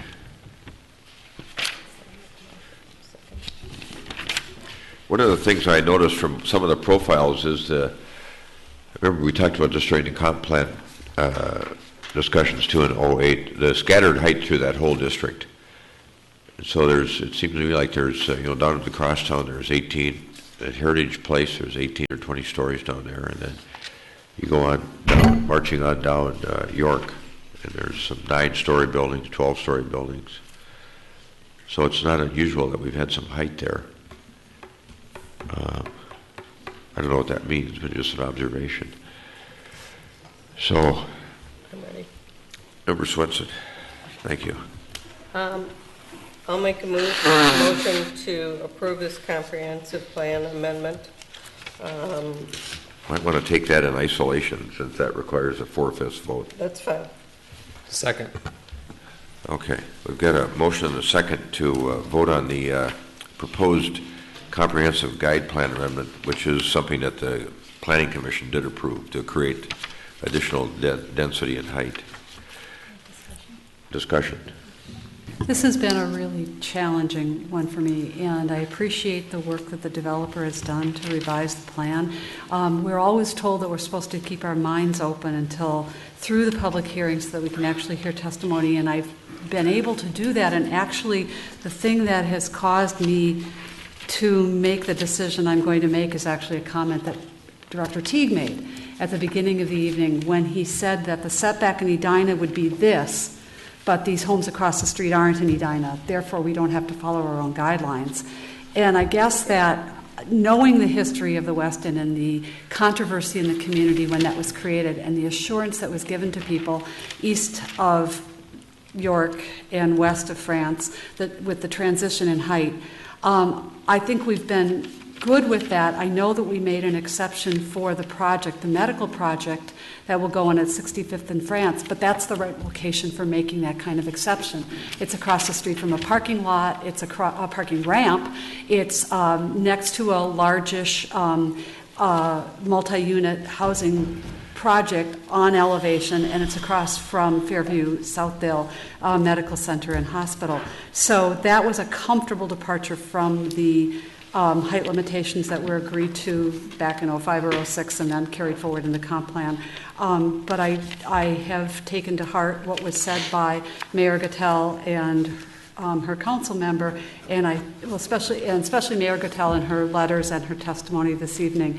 And I think this question of good neighbor is important not only for our own residents, but also for our neighboring communities with which we share more than one soft border. We're across the street from Minneapolis in several locations, residential housing, single family on both sides of the street, and I would like to think that we would get that kind of consideration from Minneapolis as redevelopment continues to go forward, as well as from our sister city, Richfield. So I cannot support the change to the comp plan. All right, thank you. Member Sprague. I guess I've never really looked at the residents as any different, Richfield, Edina. I never saw that classification in my mind. What I'm looking at is how do we shape a redevelopment of a site that's going to clearly need some density and get to a final product that has the best possible benefit for the entire community. And there are trade-offs in this project. I think the townhomes are an improvement to the streetscape. I've been up and down that road many times, studying it, observing it, and I look at what people are looking at right now with the back end of Cub Foods and some of those fences and the other things. And this is going to be a residential setting. To me, that improves the streetscape. There's no back entrance like York. I don't know exactly what happened with the approvals there, but even the York Place, if you look at the streetscape there, it has some undulations, it has landscaping, it's residential. To me, it's better than a two-story, back of a two-story commercial project. There's some more interest in the streetscape. The trade-off is in the height, and the way that we negotiated through that was setback and podium, which I think have been used effectively, not only on that side, but on all sides of the building. The entire geometry of the building has changed from one, it was very massive, kind of four corners building, to much more interest on every side of the building. So that goes more to the final plan than to the rezoning, to the comp plan amendment. But as I said, in this instance, not only the streetscape, but the permeability of the site, you're actually creating access for people to get through to York and to the retail centers as opposed to having to go all the way around. And the project will trigger a pedestrian environment and connectivity on both sides as well as through, because this will also set a precedent for York, as well as on the backside to help some connectivity up and down Xerxes. Xerxes already does have a sidewalk on the residential side on one side of the street. So there's already some ways for people to get up and down that street. Maybe there'll be another crosswalk or something leading into these connections that take you through. And someone mentioned wall before, and to me, the way it exists today is the wall. This is creating an opening in that wall and allowing people to get through more green space, more architectural interest. So that's why I'm in support of allowing for this density, which I think, again, is going to be there. The market is driving that. Part of that comes from the Renaissance at Southdale, and we've seen how that has triggered development in the outlots of Southdale to a higher and better use, and creating some vibrancy with new neighbors for everybody on both sides of the line. So that's why I support this. Member Brindle? I am sensitive to a wall between the two cities, but I don't see this as being a wall. York Place is much closer to the street. Cub is much closer to the street. Key is much closer to the street than this building will be. And the green space between this building and the property line on the west side of Xerxes is deeper. It's deeper than it is with the houses that are there right now. So it seems to me that I know that there are sensitivities toward it, but I do think the building is beautiful.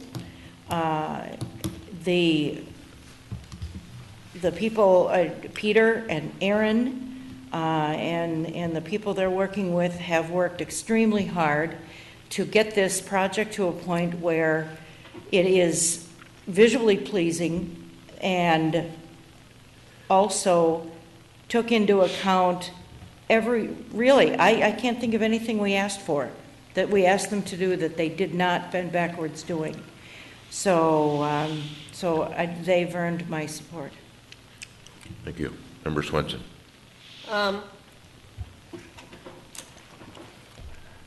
I started this motion because I am in support of this project. I do think with the way that it started, I would not have been happy and I could not have supported it. I didn't want semi-trucks leaving a grocery store and going out onto Xerxes. I wanted sidewalks going from one end to the other. So Mary and I are the ones that started meeting with them, I don't know, late fall. So you guys, your planning department heard about it late fall.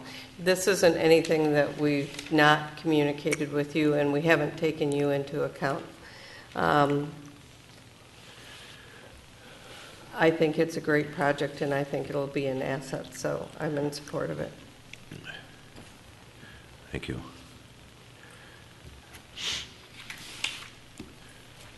You know, from the very beginning when we heard about this project as a possibility, and we'd all been watching that old Wix site degrade over time, this seemed like something really worth exploring. And of course we knew that the comp plan only allowed 4 stories over there. But the only reason the comp plan allowed 4 stories at that location is because when you submit your comp plan to the Met Council, it requires a supermajority. There were actually a majority of the council members in Edina that preferred more height than what the minority of the council members thought would work. So there were 3 of us that favored 6 stories. So this isn't a new thought that's crept in. And the reason that we favored more height than 4 stories is because in a commercial area like that, if you don't have a little bit more height capability, because it's our most expensive land in town, you end up with the same old 1-story sprawl. You end up with CVS. You end up with Walgreens. You get the occasional apartment building, but we want density out there, and we're right across from a Metro Transit station.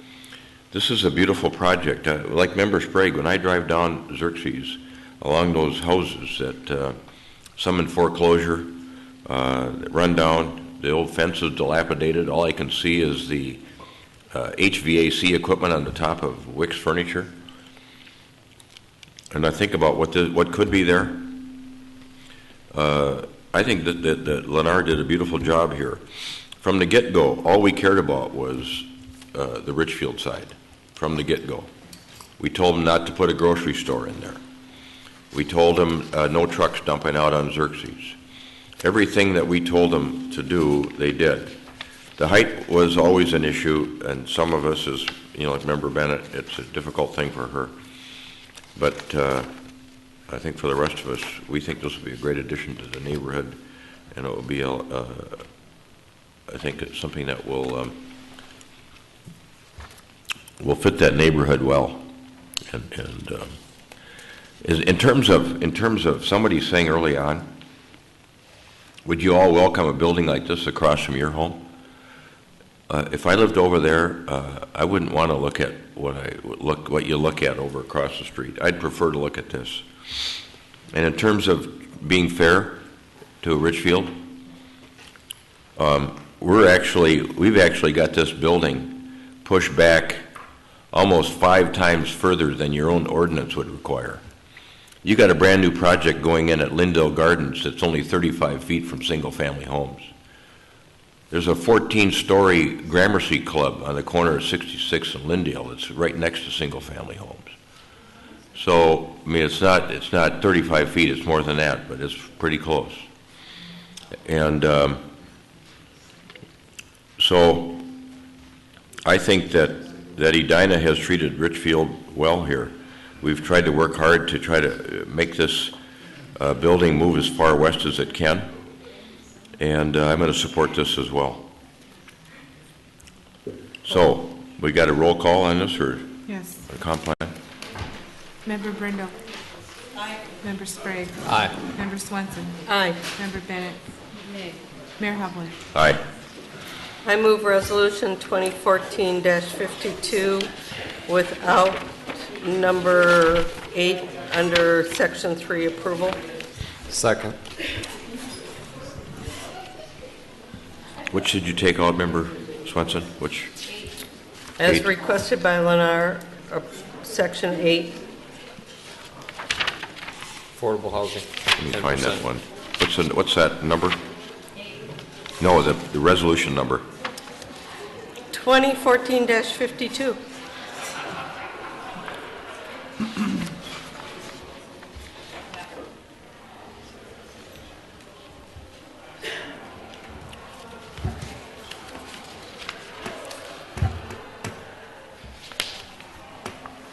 Oh, okay. I see you down at the back end on page 2. There's 2 Section 8s. I was looking at the first one. Oh, sorry. On page 2, it's on page 3. Yeah, it's under Section 3, Okay. but it's number 8. Striking number 8 Mhm. under Section 3. All right. Discussion on that? Yes, I actually have a question for our city engineer. On the front York side of the building, they've proposed. I know you'll work with them on that final layout for that streetscape, but I want to make sure that we're really intentional, because we will be setting the precedent for the rest of those blocks in there. And they have proposed, I think, 7.6 for the boulevard with the county requirements being met, 7-foot sidewalk and a 2-foot buffer strip.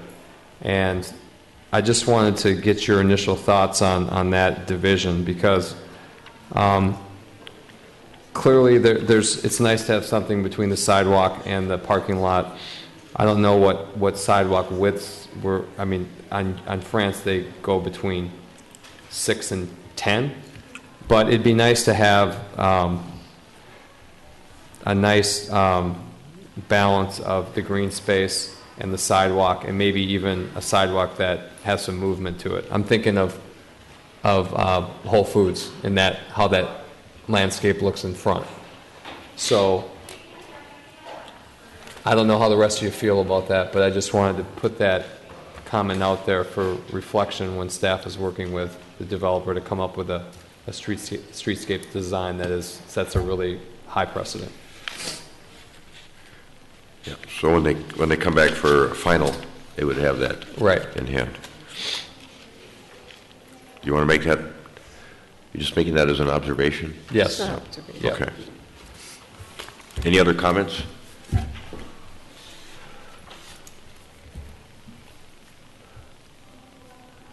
All right.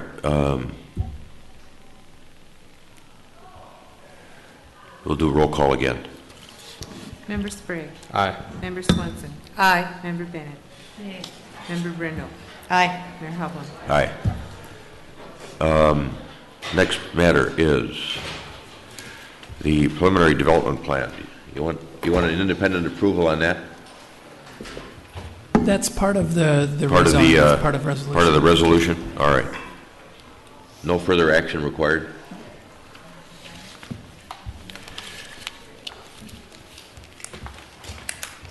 Okay, folks. Thank you.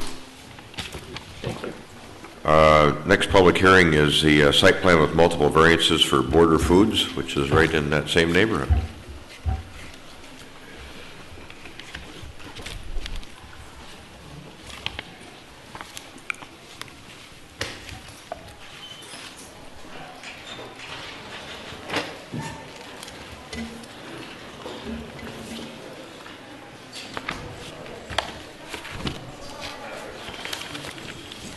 Jennifer, how do I get out of this one?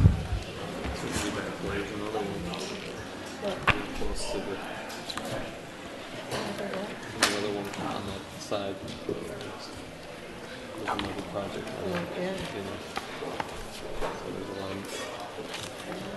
Thank you. Yep. Okay, thank you, Mayor. Members of the council, I'll move quickly, given the time. A site you're familiar with, again, located just north of the site that we looked at on Southdale Circle, south of the Best Buy building. This is the old, or the existing Taco Bell.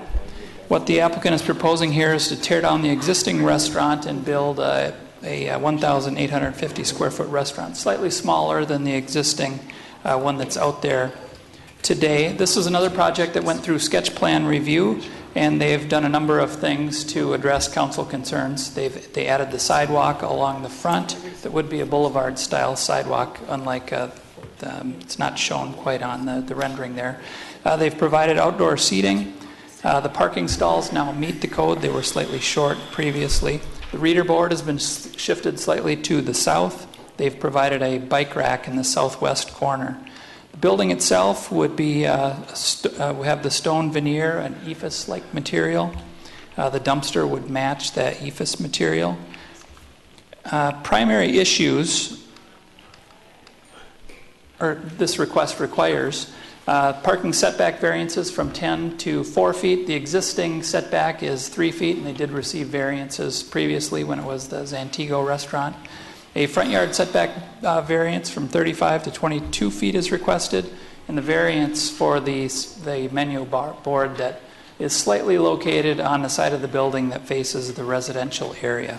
So the primary issue that was considered by Planning Commission and staff is the proposed use and associated variances that are required reasonable for the site. And both staff and Planning Commission, we believe that it does. The uses here are all permitted, including the drive-through. The new building would be an improvement over the existing. We're adding pervious surface to the site, beefing up the landscape on the east side. Variances we feel are reasonable given the 1 foot increase in the side yard setback. The building has been moved away from the residential area compared to the existing condition. Practical difficulty in this case is caused by the small size of the lot. Again, they've added that pedestrian connection, and variances have been granted in the past. They do have adequate stacking space for the drive-through lane, and the landscape ordinance is met with the number of plantings that are proposed. So with that, staff and the Planning Commission are recommending approval of this project subject to the findings and conditions that are outlined. And the applicant is here and they have their materials board to present as part of their presentation. Let me first check to see if anybody has any questions for you. Questions for Director Teague? All right. Welcome. Wilson. Mr. Mayor, Council, my name is Barbara Schneider from Border Foods. Our address is 5425 Boone Avenue North in New Hope, 55428. Thank you. We have incorporated, as Mr. Teague talked about, bike racks, outdoor seating. Our storm water retention is in excess of the 9-mile requirements. We have submitted and received our permit already from 9 Mile for that. And we'd very much like to build a new restaurant. She's pretty old and she's pretty tired, as we are here this evening, I'm sure, and she needs a facelift. And we took a look at landscaping. We had some comments from our neighbor to the east, who has since left. Apparently there are some pretty active squirrels that are here in the city, so I'm going to look at putting a roof on the trash enclosure to kind of keep the squirrels at bay as best we can. And if not, we'll call animal control. And we'll work with the fence and the existing tree line on the east side. And we respectfully ask your approval this evening.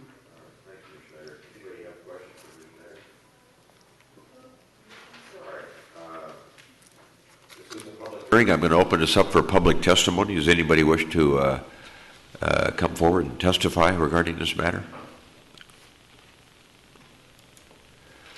Hearing nothing and seeing no one coming forward, is there a motion to close the public hearing? So moved. Got a motion and a second to close the public hearing. Discussion? All those in favor say aye. Aye. Opposed say nay. Carried. Is there a motion? I'll move. Second. We got a motion and a second to approve the site plan with multiple variances for Border Foods for the location at 3210 Southdale Circle. It's embodied in Resolution 2014-53. Any further discussion?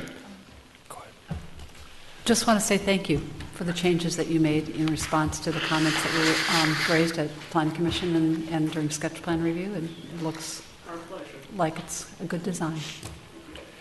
Yeah. Member Sprague. My comments as well. I think, as the Lennar project showed, there is some benefit to going through this process for both parties.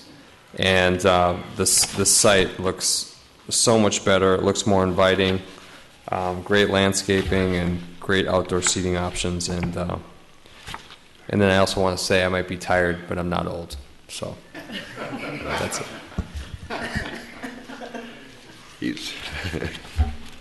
He's not speaking to anybody else. Excuse me. So I just the other day saw a new one, somewhat like this, and I'm trying to remember where I was. So maybe I was in Williston or Dickinson. I don't know if that's if you got a new one up there. How about Richfield? Yeah, I bet that's right. I bet it was in Richfield. It's along it looked good. 494 Nicollet by the Menards. Okay. All right. Okay. We got a motion, a second. We've had some discussion. All those in favor say aye. Aye. Aye. Opposed say nay. Carried. Thank you. Thank you, Mr. Mayor. What's the timing on everything? Pardon me? What's the timing on starting and finishing? Well, I have to go through meetings with your city staff and do some more administrative things, but we'd like to get her open by Halloween. Okay. So, thank you. What could be better than Taco Bell on Halloween? Huh?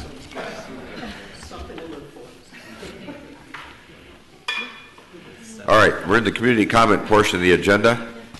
Anyone wish to come forward and address the council with regard to any matter that isn't on the agenda this evening? Mr. Groats. Thank you. My name is Jim Groats and live at 5513 Park Place, where I have lived since '79. I'm here to speak tonight about our city permitting process. I wanted to call your attention to some facts that I became aware of recently. It appears we have two different permitting processes in Edina, one for commercial permits and one for residential permits. Applicants for commercial permits are required to have all required permits and submissions in hand before an Edina permit can be applied for. I'd like to call your attention to the commercial permit checklist. And for example, I'm looking at item number 4, watershed district permit, required for approval, yes. Residential permit applicants are not required to have all required permits in hand before a permit is applied for. There is no residential checklist other than, let's put it this way, guidelines from the building official on what's required for a site plan survey. It appears many of these tear downs that have happened in the past or now under construction did not have watershed district permits as required by the 50 cubic yard rule. Under the watershed rules, a 150-foot addition with a basement requires a watershed permit, so virtually every single tear down requires a permit. Earlier tonight, you heard Planner Teague talk about we've got approximately 200 under construction tear downs and substantial remodels. According to the regulatory officer at the Watershed District, I was told last week Edina has 20-something open permits, the Watershed District. So there's considerable room for improvement. And one of the reasons we've got such a situation is because the Watershed District permitting rules are significantly and substantially different than ours. They offer significant restrictions in terms of erosion control, etc. I would urge you to create a uniform permitting process requiring all other required residential permits be in hand before an application for a residential permit be submitted. And I would state if it's good enough to have a commercial permit required a checklist with a watershed district permit in hand before they can apply for an Edina building permit, I think that should be uniform throughout the city. Some of the homes that are going up, we're talking about spending more money on than the restaurant we just heard about. And again, there's a significant difference here in terms of the requirements from the watershed versus the requirements for the city. And this is causing problems because we're already having erosion control problems and water problems. And my feeling is that the city should do this because if it's good enough to be done on the commercial, it should be uniform across commercial and residential. All right. Thanks, Mr. Thank Groves. you. We'll take a look at it. Get some input. Anyone else? All right, let's move on to the reports and recommendations section of the agenda. We've got a minor amendment request to the site plan for 71 France Housing. Director Teague. Yes, thank you, Mayor, members of the council. This is the Byerly's project that's under construction, and what the applicant is going to be requesting of the council is to make some minor changes to the housing plan, kind of phase 2 of the project. So with that, I will let the applicant go through those specific changes. So what you would be asked to consider tonight is, are these changes minor enough for staff to approve of these changes as part of the building permit that they would secure after this? All right, thank you. Good evening. Good evening, Mayor Hopland, members of the council. My name is Maureen Michalski with Schaefer Richardson, 901 North 3rd Street, Minneapolis, Minnesota, 55401. Here tonight to request permission of the council for an upgrade of material from stucco to Nichiha on the housing portion of the 71 France project. As shown in your packet, we're talking about the middle elevation of the buildings. We have brick on the first floor, metal panel on the top floor of the building and down the sides, and The material we're talking about tonight is the sort of the middle panel or more colored portion of the building on the elevations. Your packet provides some information on the technical information on the Nichiha product, so I'd like to just briefly highlight why we're asking for this upgrade, why this is an upgrade, and why we are asking for it at this time.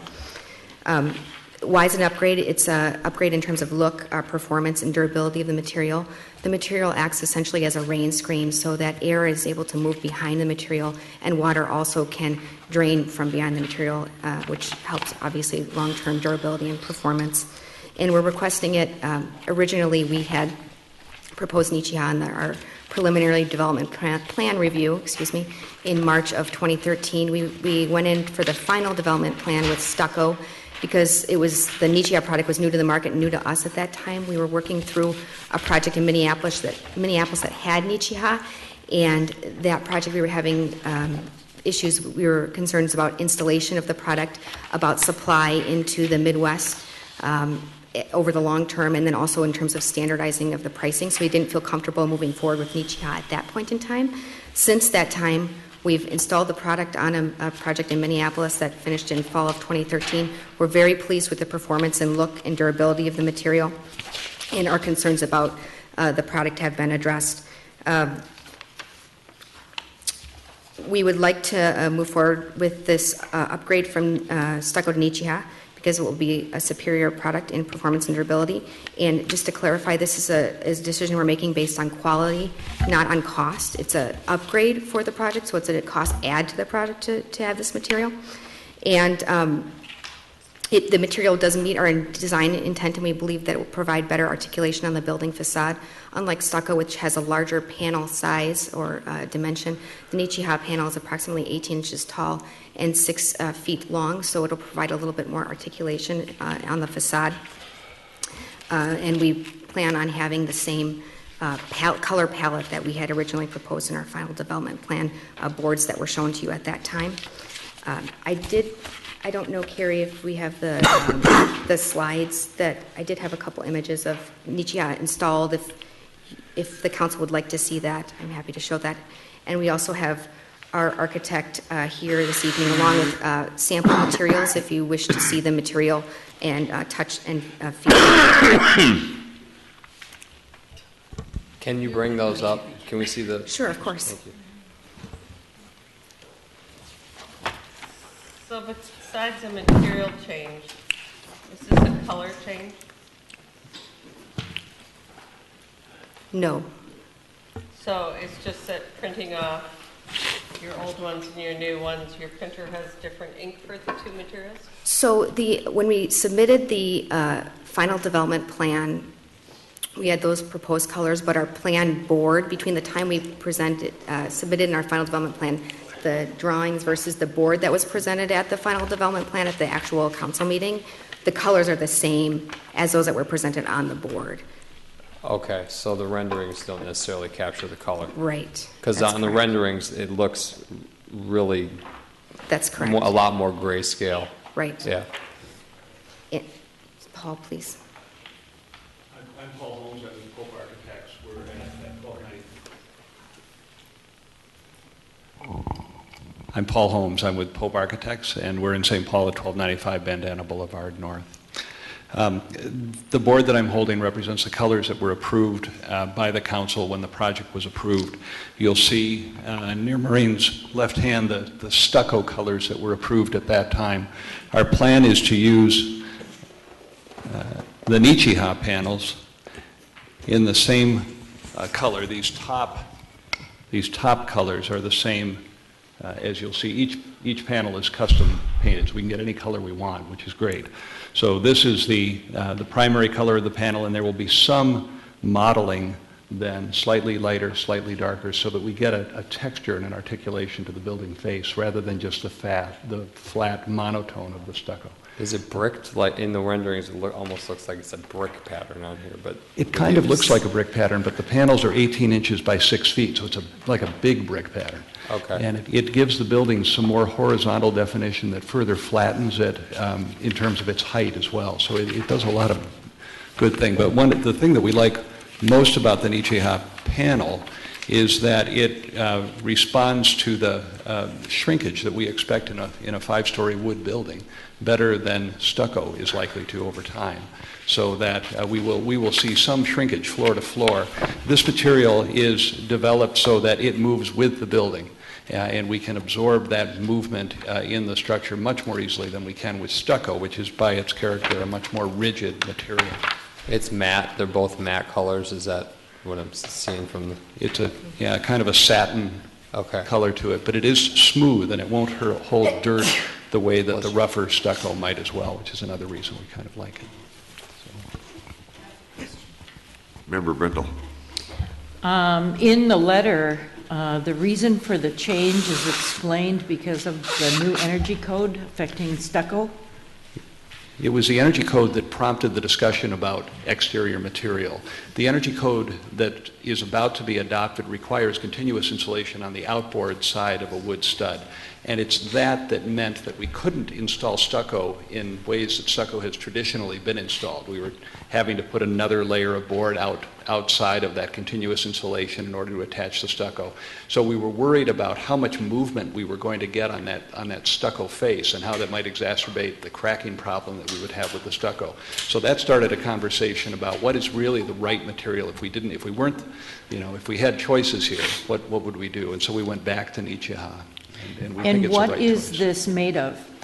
This is a fiber cement board that is made of fly ash and wood pulp and sand.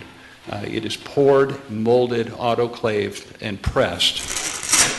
And it's about 5/8 of an inch thick and completely rigid and inert. The edges are routed and a sealer is applied to it, and it goes on with concealed fasteners. There's no through fasteners. It's a clip system that then allows about a 1/2 inch of airspace behind the panel. Mm-hmm. So any water that does get through flows down and weeps out, and any moisture that comes from the inside of the building is allowed to evaporate. So we get a nice, healthy, solid building that's going to last a long, long time. Now, what is the substrate made of that's behind this? Well, it would be a traditional wood-framed wall with an R20 fiberglass bat, a weather barrier layer, and then the Nichiha applied over the weather barrier layer. So Tyvek or a peel and stick weather barrier layer. Don't touch me. And what color? Can you see it? Can you see that layer at all? No, not at all. It'll be completely covered by the Nichiha and by the metal panel. The image on the slide is of the Third North project that Schaefer Richardson has just completed using Nichiha. Okay. So you can see the nature of the material there. All right. Thank you. That red panel is Nichiha. Yes. That's hot. Those colors are hot. But probably not for our market, huh? That's correct. I'll move approval. Second. Discussion? All those in favor of approving the revised building material to Nichiha panels, say aye. Aye. Aye. Everybody say Nichiha. We think we need Nichiha ha ha. Motion passes. Thank you very much. So how long has this building been in existence? Third North. Third North. It was built and completed, the first phase opened in October of 2013, and the rest of it opened in December of 2013. All right. And you've been happy with the product over there, it sounded like from your... It's really wonderful, and some of the things that were not mentioned are has a 15-year warranty and a 50-year warranty as well, so there's a very long warranty period, which gives us... It seems like that ability to slough moisture is really a remarkable feature in a product like that. Yes. You can see why you'd prefer to use it rather than stucco. Yes.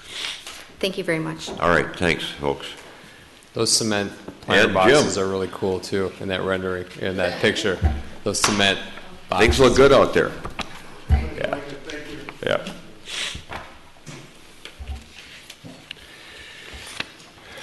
All right, resolution accepting various donations. So moved. Got a motion and a second. Discussion. All those in favor say aye. Aye. Opposed say nay. Carried. We have one donation this reporting period to the Edina Police Department. A sum of $2,000 from Doug Polish. Thank you, Doug. Very nice. And now, aviation noise update. Member Bennett or Manager Neal or both? Well, Manager Neal and I will be attending the NOC meeting on Thursday. It was rescheduled from the 22nd, I believe, of May, or 21st of May, and will take place at 1:30 at the MAC offices on 28th Street. It's open to the public. People are encouraged to attend, and the meetings are usually no more than about an hour and a half in length. And one of the agenda items will be a reconsideration of Edina's request for noise monitoring, this time brought forward by MAC staff as a temporary study west and northwest of MSP, fall 2014. Okay, good, thank you. And what I can add to that is, from a discussion that I had with the MAC staff today, is that the proposal is going to be a 2-week time period, and I think we knew that. It's going to be 3 mobile RMTs, the monitoring devices, and their proposal is going to be to station 2 of them in Edina and 1 of them in St. Louis Park. And the NOC is the final word on that decision, so if they make this decision, it's a decision that they get to make, and it does not need additional MAC approval. So that's what is going to be on the table on Thursday. And then you and I, we have an airport tour. Are you available for that on the 27th? Yes, the afternoon of the 27th, preceding our presentation to the Concord Neighborhood Association's organized event on aviation noise, and they've also invited MSP Fair Skies to present as well. All right. And that will be open to the public as well. I think the Concord Neighborhood Association will be publicizing it, and they hope that folks from other neighborhoods will come out as well. Council comments, Member Brindle. All right. I have one. On Saturday, April 26th, Mayor Hovland and I met over at Southdale on the 3rd floor and witnessed a Guinness World Record attempt. Growing Green Babies is a worldwide event that takes place throughout the world at the very same moment. And locally, it's sponsored by Welcome Baby Care. The purpose is to educate parents, young parents, about the environmental and health benefits of using cloth diapers and not using disposables, since that disposable diaper is going to be there 100 years from now, probably 100 years from that.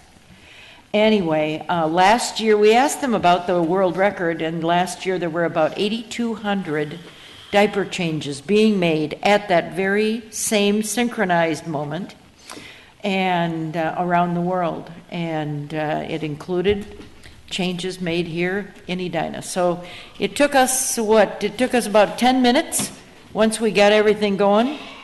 But we did that, and it was successful. Good. Member Bennett.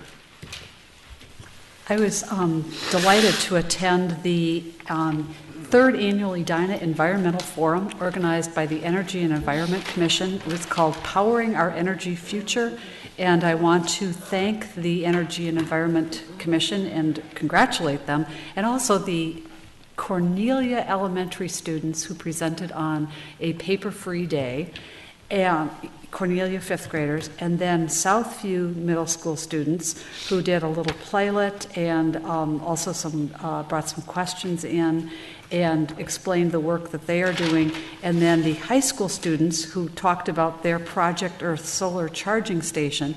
They did not get a grant that they were seeking, but they were taking donations that evening, gratefully accepting them.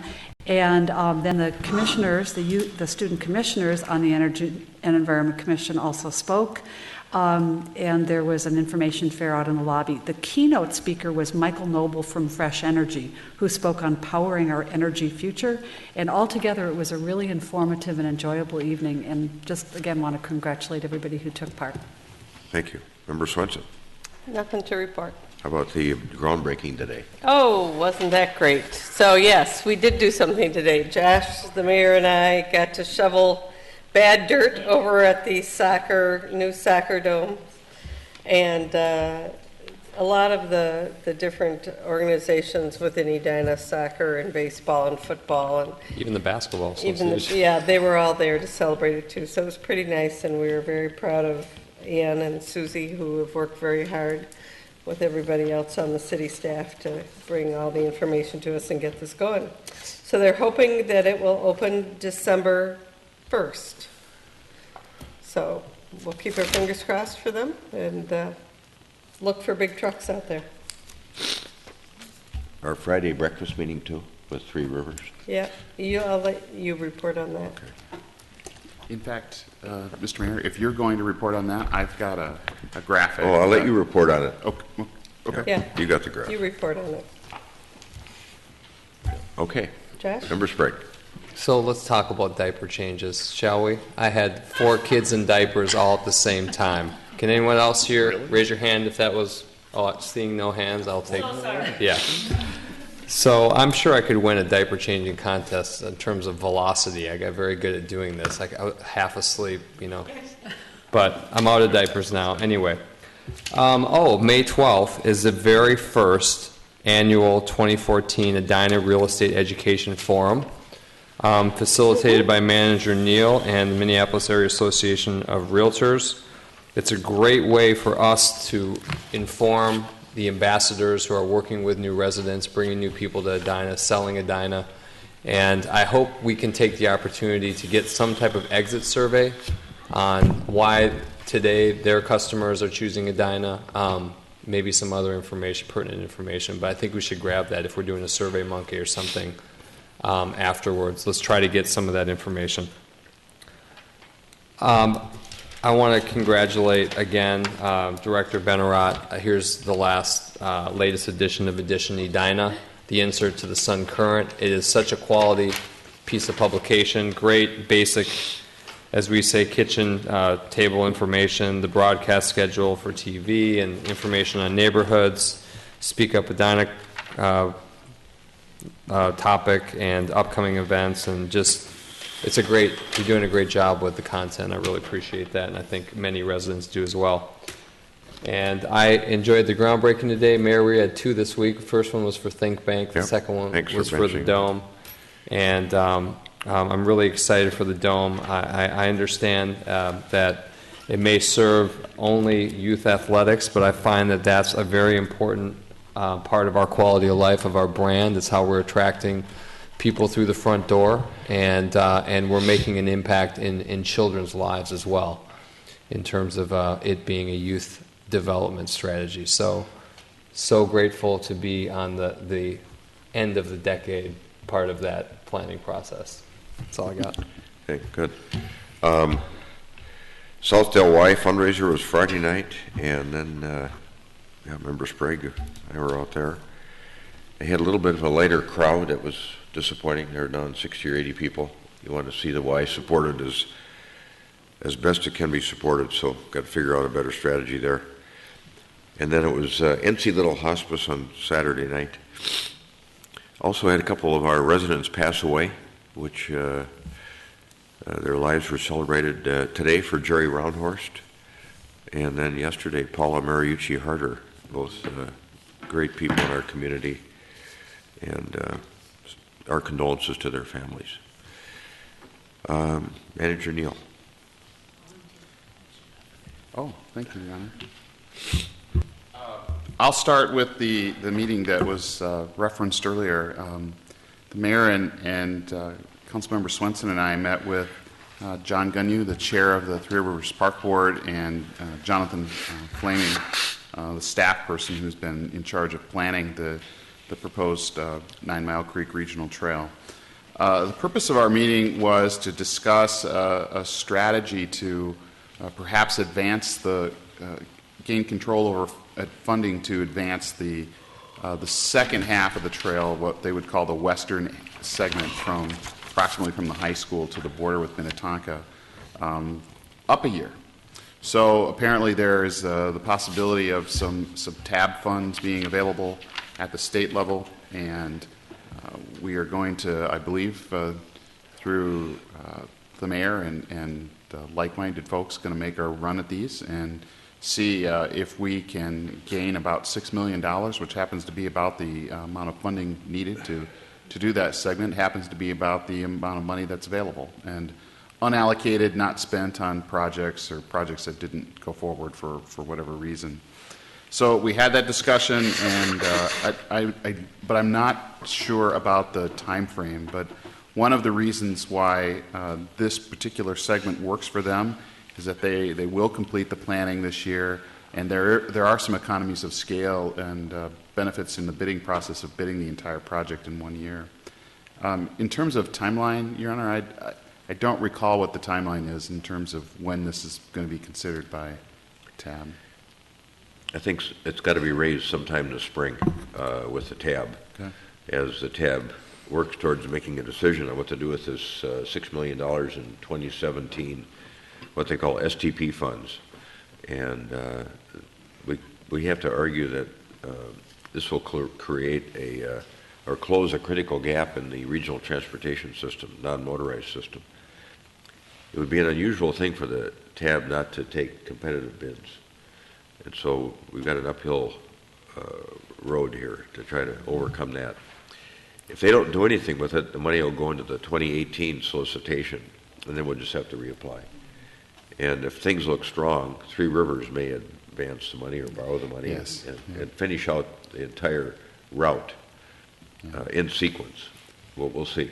So one of the benefits of this particular project is they would consider it a shovel-ready project, and that's one of the arguments that will be made. They also said it's important to note that the letters are going out in the next week or two to people that live along the creek part of the segment as to what they want with fencing or plantings, etc.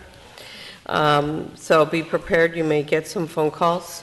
The interesting thing is if you choose a fence or plantings, they are on your property, right on the property line. And a lot of people along the creek there see their property as extending almost to the creek, where actually their property line is way farther away than they anticipate. So just understand that, yes, they'll put them in, but at Three Rivers cost to the project, but that it will be on the property of the resident. Okay. They've staked a bunch of the area back there because I was running today and saw it from the street. So I don't know, are they staking the right-of-way line or the? They should be staking unless you know, Chad, they should be staking the bounds. They should be staking what would be considered the right-of-way of the project. You can see it driving into work or riding into work. Oh, so it might be the watershed district. Okay. Maybe. That could be. It's a little closer to the creek bed, but yeah. But they're going to start seeing people back there in Yep. stakes, and they're going to get a letter. So they kind of gave us a heads up to be prepared that we might hear from our residents and explain that, no, they can't move the fence or the bushes onto the public land. It has to stay on their private land. Any other questions on that? An issue that we have not talked about at the council level, but is kind of moving its way toward you, and we'll talk to you in more detail about it in June, is an issue that our police and fire staff are having with what's called invalid assist calls.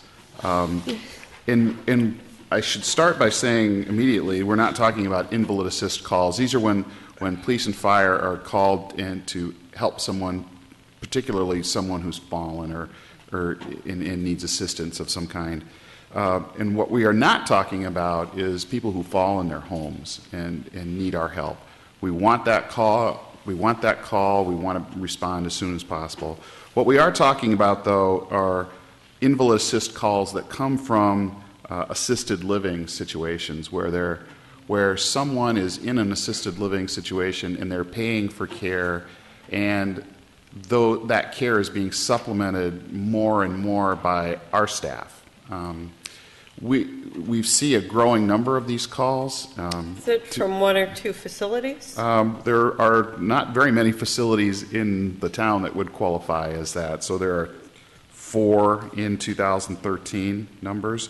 But we're getting on to where this totals to be about 100 of them a year. And that's been growing by, 10, 20% a year for the last 5 years. So we have consulted with the city attorney's office. He's drawn up a draft ordinance, and we're reviewing it at the staff level right now. And we have shared with the assisted living facilities that make up this call demand that we're going to bringing this to the city council in sometime in June. I can't remember which meeting, so that they have a heads up that it's going to be before you. So is the concept that there will be a charge? Yes. If it is, okay. Yep. Sort of based on the false alarm concept. Yeah. I think that the state of Minnesota also has some interest in this. I know that licensing has been looking at what is and is not covered by licensing. And Mayor, I actually introduced you to an Edina resident after the 4th of July parade, either last year or the year before, who is working on this. She's a nurse working with the state of Minnesota. And they're just concerned about the service gap between a licensed care facility and the residential, which is not providing similar services. Should be. Okay. This brings a discussion when we were talking about the waters of Edina, in the process of making that decision. One of the things mentioned by the team that was here representing the project, when asked, because I asked the question, because this occurs at Edina Park Plaza as well, when someone falls, they can't pick them up. They're not certified to help them. They have to call 911. And so that's where this is coming from. And we had that discussion in the process of discussing the waters, and the same is true there. They have to call 911. That will be working its way, and I'm sure we're going to have some more discussion on that.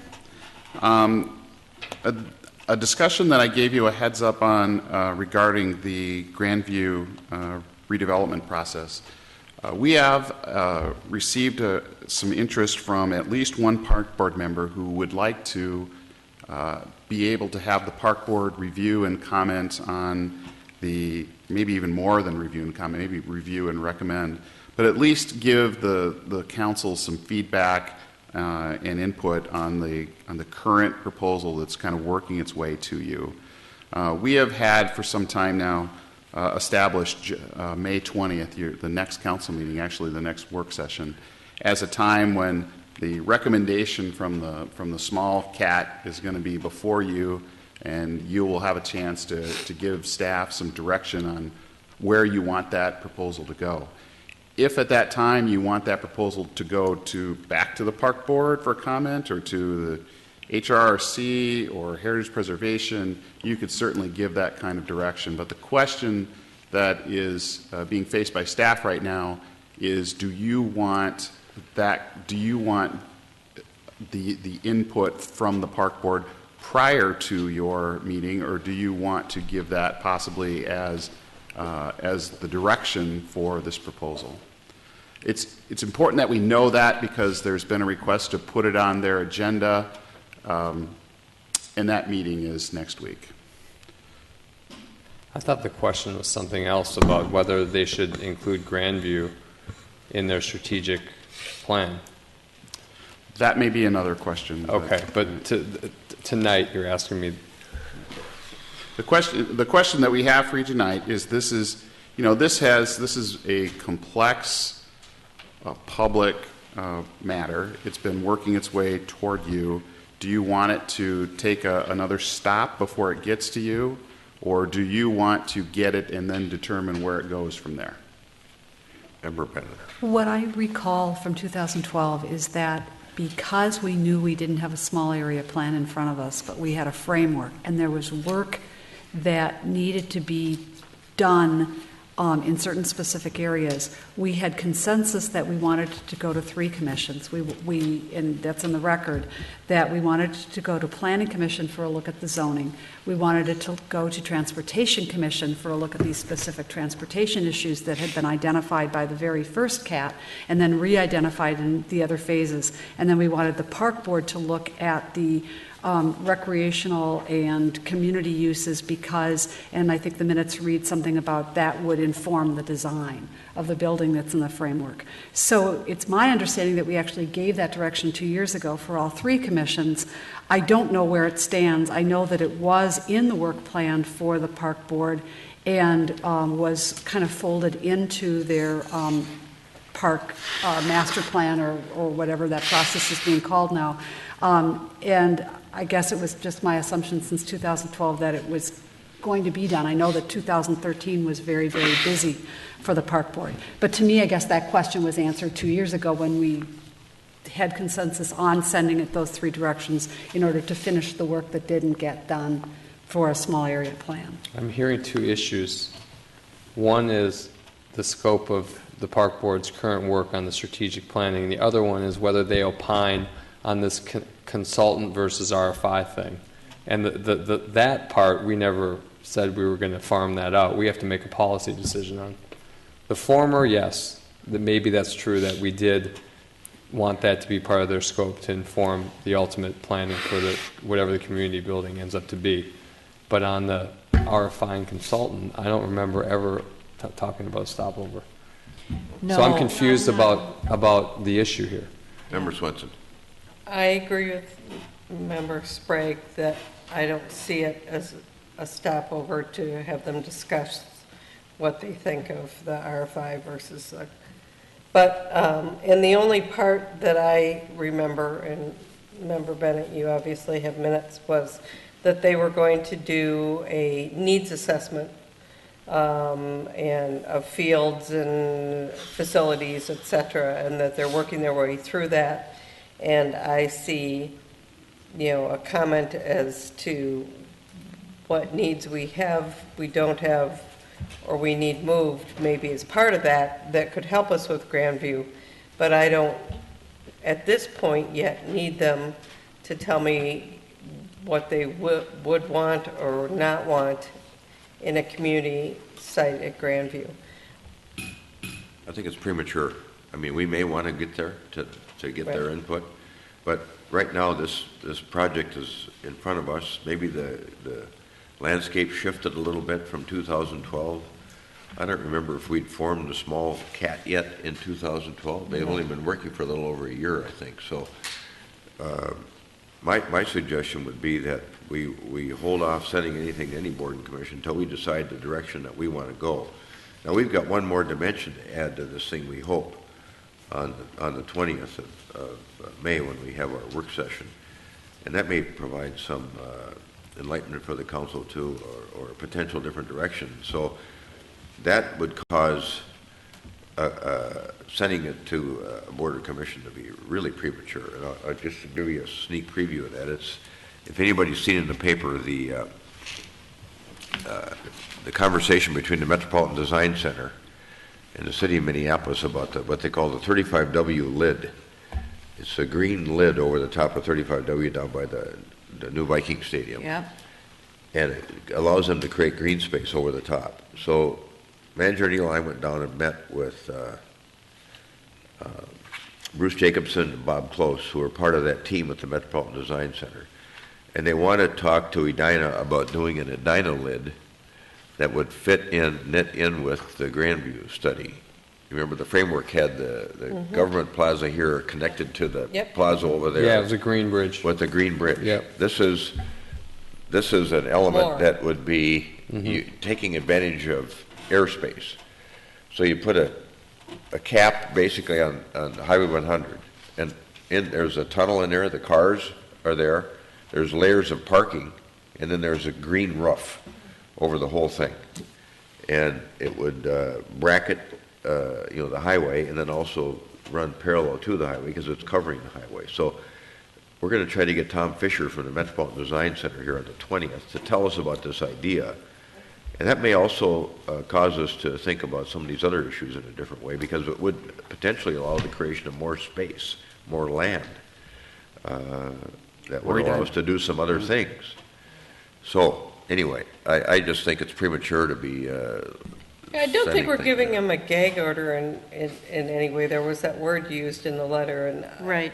And I don't feel that this is discussing a gag order. What I feel is that we've been working towards this discussion as a council for a long time.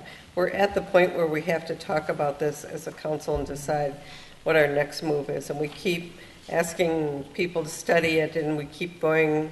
And now it's time for us to get together as a group and see what our consensus is on this. Well, So- as I see it, it's really, our decision is really site-wide. And what happens on that site, if all of it is park, if part of it is park, that's, I think, when we call for advice. But the next decision, it has to be ours. I think what we were doing in 2012 was acknowledging where there were still holes in information because of what the process hadn't Right. looked at. And we had asked for that information to be provided, and most of it we still don't have. So, Well, you could look at the 10 steps for implementation, and we haven't done 9 of them either, so. Yeah. And that was within 1 year of adopting of the framework, so there's other holes that need to be filled too, but it's organically evolved to where it is, and that's all we can do. Yep. Two more quick things. There has been a discussion about just, can we back up for a second? So, to Member Sprague's point about there being 2 issues, the strategic plan, the RFI, RFP, is there then consensus that this remains a topic for the strategic plan, like the other public sites throughout the city, but not the specific question of the RFI, RFP, or do we not have, do we have clarity on that question? Personally, if they're looking at the whole park system and community needs and where can we fit needs, they're going to come up with some ideas for where we could either consolidate needs maybe or house new needs. If they want to use Grandview as a placeholder, go for it. I think there's value in that. I was never unclear about that. I agree. Okay. 2 more quick things. There has been an ongoing discussion between the police department and members of the ETC about bikes on sidewalks. They thought they were pretty close to a resolution, but they're going to have some additional dialogue on it, so it's still in process, but it's coming back to you, I think, in a more constructive manner. The last thing for me is that we need some consensus from council about how to go about the interviews for the proposed Braemar Master Plan Task Force, because there are 4 nights proposed for interviews, but we don't have any night when all 5 of you are simultaneously available. So the question I have for you is, are you okay with that? Do you want to, should we go with the nights where we've got most of you there, or do you want to, or do you want us to begin pushing this off into July and trying some, no. Is this the 6 to 9 p.m. meetings? This, I think that's, yes, 6 to 9, June 2nd, 5, 11, and 19. I'm good as long as Director Benarell will come babysit for me. My alternative to this Good. always is to take the applications individually, come up with just meet one night together, the 5 of us, in the mayor's conference room for an hour and a half, and discuss who we think should be on based on the recommendation, the people that are applying. I think we can do that. I don't think we have to interview. So I think if we could just come up with that date. That's and what not I said set when the we did people this, here. was that staff is the lead. Yeah. They handle that process to come back with a recommendation. That might make it easier, because I think when we were testing you, it was 6 to 9. And Right. a couple of you have evening commitments. that make it impossible for you to be there for the evening. Maybe they Yeah, can I mean, phone interview, at the discretion of staff and then come forward with a recommendation. I feel like we've done that before on other things. yeah,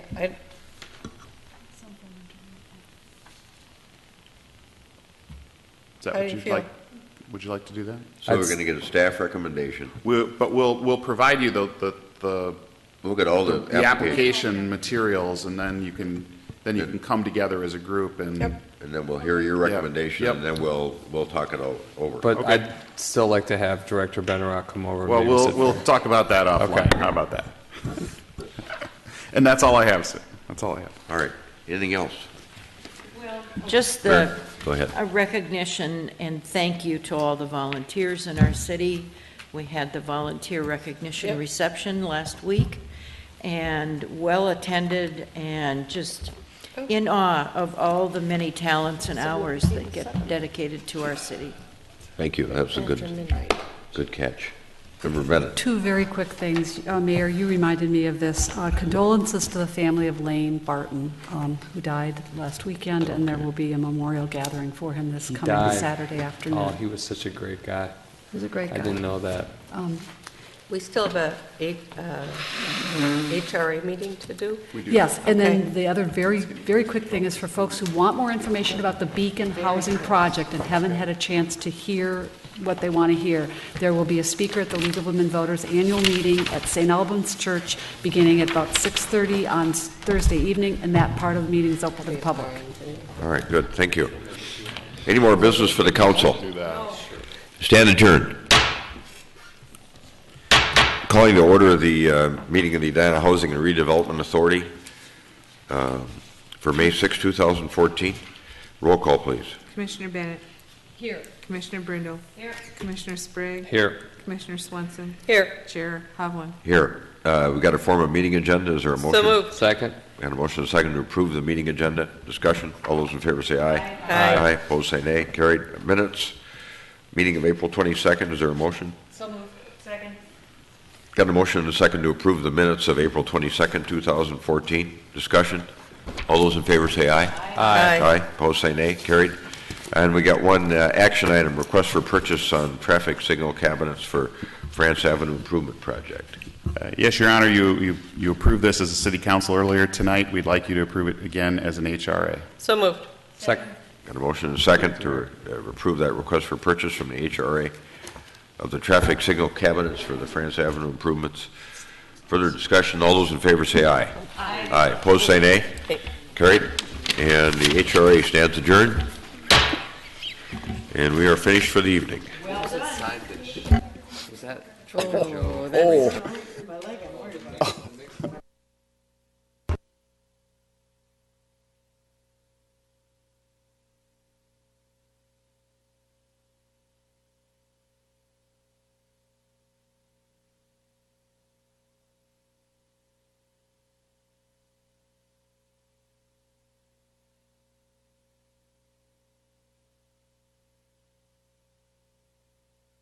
That happens. That's very good.